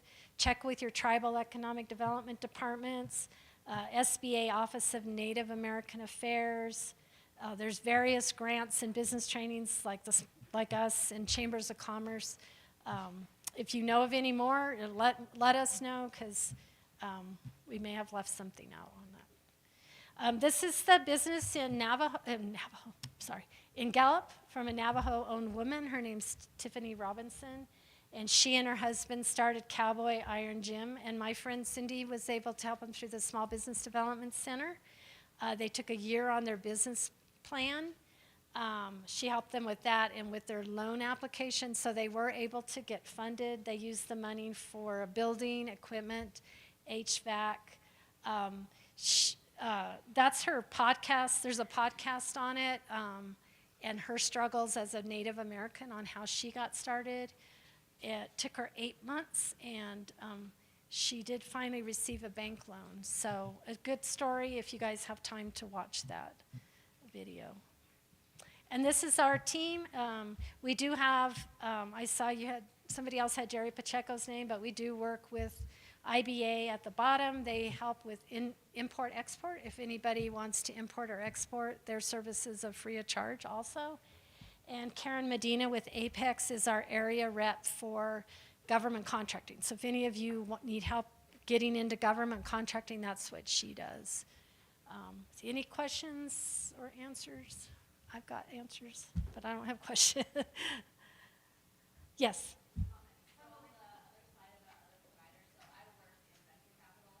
Oh, okay. So I work with some of the venture capital funds here in New Mexico. Awesome. So that's definitely the hat that I wear the most. And some of the other capital providers in the state here that I know of are folks at Mission Driven Finance. They've gotten funded from the state's SSBCI money to do work here in the state, along with Raven Capital Partners.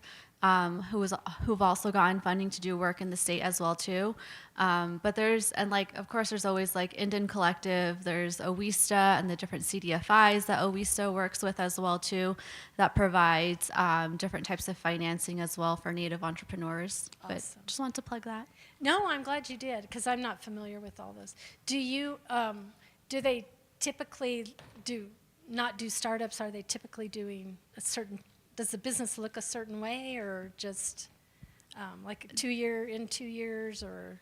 It depends. Like the venture funds will definitely, when you work with venture funds, you'll want to ask like what stage they invest in, pre-seed, seed, up to Series A. Or they might be more of the angel route of doing very much like startup conception type of investing. But mission-driven finance and others, they typically provide debt or revenue-based financing. So those are types of products that are coming through and being provided to Native entrepreneurs. That's awesome. Great. Well, thank you. So you have another connection for venture capitalists. So any other questions? Well, good luck. If we can help anyone, just let us know. And good luck to all of you. I'm sure for those of you that are in a business or starting a business, you're going to do great things. So thank you.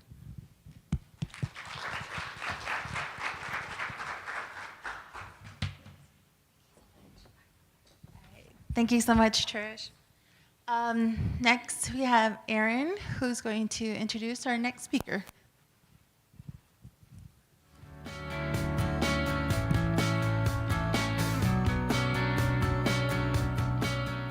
Hey, everybody.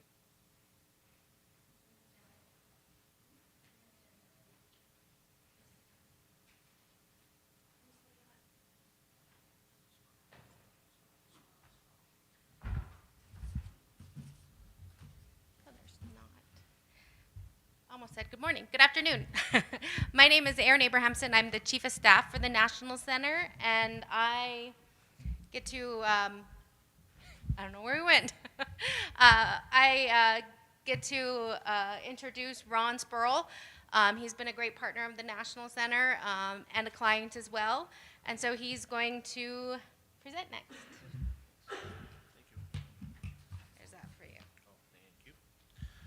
Well, thank you, everyone, for allowing me the opportunity to be here. I am a tribal member from the Little River Band of Ottawa Indians, not the music group, but my tribe was just reorganized in '94.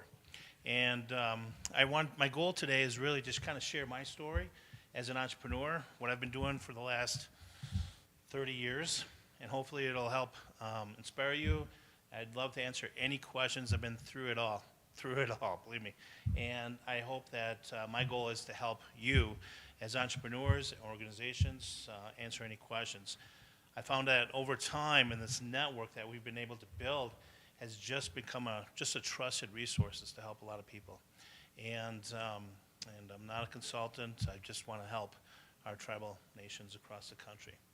So I'm a tribal member from the Little River Band of Ottawa Indians, and had the opportunity back in the late 90s. I built a distribution company.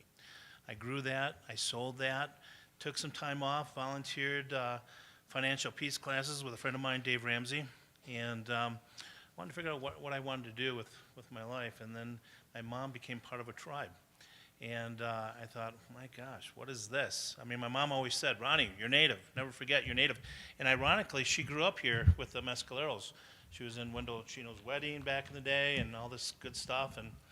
And so we became part of a tribe. And when we became part of the tribe, I went over there to make sure my mom wasn't joining a cult or something like that, because I didn't know. And next thing you know, I became the president and CEO of our casino. And I don't even gamble. But our chairman and our council saw something that maybe has given me the opportunity to help our tribe. And I took them from a 22 million net revenue to 40 million in 2 years.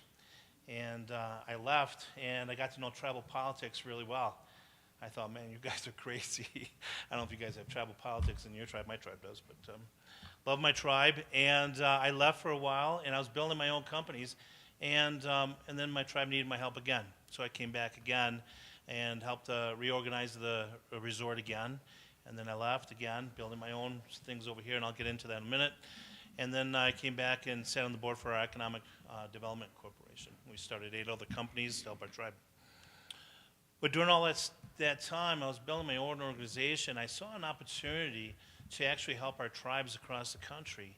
As an entrepreneur, I went through the things to start a company. I'll go through some of the stuff here in a minute just to kind of walk through. I think the presenters today did a great job. CC, you did a great job. Everybody, Trish, did a great job of just walking through what it takes to build a company. And so I started building the opportunity. What I saw was an opportunity to help our tribes. The word Ambe in our Anishinaabe means hurry up or let's go.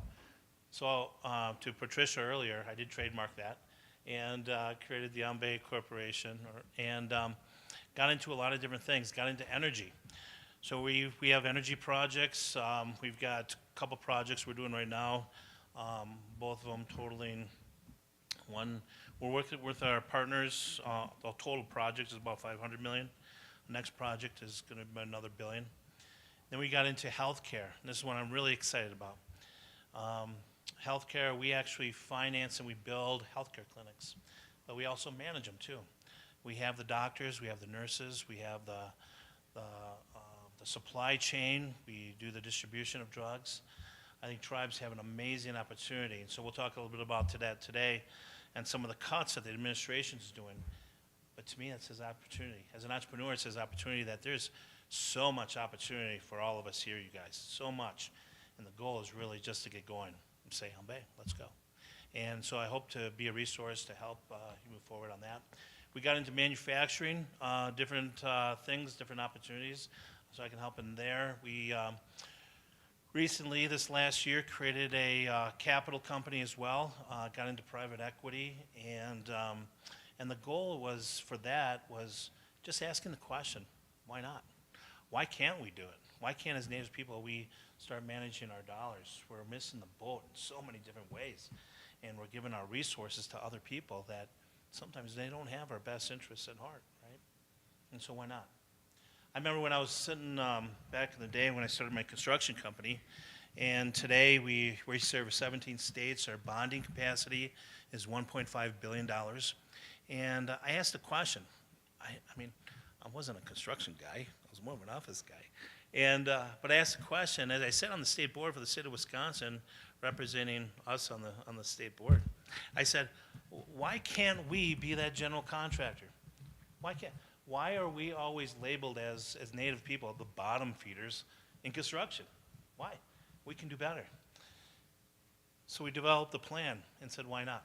You know, what was interesting as I was asking that question, when my tribe first started our casino, did my tribal people, did my leaders know how to build a casino? No. They teamed up with somebody that did. They partnered with somebody that did. But what's interesting, and this is a challenge for you guys as you look even for financing, for all these different things, is to just ask a question or to realize that when you're negotiating a deal, you really have more to offer anybody that partners with you than you realize. It took me a long time to figure that out. Because to me, as a young entrepreneur, I was like, I just want somebody to invest in me. I just want the opportunity. And I was willing to give it away. Don't give it away. You have so much opportunity out there, more than you realize. And so I hope that you ask questions, think questions, ask why not. Ask me questions anytime as I'm talking here and say, what if this, what if that? Can I do this, can I do that? I am going to tell you, you can, okay? So today we became a big general contractor. We're building trades, we build casinos, we build hospitals. I'm building a data center for Microsoft. And I'm not necessarily the big general contractor of the whole project, but I am the big subcontractor on it because there are bigger companies than us, right? But it's not something to snark at. Our bonding capacity is $1.5 billion. That's something to be said. Got into real estate, the real estate market, and leveraging public financing to do real estate projects. That's kind of interesting. And I asked the question, why not? Why couldn't we do it? Without a doubt, we can. And now we're coming up with a creative way as Native businesses where we can actually, I mean, this may be a different conversation we can have off camera or something like that, but we can actually do real estate projects, leverage public financing, and develop our communities, not only within our tribal communities, but the communities around us. We actually now can say we can lead our communities and help the communities around us. And that was really, if I go back to the mission of Bay, was set up.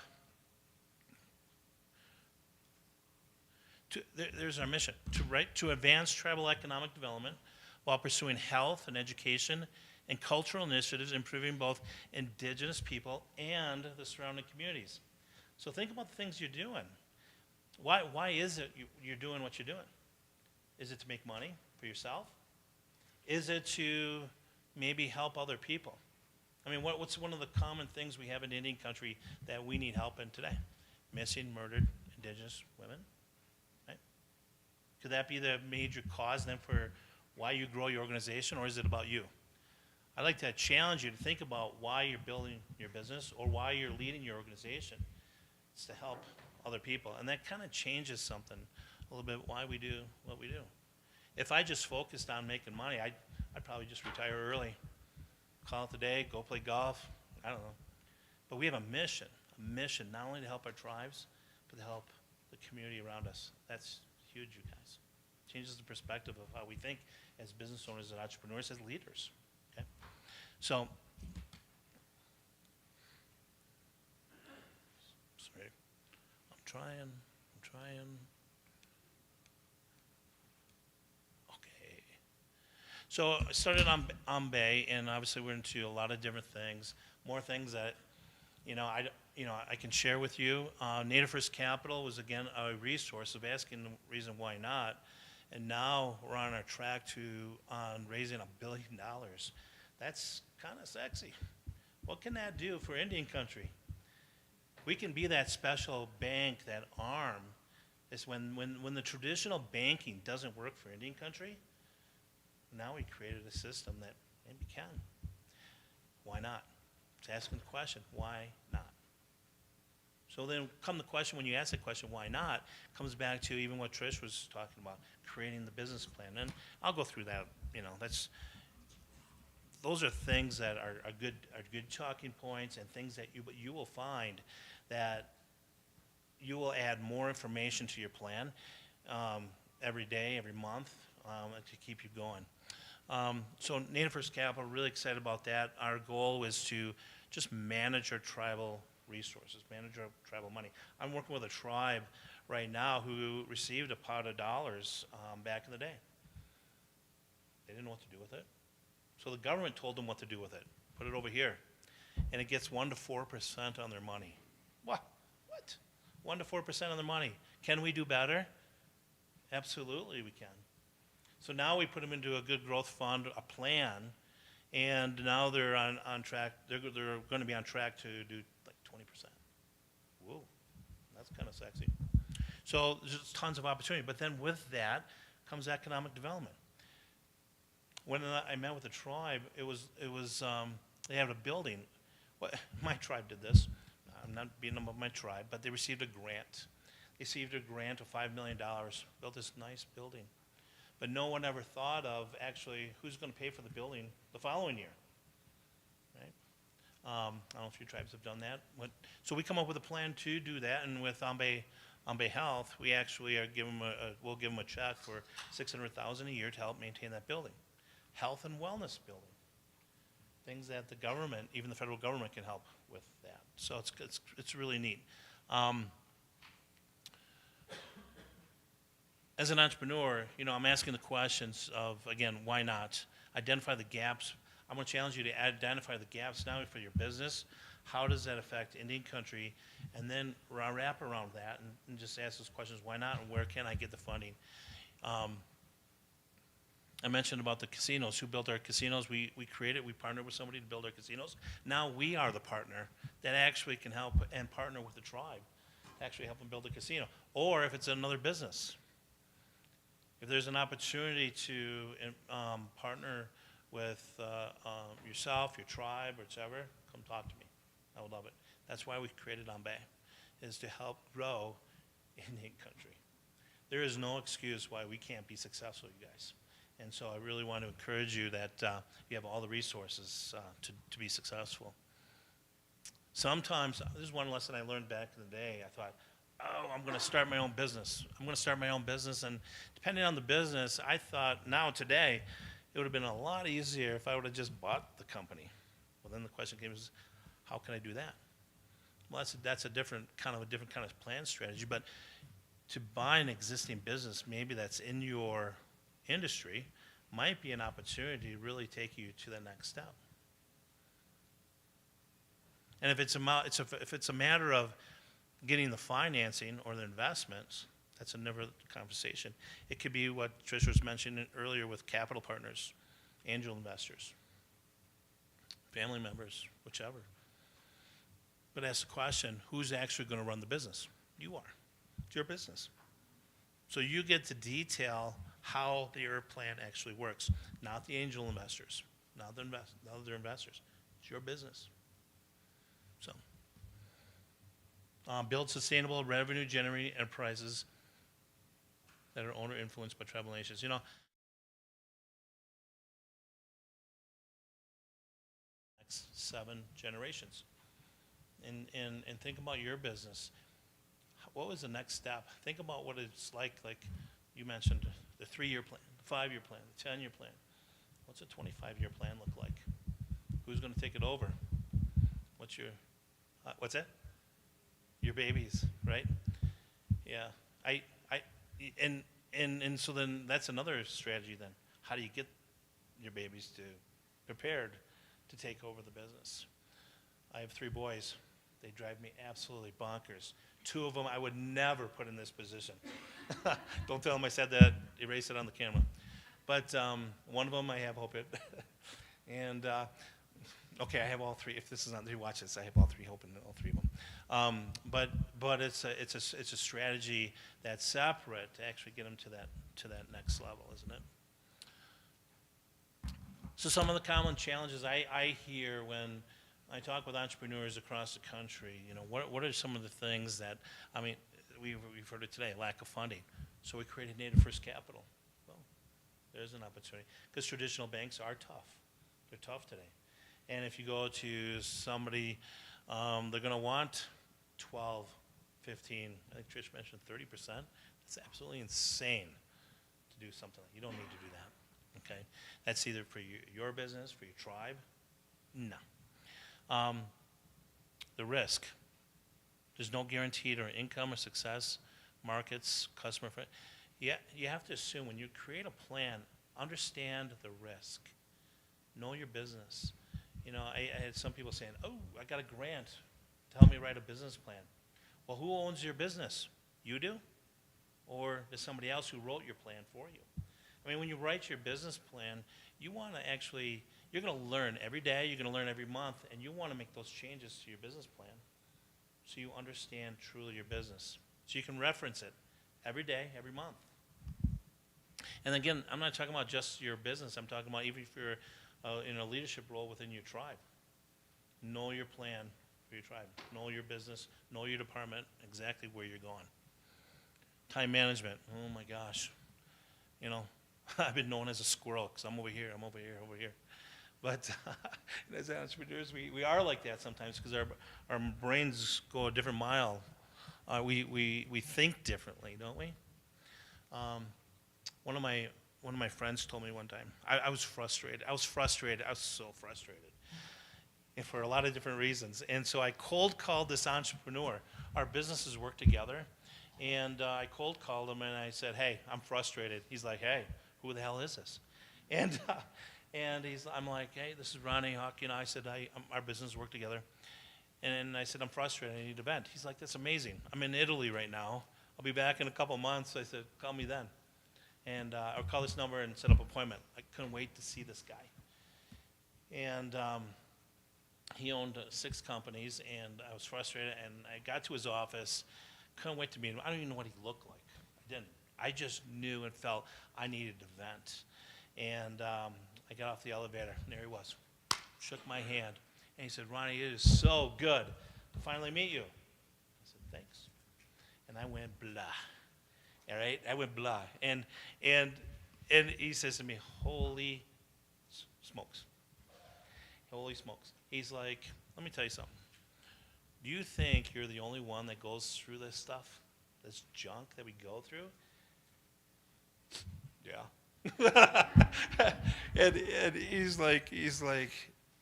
he really just encouraged me, and he's like, "You're not alone." But he says, "Let me tell you something." He's like, "We as entrepreneurs, we think differently. Your family is not going to understand you, your friends, and sometimes your employees. So you have to lead your employees. You can't share everything with your employees. Lead your employees. But you need mentors in your life, you guys. Mentors that understand the things that you go through, the walk that you go through, that encourage you and tell you when you're crazy, when you're not crazy, and to maybe give you some ideas to kind of walk through. And I don't even want to go down this path. I'll tell you a whole bunch of stories. So, but I encourage you to put some mentors, good mentors in your life. And I would love to learn more about each of your companies and even be a resource for you as well if you need that. Obviously, finding talent, et cetera, for your business. But that comes into knowing your business. Marketing your business is so key. Cash flow issues. Obviously, I mean, cash is king in your business. Know your business, understand and forecast where you're going to need your cash in the next 3 months, 6 months, 12 months, and plan for the what if. Because if you don't need it, that's good. You're in a good spot.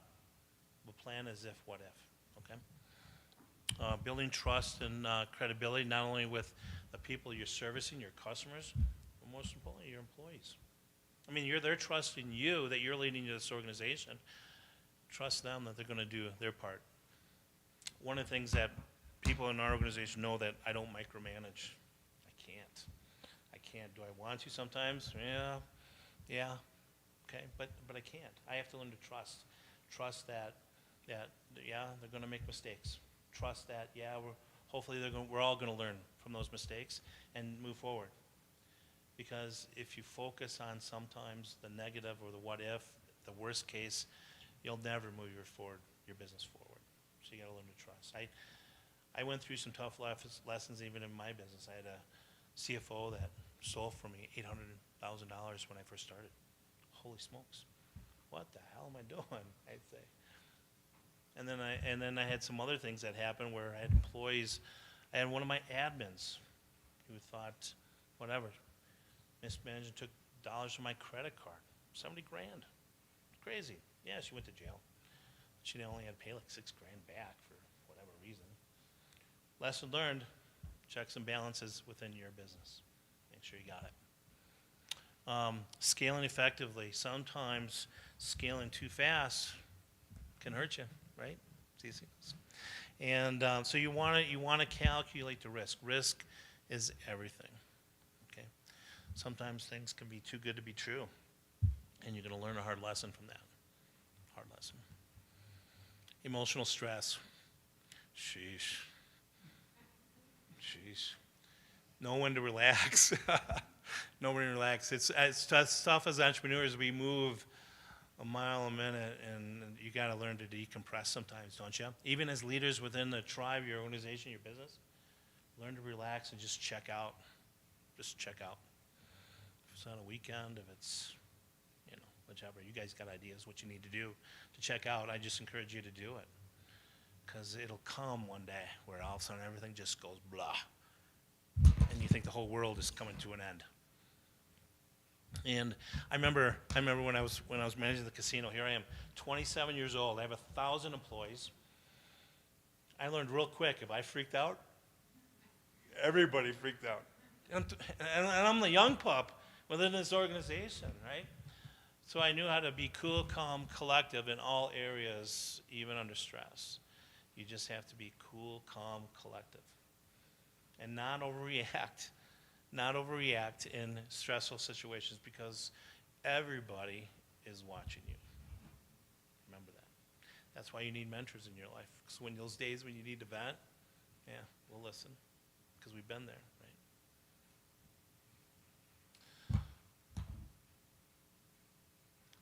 Our business environment is moving so fast. We're adding more people all the time. I'll go back to Ambe Health for a minute. Here we are, we created a software company called Ambe RX. I asked a question one day. I said, I went to Blue Cross and I said, I want my data. I want to know what we're actually paying for our healthcare costs, for our drug costs. Because what's one of the issues that we have within healthcare? Huh? Can't afford it. The drugs are so stinking high. And so Blue Cross said, Ronnie, it's your data. But you can't have your data.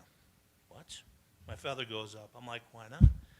Right? Why not? And so we had to sue them in federal court to get our data. That shouldn't happen to happen. So we created a software company now where we're actually working with the PBMs. We wrote the terms and conditions and said, hey, you want to work with us? This is how it works. Guess what? The mid-market PBM signed up for the opportunity. And now we actually get to own our own PBM. So if you look on the back of your insurance card for your employers, your business or your employer, it might say Optum RX. They own your data. They own the cost of your drugs. Cost goes up, do you think they're going to share the savings? Or costs go down, they're going to share the savings with you? No. So then I ask the questions, well, why can't we own the data, right? So now you can. So if you look on the back of your, if you're under Ambe RX, you actually own, your tribe can actually own your own data. Your employer, your self-insured, you would actually own your own data now. Now you control. And if those PBMs don't play by your rules, you can take your data and go somewhere else. Well, that's kind of sexy, isn't it? You can't control the PBMs. That's why Trump hates PBMs. The drug market is so high. So think about, you ever hear of that drug Humira? Right? $5,000 to $9,000 a month for that drug. That's insane. You know what our cost on that drug is as Native people? Take a guess. Anybody got a guess? I'll tell you. It's 1 penny. 1 penny. Wow. Why not? Why not? Why can't we be the distributor of that drug, Humira, or any other drugs? See, back in the day, the tribe said, hey, we'll give you some land, and we want free health care. Don't misunderstand me, I'm not going to rip on IHS. They're there to help with their health care. Are they perfect? Not even close, right? I was dealing with a tribe up north where a tribal member got a broken arm, couldn't see a doctor for 7 weeks. What? We can do better. We have a tribe that has 5,000 tribal members. Their IHS clinics open Monday and Tuesdays. Can we do better? Yeah, absolutely. So we created Ambe RX to work with the PBMs, get cost control containment. That's on this side. On this side, as a construction general contractor now, we're financing, we're building healthcare clinics. Oh. But now, Ambe Health, we are the doctors. We are the pharmacists. We are the specialty care clinics. We are working with tribes now where we don't put tribal politics first. Ambe comes in and says, let's go. Let's create the healthcare clinic that you want, that you need, not only to serve your tribal nation, but for the community around you. That's hot. Now what's sexy is that we can actually sell the Humira to the community around us. Oh. So if your tribe, right, is getting that drug for a penny, your tribe could sell that drug to their healthcare plan for what? Maybe the self-insured company's paying $7,000 a month. Well, that's what, $84,000 a year in income for your tribe off one drug. What if you sold it for, I don't know, $3,000 as a tribe? Still making a lot of money, right? And Ambe Health actually manages that for you. We have some tribes that are netting $100,000 a day, selling prescription drugs to the non-natives, to the community around us. The story isn't about the tribes actually getting into the drug business. The story is the tribes are actually leading in healthcare, one tribe at a time. And that's what Ambe Health does. So we come in and actually help build the entire enchilada, take all the tribal politics out. The non-native community doesn't have to worry about going to an Indian health clinic. All they have to worry about is going to an Ambe Health clinic. It's a different perspective. Because if you say native clinic, they think it's for the natives only, which it's not. You know, Medicaid patients, you know, an average doctor might get a reimbursement for $50 to see that one patient. $50. Our reimbursement as tribal people, as the doctors, we get $801. Whoa, that's sexy. Now, if we go across the hall to go to the pharmacy, the tribe gets another $801. Now, why would they do that? Because it's economic development for your tribe. We're creating the doctors, we're creating the nurses. If we have tribal members want to become doctors or nurses or whatever, we'll give them a grant for $100,000 to go to school. The deal is you got to come back home to serve your tribe. Right? So Bay is bringing all these resources together, all these opportunities to help entrepreneurs, but we're creating the ecosystem. So even in your business, think about how you can create your own ecosystem, not be dependent on somebody else buying your product. Create the ecosystem. And that might be an opportunity for your business to actually bend a little bit and grow into an area you never even thought of. See what I'm saying? Active listening. I can tell you that from my experience as a CEO of a casino and many companies, but I'll take my casino experience here for a minute. I didn't know what the hell I was doing. I had to be cool, calm, collected. I got introduced to tribal politics right away, knowing that I couldn't freak out. My gosh, I learned how to listen real quick. I mean, I could tell you some stories where I knew the tribal elder what he had for breakfast that morning. But again, there's respect because I listened. And a lot of times, whether it be an elder, a tribal member, our employees, whichever, they just want to be heard. They want to feel part of your team. So listen. Listen to what they have to say. Doesn't mean they're right. Doesn't mean you're right, right? But they all have great ideas. So be an effective leader. Never assume that the people that give you advice are wrong. Just listen. Just listen. Take it in. And I mentioned micromanagement. Discern when to not micromanage it and trust the people that are within your organization. And obviously, a lot of I forgot a couple pieces here. Employees need a purpose and recognition and growth opportunities.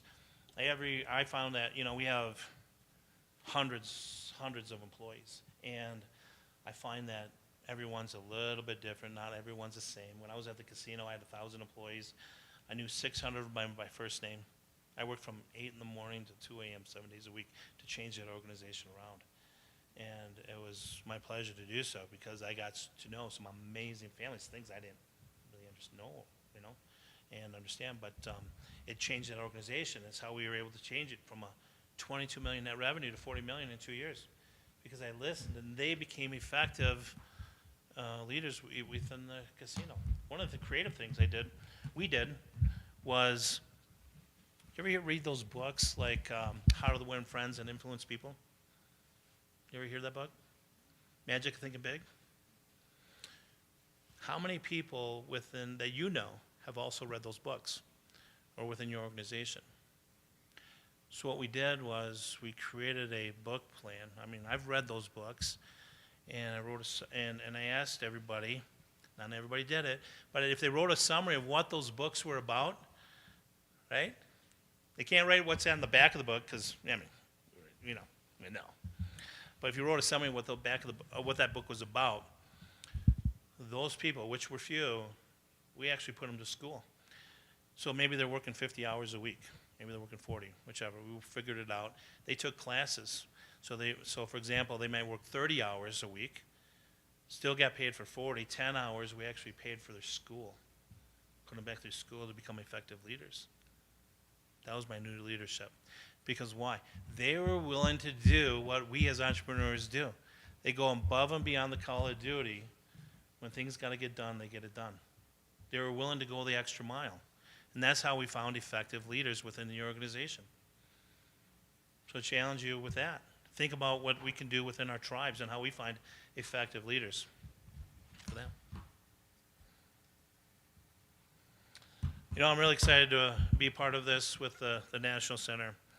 I think as I learn more about the people that are part of the team here and where we're going and where it started, the history, it's absolutely amazing. And ask why not? Why, with all the things that I hear going on with the cuts of funding and this and that, Can we do better?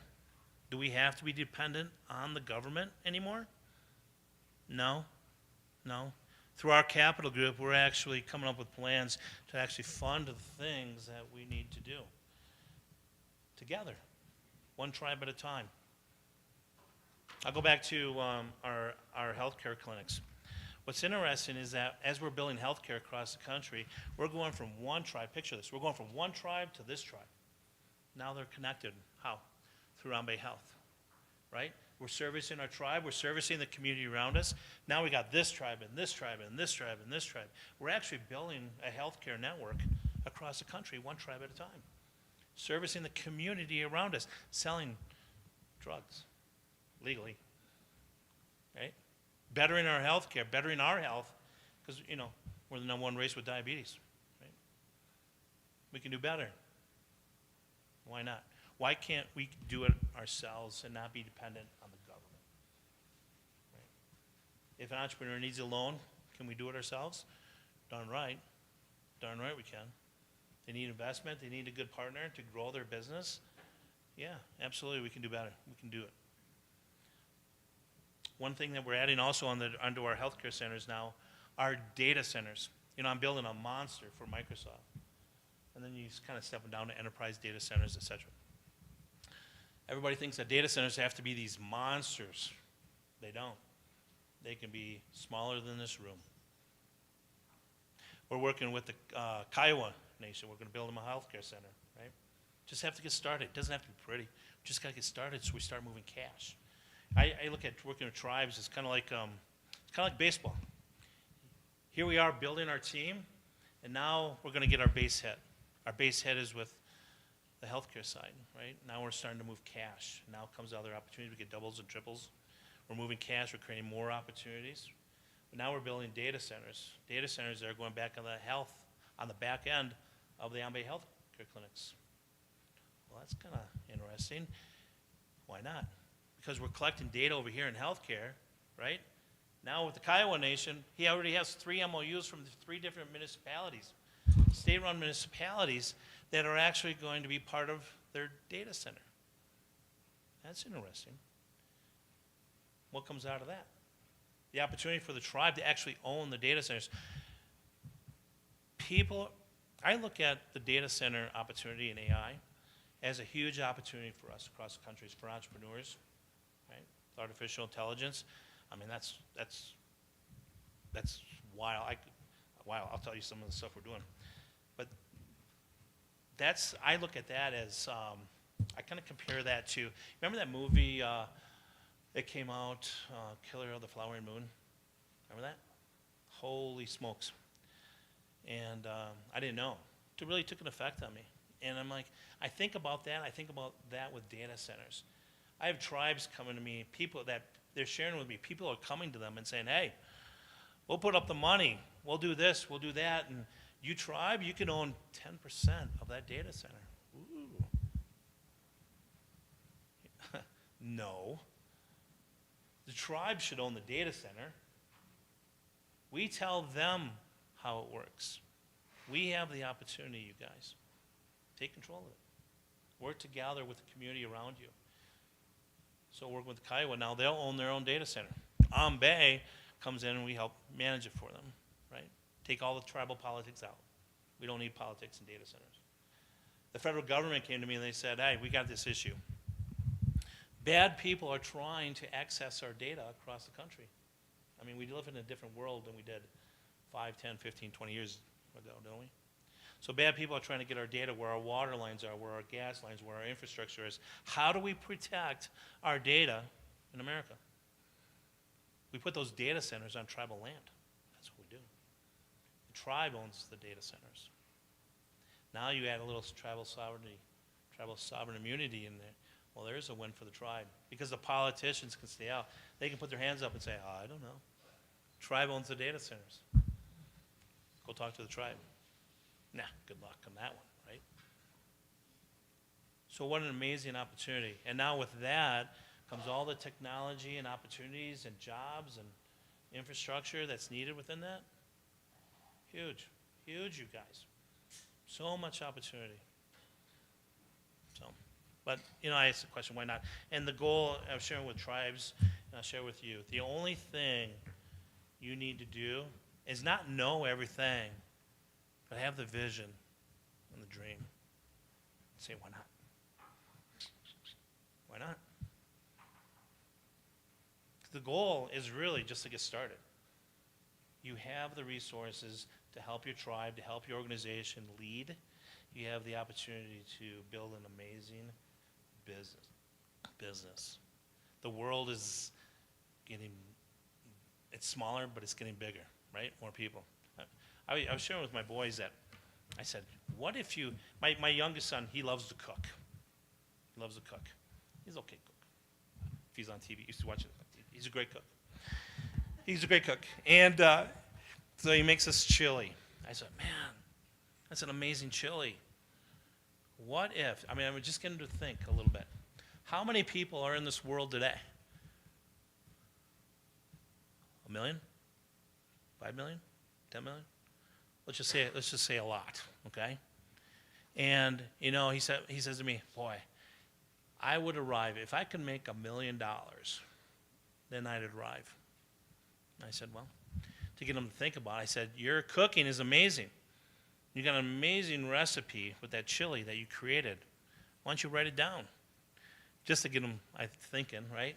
So he writes it down, and then he puts it on the internet. The most amazing native chili ever. That kid made 20 grand in a month? Because 20,000 people around the world paid $1. That's stupid. To me, that says opportunity and says, why not? Why not? So whatever your business is doing today, there's so much opportunities. Now it's just a numbers game. It's just a numbers game. I go back to the drug business. If we could sell one drug, right, for $3,000 to the non-natives across the country, ooh. Think about that economic development power opportunity. Isn't it true when we come to conferences like this and other conferences, the RES conference, I love the RES conference. I don't know how I do it. I get there on Sunday. I don't go to bed till Wednesday because, natives, we just keep going. It's crazy. But can you imagine, as we talk about, we always talk about this idea, if we could bring the tribes together under one house, and would we be a powerful voice in D.C.? All right? What's holding us back right now? Our own selves, right? So Ambe is going to, again, around the country, we're talking about different opportunities. We're talking about different industries that we're into already. And we're saying, why not tribe? Why can't we just get started and say, let's go, Ambe? Because if we see an opportunity that the tribe wants to do, and they can't get over their own politics, you call me. We'll say, Ambe. We'll put the money up. We'll create the plan. And we'll bring the tribe with us. And then if the tribe wants to be part of it down the road, well, Ambe. No hard feelings. Let's go. Because our goal is to connect all the tribes together under one house. So I appreciate the opportunity to share with you. I got so much to share with you guys and so many different stories that, it's amazing the kind of stuff that I've been through to get to where we are today. And I'm so excited to share that with you and others. But I would tell you today, there's so much opportunity for you guys. So much opportunity. You just have to get started. You have all the resources before you. Okay? Miigwech. Thank you.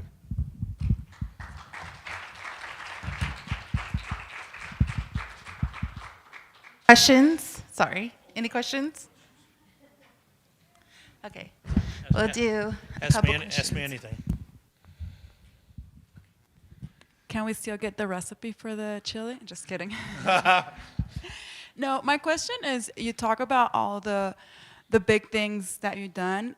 Will you tell us a story about your first check that you got for entrepreneurs who are just starting, and like how it started and how it made you feel and what you learned from that? So back in the day, when I started a company with hydro excavating. What the hell is that? I sold one of my companies, and a friend called me up and he said, hey, I want you to invest in this company. I'm like, okay, what is it? It's hydro excavating. What the hell is that? I mean, hydro, you think of water. Excavating, you think of excavating. So I think, I didn't know how it worked. So what I did was I got into the business. I was going to invest into somebody to do it, and it didn't work out. I thought, and I prayed about it, and I think, you know what? I'm going to do this myself. Wrote the business plan. Know exactly how it works, kind of. I didn't have a CDL to drive these trucks, so imagine like a sewer vac truck that a municipality might have. Okay? Now you put like a power washer on it, like power washer, and then it has a big vacuum and just sucks the ground right out. So you make the mud, and it sucks the ground right out, puts it into a tank. I don't even have a CDL to drive this damn thing. But I knew what I wanted to do and where it could go. More utilities, what I found was being put into the ground today than the last 10 years combined. So I created this nice glossy picture. I went to We Energies, our utility company. And the guy in the picture with holding this wand to shoot water in the ground and the big vac truck kind of looked like me, a little skinnier, you know. And I made a phone call to We Energies, our utility company. And Ted was 3 hours late to our meeting. But God darn it, I'm going to sit there. I'm going to wait for him to get there. He's not leaving. He finally shows up. I said, this is what we do, and we're good at it. I don't know what the hell I was doing, right? But I knew where I wanted to go. I wrote the business plan. He looked at me because I went, and this is for you, all you guys. When you go through and you're pitching your business, be confident in what you do. I didn't know what the hell I was doing, but I was confident. I'm going to build a hydrovac business. And he looked at me. He's like, no kidding. I said, not kidding. He turned around and he handed me a contract right there. He said, you're going to want to be in this area and this area. That was probably my first surprise. I'm like, oh, this is how it gets done. Right? And then from there, we went from 1 truck to 2 trucks to 10 trucks, and then we're subcontracting 15 other trucks, and we're locating utilities across, the Midwest.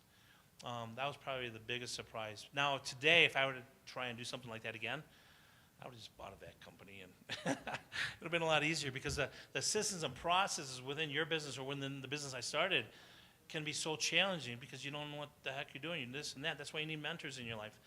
But it was a learn and go process of how to build a hydrovac company. No one's ever done it. I was the 3rd company in the state to actually do something like that. So it's kind of neat.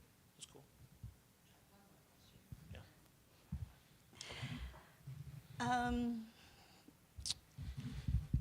So what I had developed within, and I was with Adriana, like I went down to West Oregon, I went and did all this myself.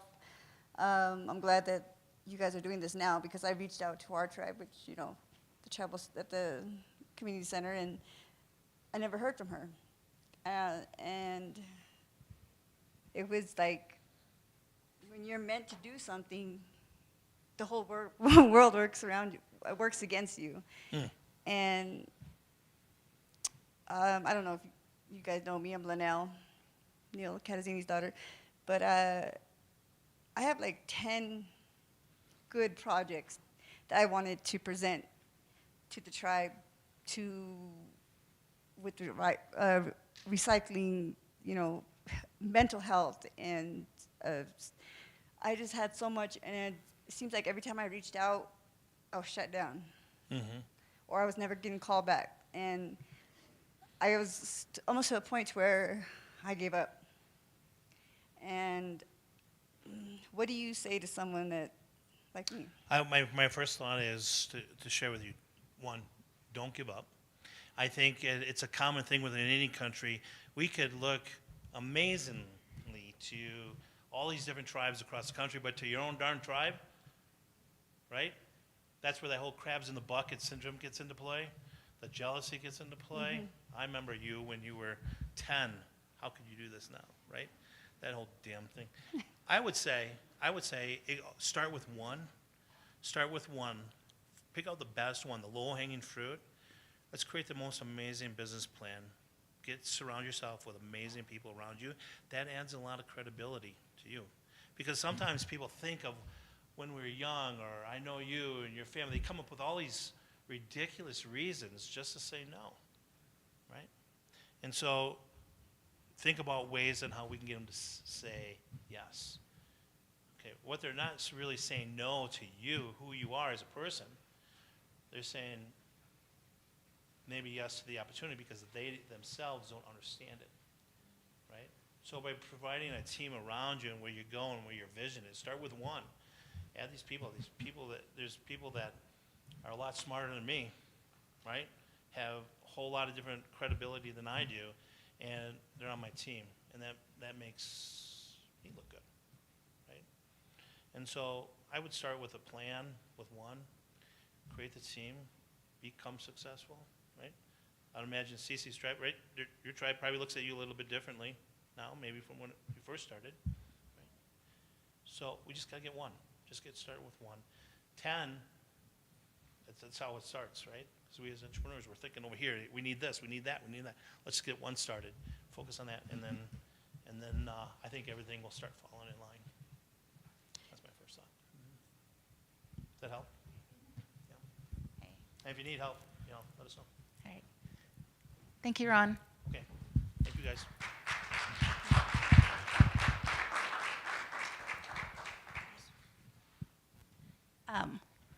Going to make a quick announcement before I bring up Nicole. We are going to give away four RES registrations. So RES is our organization's annual economic summit, stands for Reservation Economic Summit, hosts in Las Vegas every springtime. So we're giving out 4 registrations for that. So if you'd like to participate, please put your business card in the basket that Aaron's holding in the back. And then I'll bring up Nicole.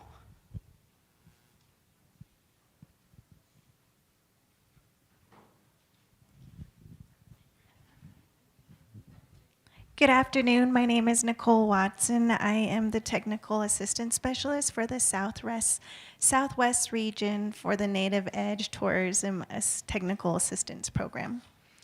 This afternoon, I have the privilege of presenting our next presenters. That is Adriana Castillo. She is the West Las Cruces Regional Manager. And Monica LeBaron, who is a business consultant, best-selling author, and a sleep expert. And they will be presenting on the essential steps to building your business plan.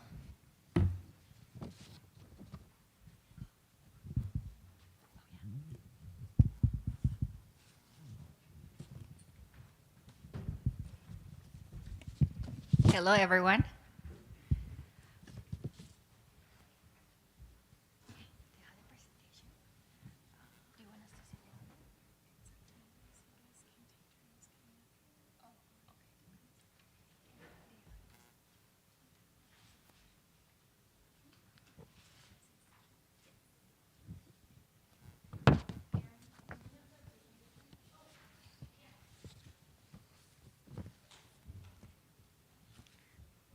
Well, while we get the presentation on the screen, I want to say how grateful we are to be here. We are excited to share with you about how to create a business plan.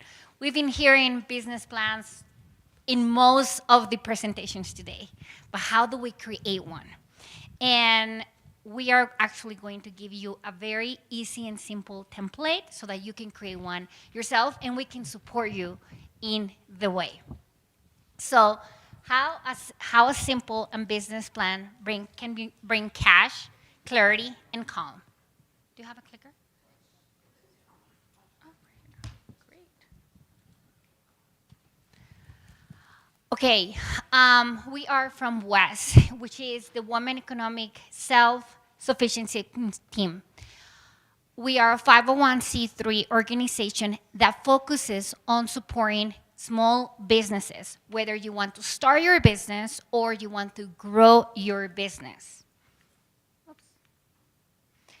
We support businesses by creating business models, sustainable business models that will bring cash to your business, that will empower you financially, and will create jobs. Because when you grow your business, your community thrives.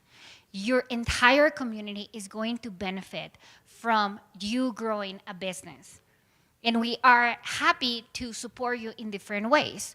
We offer consulting for free to grow your business. So whenever you receive our templates, not only we just give you a template, and not only we just do this presentation today, but we also are going to help you with any questions that you have along the way. Because what we really want is that you, by the end of this presentation, you know how to create a business plan, but you have the tools to do it. And it's an easy way to do it. It's not overwhelming. Sorry.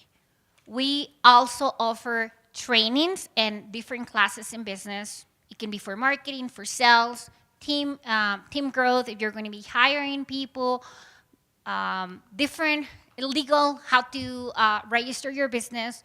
All of those, you can get them in our website. And again, we'll send you the resources. We have some loans, some SBA loans. You can get from $500 to $150,000 in loans from West. We have an incubator where you can actually manufacture your products. And we have a studio where you can record maybe publicity or something that you need to record for your business. We offer all of that. Now, I have a question.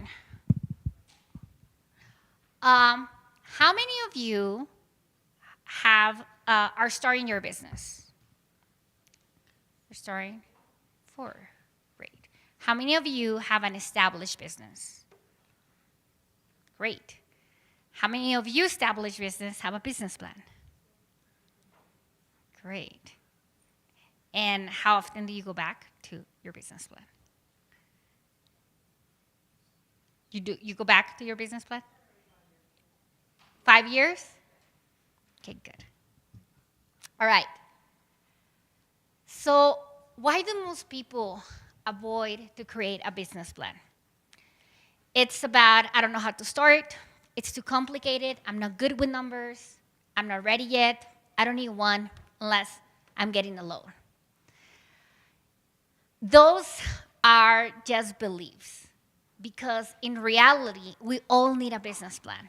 And I want to just give you an example. When you are going to, book a vacation, you're going to go on a trip, or you're going to organize a party at your house, it's your birthday, you have a plan for it.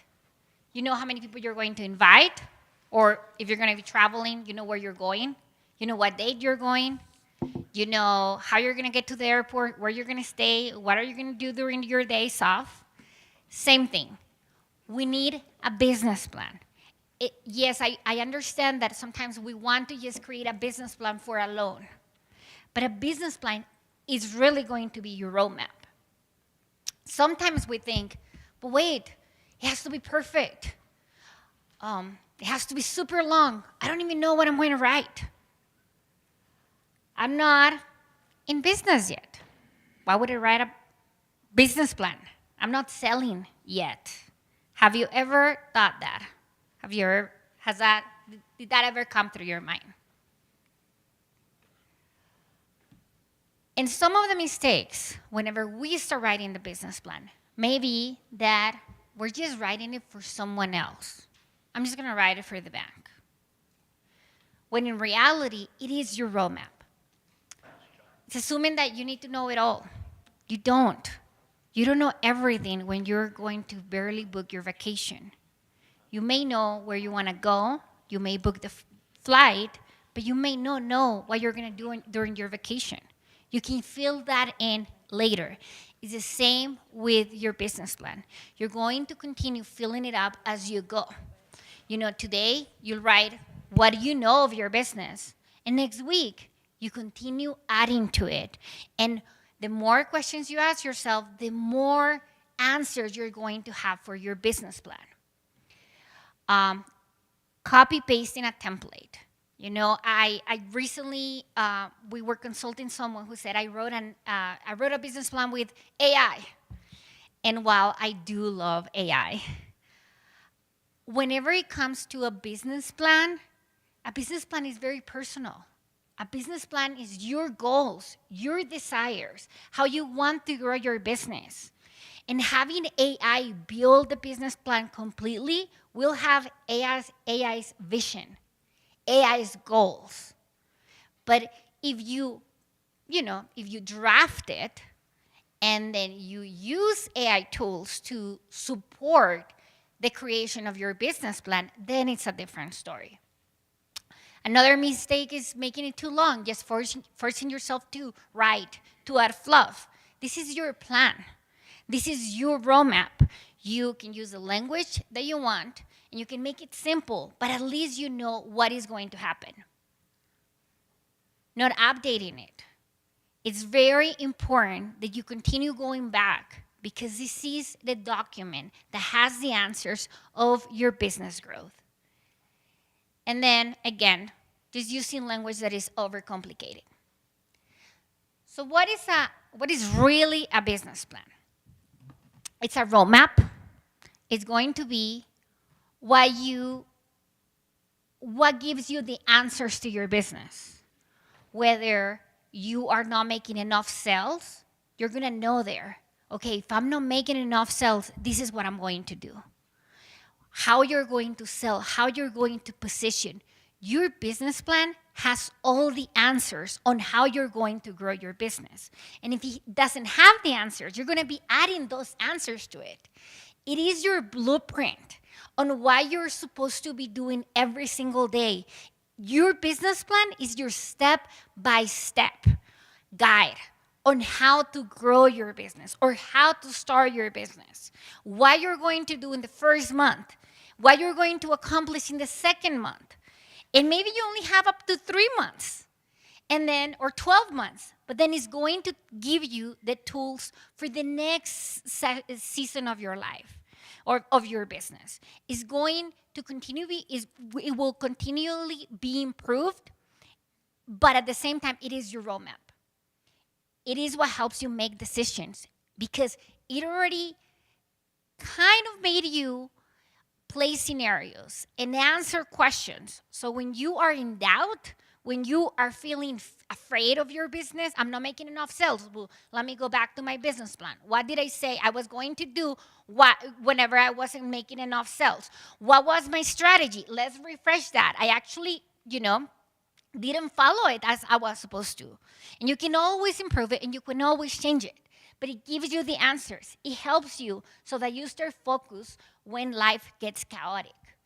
And it should be simple, practical, and written in your voice.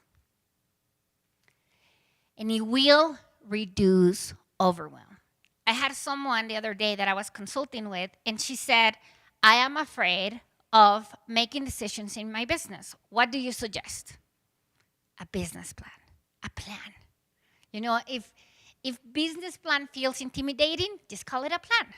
But it is your plan. When I have a business and whenever cash flow doesn't, where there's not a lot of cash flow or I'm having difficulty, I start feeling very anxious. And then I'm like nervous and what am I gonna do? And I go back to the business plan and I go back to the cash flow and I'm like, oh, actually, I already knew. Or I can do this. I remember the different strategies that I had laid out. And I get solutions from my business plan so that I can not feel overwhelmed. You're going to feel more confident. You're going to feel calmer. You are going to be more relaxed. And remember, less stress is better decision making. So it's really important that we understand that having a business plan is just in our own benefit. Yes, do we need a business plan for a loan? Yes. But before we actually write a business plan for someone else, we need to write a business plan for ourselves, for our business, because that is a roadmap to success. And then now we'll have Monica.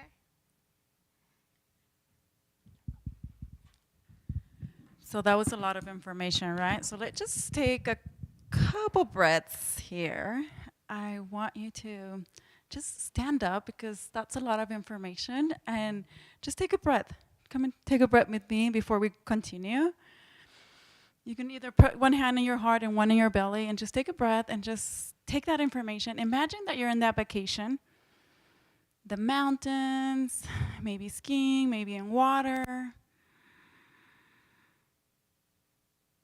And then just exhale, take a big exhale with a big imagine you're on top of that mountain, nobody's listening. Take a breath. One more. So sometimes when you start your business plan, you need to take that breath. You need to find that mentor. You need to keep going, like Ron was saying, right? And is it this? Oh. So these are some of the steps that we use, and something that we always tell our clients is that you create your own plan. Of course, if you're going to ask a loan with us or with the bank, they want this specific business plan for them. But I always tell them, if you're doing it for yourself, like even if you're doing it for the bank, do one for yourself and add the sections that you need. Maybe in your business plan, you need the section of lifestyle or how you're going to help your community. So put those into your business plan. Today we're going to talk about these 7 sections. And the first section is usually your business summary that we recommend our clients to fill out at the end, just because you get clarity after section 2. But this first section has what is your business, who are you helping, what problems are you solving, what is your mission, how you're better than others, right? And we recommend that you keep it short and either put bullet points or just a short paragraphs. Then section 2, we move into the market. So the market, your customers, who's your ideal client, right? Who do you want to work? Who do you want to serve? What do you wake up every morning and you want to do that work that you're doing?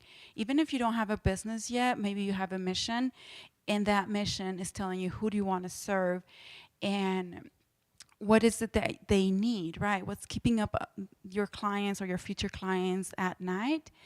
And how are you making the difference? How are you different from your competitors? Maybe your competitors, they don't exist because you're innovating, but who are your indirect competitors? Who is out there doing the work that you could obviously do better?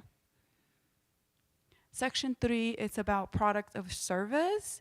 What is it that you're creating? It's going to be very, very different if you have a physical product or if you're delivering a service. I see a lot of clients doing both. They start with the product and then they bring the workshops to fill in those months that one of the presenters were saying about, yes, if you live in the mountains, if you have snow, like what are you going to do in those low months, right? I have a client that she's a baker and her low months are when kids are out of school. So how can she fill that maybe with services and teaching workshops or maybe little boxes or things differently, right? And how is this helping your customers? How are you selling it? And you're selling it through farmers market or online? What is it going on and how it's being delivered? If you have a price, you add the price.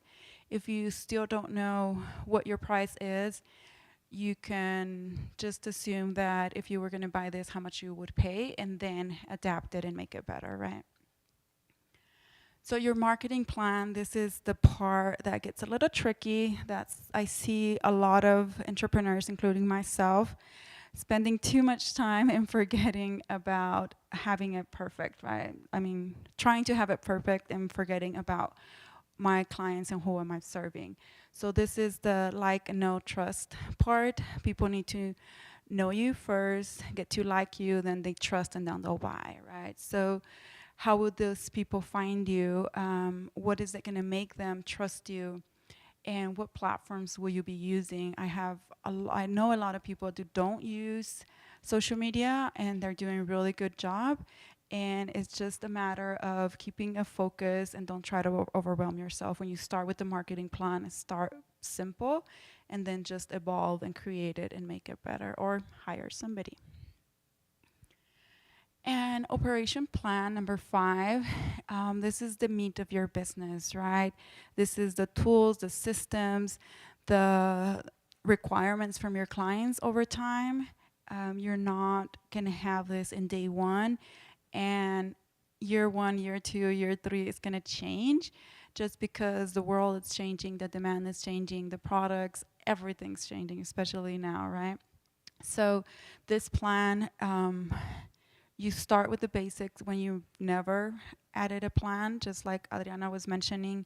You put the destination where you want to go and book the hotel and maybe the air tickets, or if you're going to drive, you know that, right?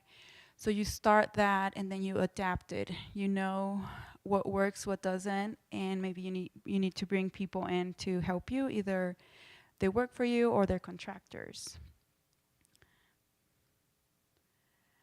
And Ron was talking about how cash is king, right?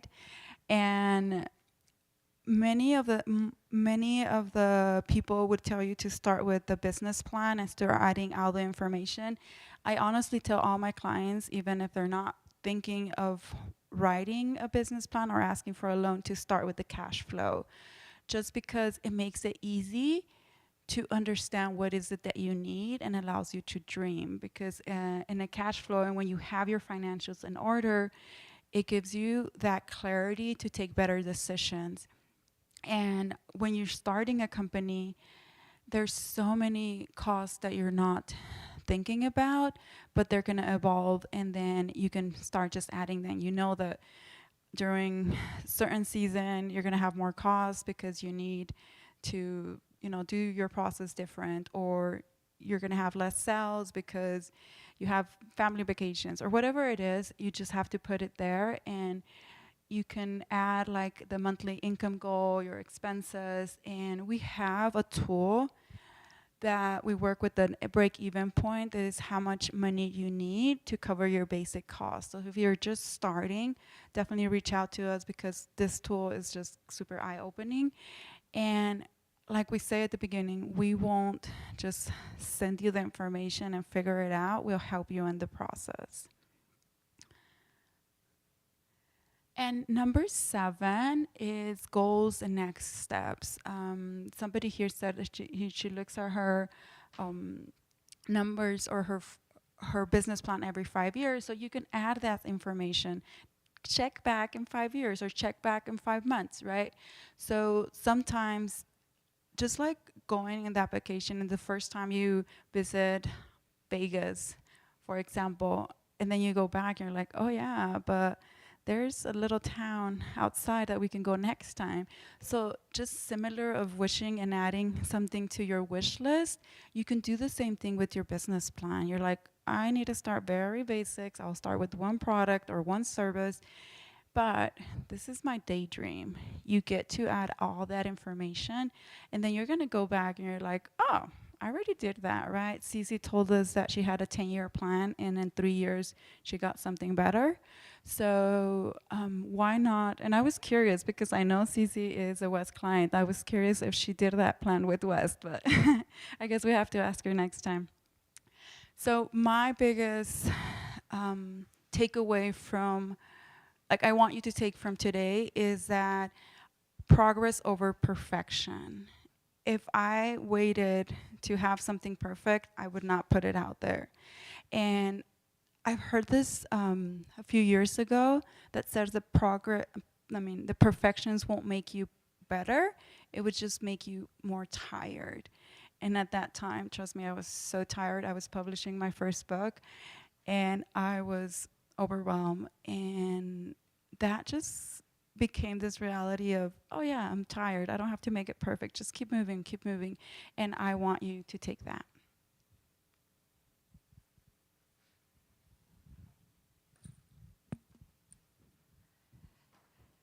So some last tips, some bonus tips. And Kaya, she gave you guys some, a piece of, there are some forms.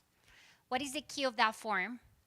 We're going to be sending you, with that form, we're going to know who's in the room, and we are going to be sending you a very easy template to get started with your business plan. It's the simplest we built so that it's easy for you to get started with your business plan, but we'll need that page back if you can fill it out. And then you'll also get a list of the trainings that we have for business, for you to learn more about marketing, about sales, about hiring, the legalities that we need, social media, Canva, how to use different tools. So please make sure that you fill that out and we get it at the end so we can send you the templates. Now, some bonus tips for staying on track. You're not going to know everything. In fact, when we send you the template, we're going to send you some questions. The template is going to have some questions. And when there is a question that you don't know the answer to, you skip it. Sometimes I see so many entrepreneurs who don't finish the business plan because they got stuck in one question or in one section. That maybe will not even apply to your business. And that is why you don't know the answer to that. So it's okay if you don't have all the answers. You just skip that section and you move into the next one, because what you're doing at the beginning of writing a business plan is that you're brain dumping. You are putting everything that is in your head for your business and you're putting it in paper so it's easier to access. We do recommend to review your business plan every 90 days. In fact, it can be your blueprint that you use every single day. And when else to use it? Whenever you feel anxious about your business, whenever you feel doubtful about your business, whenever you are feeling stress, go back to your business plan. Your business plan is going to give you life. It's going to give you the answers. And if you don't have the answers, you're going to write them down because you'll figure them out. It is the blueprint for you to grow your business, independently of you submitting it for a loan. Use and review when you feel overwhelmed. And again, as Monica said, focus on progress, not perfection. It is not going to be finished in 1 week. It is not going to be finished in 2 weeks. You're going to get a great blueprint to start. And from that, you're going to continue adding it and improving it. And guess what? You may add a strategy and you test a strategy and hey, the strategy didn't work. You go back, you replace the strategy with your new strategy, and that's it. You continue improving it. This is your document. You may even have it in your phone. You may have it in a place that is easy to access, and you may review it every month, every 90 days, whatever, but this is your plan. Your business will grow with your business plan. And how can we support you? So at West, especially here in Las Cruces, we have trainings and consulting. We want to help you with education because education is power. And if we can support you with the tools to grow your business, with the knowledge to grow your business, we know that you are going to succeed. There are 2 ways that we support you with education. One is trainings, which is classes. And we have a variety of classes that you can access. And the other one is consulting, where we actually hear you, your questions about your business, your situation, the problems you're facing in your business, in your industry, in your marketing, and we help you create strategies to overcome that. And that is why we're very excited to be here, because we want to really support you. We want to see you succeed. We want to hear that you're making money, you're making sales, you're lowering costs, you're hiring new people, you're achieving your business goals. And that will support the lifestyle that you want to live. We'll cover topics from startup to business planning, marketing, accounting, taxes, government contracts, time management, and more. We've also created a growth plan. And this is very important. Again, we'll contact you about this because we have more resources. Once you fill out that form, we'll be able to send you all of these resources. But we have different templates for business to create a business plan. We have the easy one, which is the business model canvas. If you're overwhelmed by creating a big, long business plan, we have the shorter version, which is going to be simpler. And then we also have the cash flow and break-even templates. So once we get to our office, we're able to send you that, and we support you with how to do it through our trainings, through our consulting. After that, we help you to create a basic marketing plan. So you register your business and you start making sales. That is if you are just starting your business.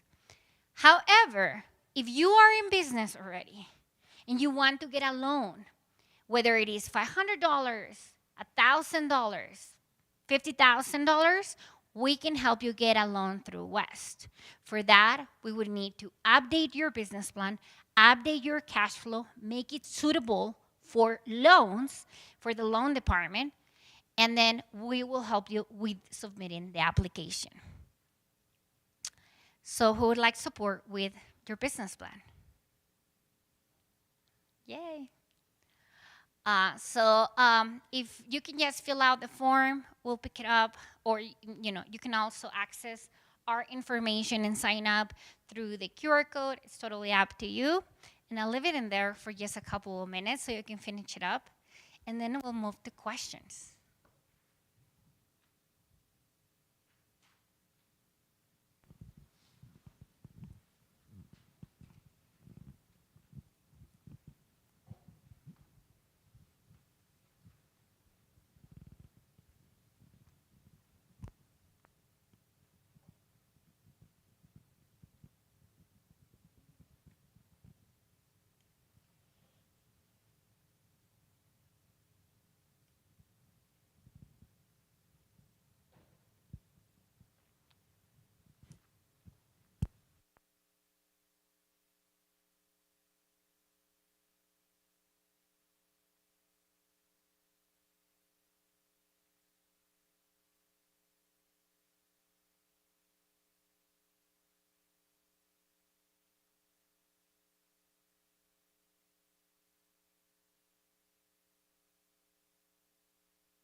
Before you go, can anyone share one of your questions about business planning?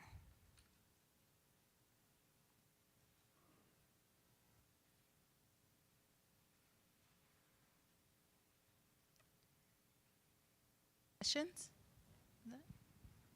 Anyone have questions? No? Can we ask questions? Yes. Okay, so can anybody tell me who has tried to or started a business plan?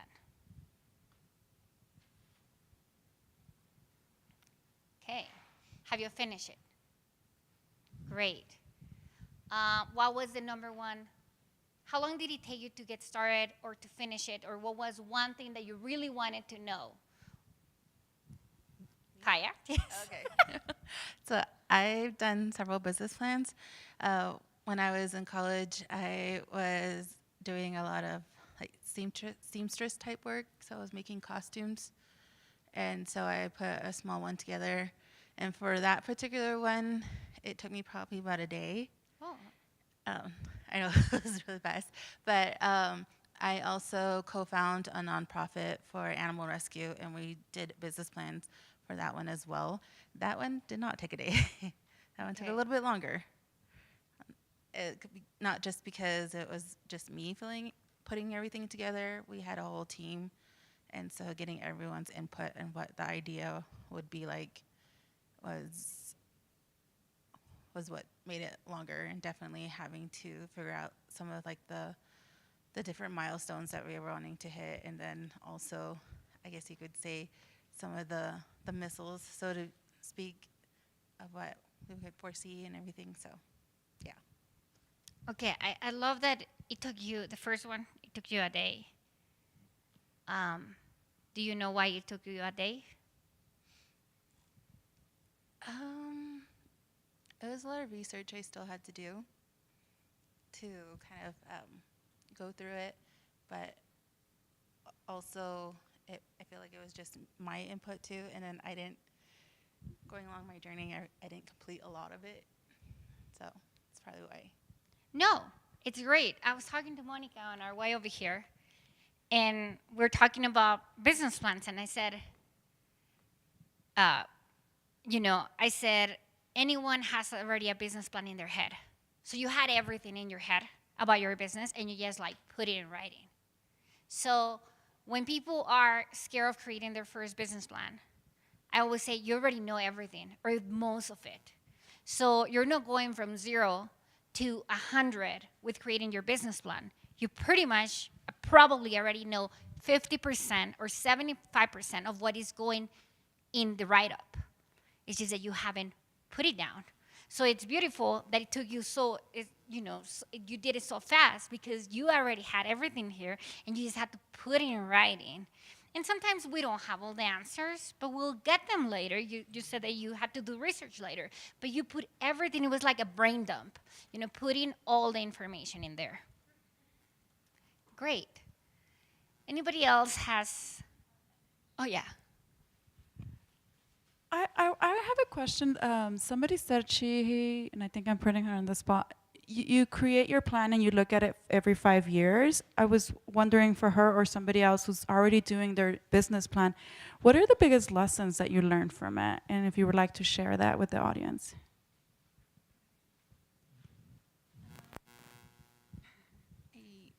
Do you have a question? Okay. In the front, they have a question. Oh, okay. 1 second.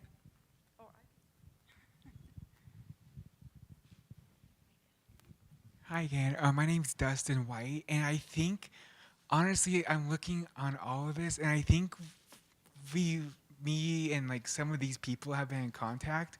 But to answer your question, honestly, I'm an artist, and the first step was just to start selling. I did my first 3 art markets this past May, sold out on all 3 of them. Congratulations. Thank you. And it's just, now I'm looking at this. I think I filled this out before too, like years ago. And I think for me, it was just getting the confidence to sell and to put my foot into the actual business of things. Honestly, I'm still filling this out, but I'm sure someone will be able to help me with making the business plan and also taxes. I think that's my biggest fear, is because with how media portrays tax evasion, like I don't want to get like the FBI on my doorstep, So, yeah, I think for me it's just taking the right step into the business direction. So hopefully you guys can help me, or someone can help me. But yeah, I just need help on that whole business stuff.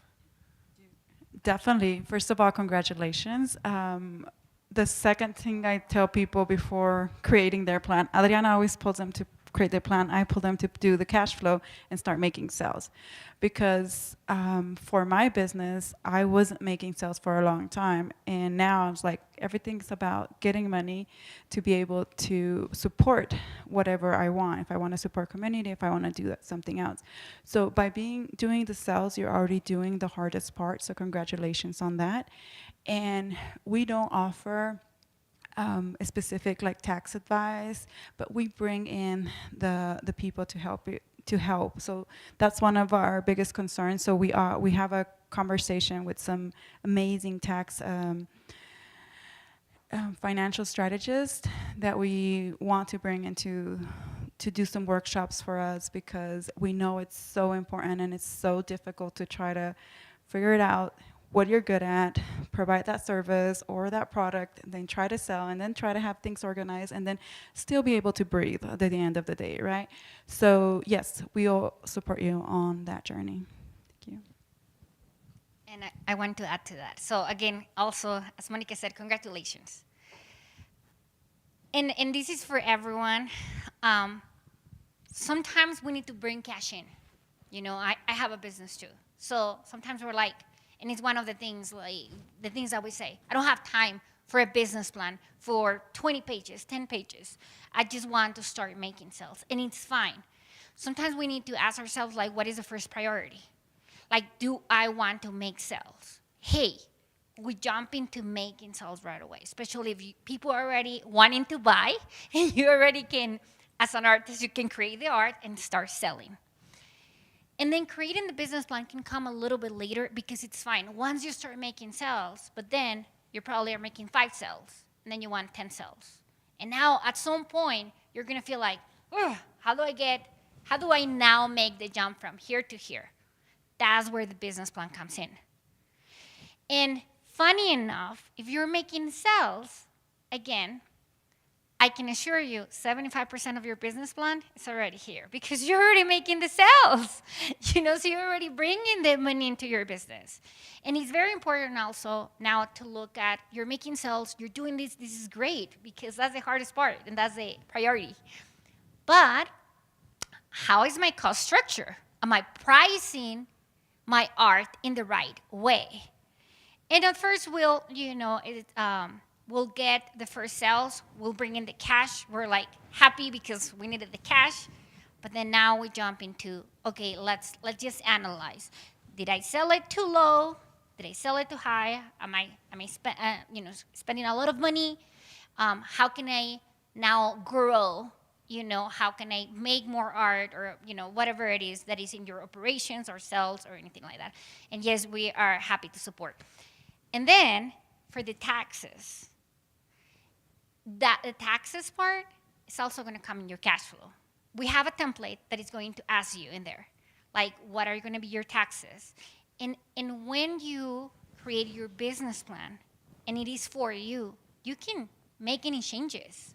Because if you are feeling doubtful or questioning the taxes, guess what? You can add a section it's called taxes. And it's your plan on how you're going to do the taxes, how you're going to save for the taxes. You can say in there, every month I'm going to put away 20% of my income so that I start saving for my taxes. I mean, it doesn't matter.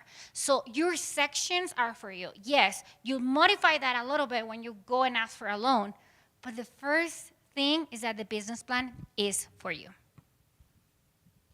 All right, we'll get the forms, and then we'll send you the tools. Thank you so much.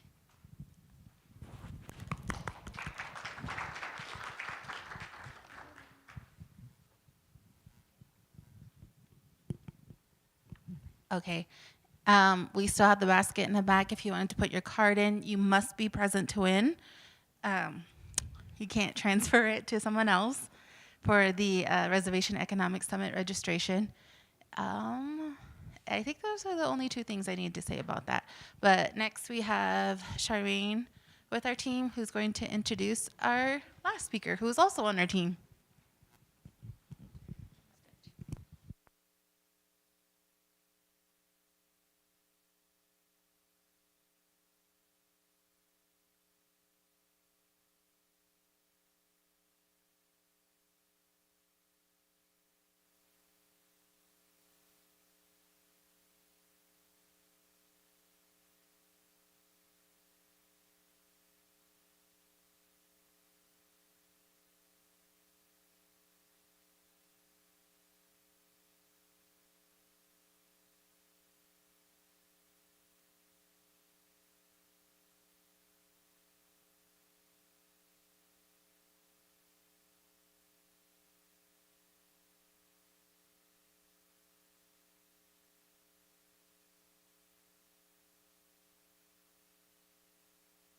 Does this work? Not too loud? Okay, I'd like to thank you all for being here and those online. I'd also like to thank the Mescalero tribe for hosting us, as well as Derek Watchman for being here and supporting our National Center team, and of course our team that's setting everything up right now. A little bit about myself. I am of the Shichangu Lakota tribe, Rosebud Sioux out of South Dakota, and I am a retired sailor. And today what I'd like to do is provide a brief overview on what the Apex accelerators can do for you. There's a little, check that out. Okay, so yes, the National Center Apex Accelerator, we provide free services to Native American-owned small businesses. So I just want to let you know right off the bat, I'm not allowed to give official legal advice. There have been some folks that have asked me about accounting practices and LLC incorporations and business plans. And that is not what I do. As you can see, I'm one of many facilitators that help businesses along their way here. There's a whole group of people ready to help everybody. I had no idea how many resources were available, and it is absolutely fascinating. And I'm just one part of everyone that's here to help you. So I can do what others do. I can help point you in the right direction, and I can help you with some of the things that we'll be talking about in a second. So what do we do? I help Native American-owned small businesses win federal contracts. And the way we do that is by providing assistance with a couple of various programs that we have. Everything that we do is absolutely free. Anything that we talk about is free, and if someone's trying to charge you for that, we can still do that for you for free. So yeah, if you're a Native American tribe, if you are a Native American enrolled member, if you're an Alaska Native Corporation or Hawaiian, we can serve you as long as your business is 51% owned by Native Americans. We've got a pretty big team. This is some of our folks up here from seniority to less senior. So my boss, George Williams, is out of Georgia. Then we've had another office manager out of Georgia. And a few folks spread around because we cover a large area. My area is New Mexico and El Paso. So once again, you have to be for profit as a business for us to support you. Now, if you're not a Native American and you're looking for Apex Accelerator services, there are plenty of Apex Accelerators out there. We just happen to be the Native American Apex Accelerators. So there are services available for you if you're not Native American that do the exact same thing, and they're everywhere. As you can see, this is our region that we cover, the whole Eastern Seaboard, branching into west, and we are in the Southwest region. So I've got a colleague up there in Colorado, a lady works in the Navajo Reservation, and a few folks covering the rest of those states. And if you prefer the letters for the states more than the visual picture, this is what those are. Some people have preferences. So, what exactly do we do for you? This is not an all-inclusive list. This is some things, because this is a brief introductory overview. We could talk about any one of these things for hours, but we're not going to because it's near the end of the day, so we're not going to do that. So we determine suitability if you're ready for contracting with the federal government. We help you with online bid matchmaking, so we can have these contract opportunities sent directly to your email. We assist you with your registration certifications, and we sponsor outreach and networking events, like the Reservation Economic Summit and other matchmaking events. So we help with capability statements, registering in SAM. Is everybody here registered in SAM? Yes? Well, she spoke for everybody, so that means everybody here is in SAM. That's outstanding. What a well-prepared team. This is what we're talking about. So does everybody here do work with the federal government? Okay, all right. Everybody works with the federal government. This is pretty good. Yeah, some people do. I get it. Well, that's great. To work for the federal government, you have to be registered in SAM. Otherwise, it's just not going to happen. And if there's issues with your company and you need help with that, we're here to help. Also with SAM renewals, has to be done every year. Capability statements, of course. And we can review the dynamic small business search profile and say, hey, this is what everybody else sees when they're looking at you, because everything is on SAM. That's open, available information, as well as your capability narrative on the dynamic small business search profile. I love the online bid matching. This is awesome. These are set-asides that go straight to your inbox that are relevant to your products and services. And it's absolutely free. Well, our Apex Accelerator offers it for free. I don't know about all the other Apex Accelerators. They might not have that. But it'll be, let's say you're looking for set-asides because you're an 8A, or set-asides because you're a woman-owned small business, or set-asides because you're a service-disabled veteran-owned small business. Whatever it is, as a small business, Native American-owned, those can come straight to your inbox. So it's tailored for you, and a lot of people love them. Oh yeah, it's also by region and state, so it's not like you have to answer everything everywhere, but it can be specified for what you're looking for. These are some of the registrations and certifications we help with.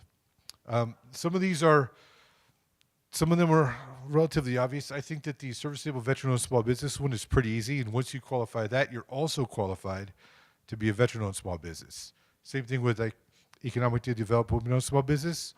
You're certified that, then you're also certified women-owned small business. Hub Zone, same thing. I've got some clients working on their Hub Zone right now. Someone did ask me a question the other day when I was like, yeah, okay, I've got all the answers to everything. I've been studying. I'm ready. And they said, how much of a disability do you have to be a service-disabled veteran-owned small business? And the answer, I'm not going to ask you because it's not a fair question, and I didn't like being asked either, but the answer is 0%, because you're still classified with a disability of 0%. That's a disability rating. That means you could be a service-disabled veteran-owned small business. We also help folks with their 8A business development certifications. We can help walk them through that if they so require. And that really helps you get on the track with federal government. You get a lot more help from the SBA. It is not a bad deal. But there's some rules with that. You got to be in business for 2 years, successful, and you can prove that your business is disadvantaged. So we sponsor outreach and networking events. The National Center sponsors the Reservation Economic Summit. The Apex Accelerator does the matchmaking part. So that's where we get folks together, buyers and sellers, kind of like a speed dating situation, where they sit down for 15 minutes and the sellers talk to the buyers about what they have, and the buyers say, yes, we're into it, or no, we're not, thank you for trying, which is a lot of fun. I'm usually a security guy at the end to tell people 15 minutes is up. So I need to work on my delivery for saying 15 minutes is up. It's something I've learned. We also have other events where we can get people together. We're looking at doing some of those in Albuquerque. I work at the Indian Pueblo Cultural Center, and we've got a small conference room where we can get people together to just kind of mingle and get to know each other. A lot of clients have come up and said, I need some assistance with a joint venture agreement. Can you help out? And so some of my clients have joint venture agreements. So I put them in touch with each other so everybody can work it out together and say, okay, this is a mentor that can help me with this particular issue. Same thing with staffing. There's a lot of staffers. They want to fill out some positions for IHS and construction. So they say, okay, how could we do subcontracts? Because that's one of the best ways you want to get into the federal government is you can't start off usually with zero experience and then say, I'm ready. You have to have past prior performance. And so working in the industry is not bad, but also it helps to have that subcontracting background before you go all the way into it.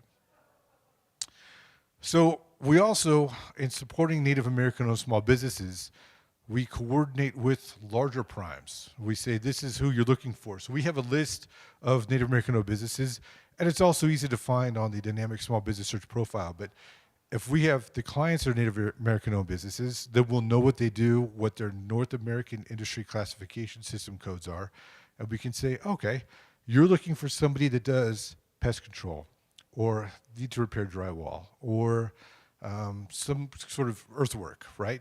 So we can say this company might be worth talking to, and we can help put people in contact with each other a lot more easily. We also help them with the networking and matchmaking events because the buyers are there and they get to meet all the sellers. And yeah, we work with a lot of folks in a lot of places and try to network with everybody. So that's one of the great things about these NEIs is that's putting a lot of people together that can help everybody else to be the force multipliers to help get you started. So Apex Accelerators are all over the United States. I am just one in New Mexico. The state Apex Accelerators, there's 5. I believe, was it Karen Medina was referenced earlier, and she's out of Las Cruces, and we work together to refer clients to each other and just help each other out as we need to. We work with the Department of Defense, of course. They sponsor us as well as the National Center, and we work the Office of Small Business Programs.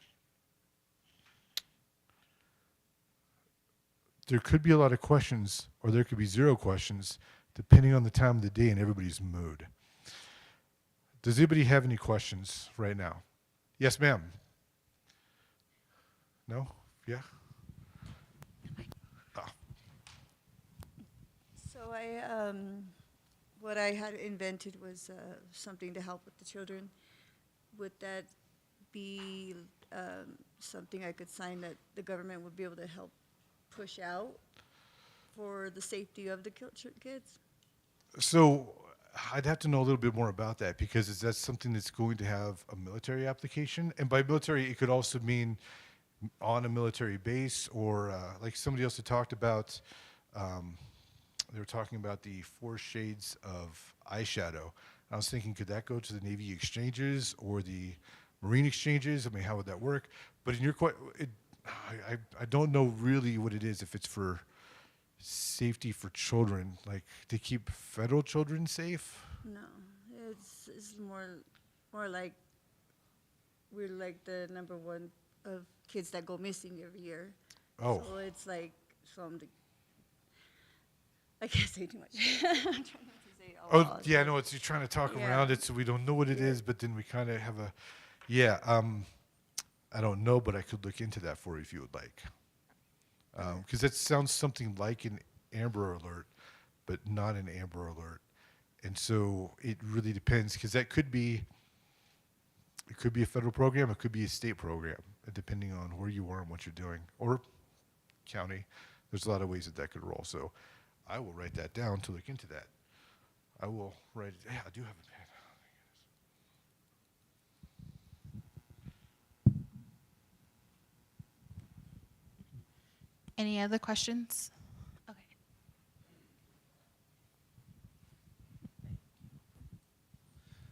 In working to help government contracts, does that also include tribal government contracts?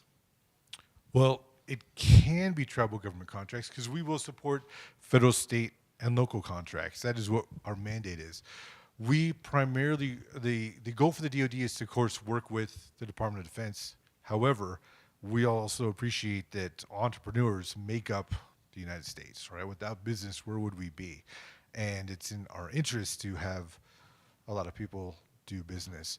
So you're talking about tribal stuff, yes, because then it could go to IHS, and IHS requires SAM registration, which is federal dollars. So if that answers your question.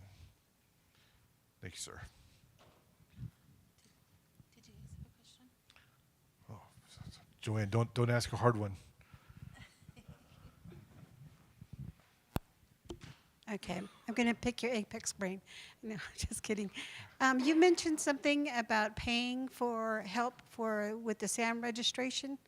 Why would someone not want to do that? Because SAM registration is free for everyone. Thank you, Joanne. It's a great question. SAM registration it's a requirement, but it's free.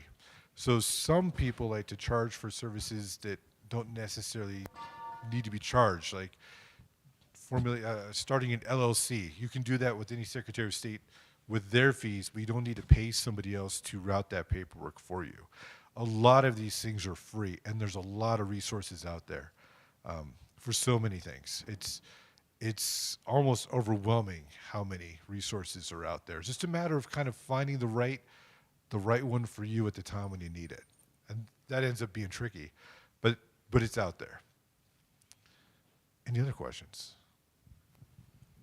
Other questions? I got a question. How do we get art into U.S. embassies? Native American art. Good one. I don't have an answer to that question. It's just a question. But I think that that's something worth looking into, because a lot of talented artists are here. Sir. Oh, 1 second. Sorry, I gotta put you on a brief hold until Thank you. I'm ready.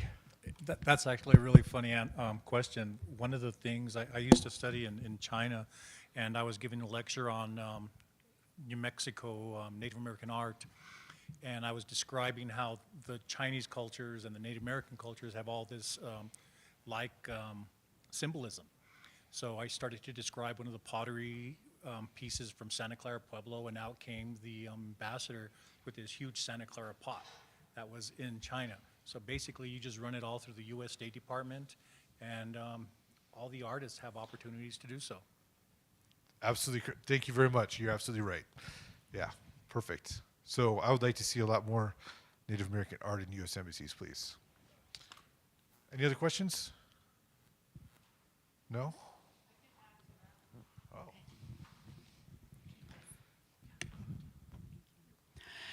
And there's also like the art, I don't know if I'm saying this correct, but vinyl, and you can apply there for like to bring artists. So the embassy can help you with that as well.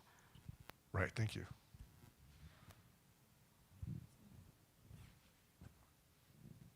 Any other questions for Chris? Oh. Here you go. Sorry about that. On I'm top ready. of that, one of the things that can also be useful is NAGPRA, working through the U.S. State Department. You can request the repatriation of your art if you find it overseas, FYI. Well, okay. I don't have any art overseas, but somebody else might. Oh, that's great.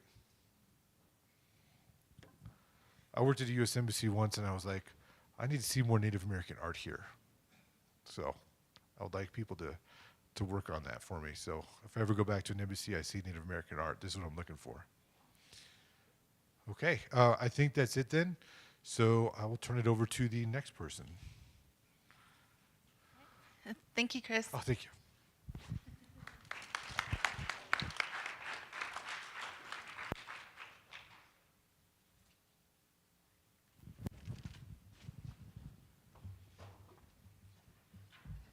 Sorry, got his nameplate.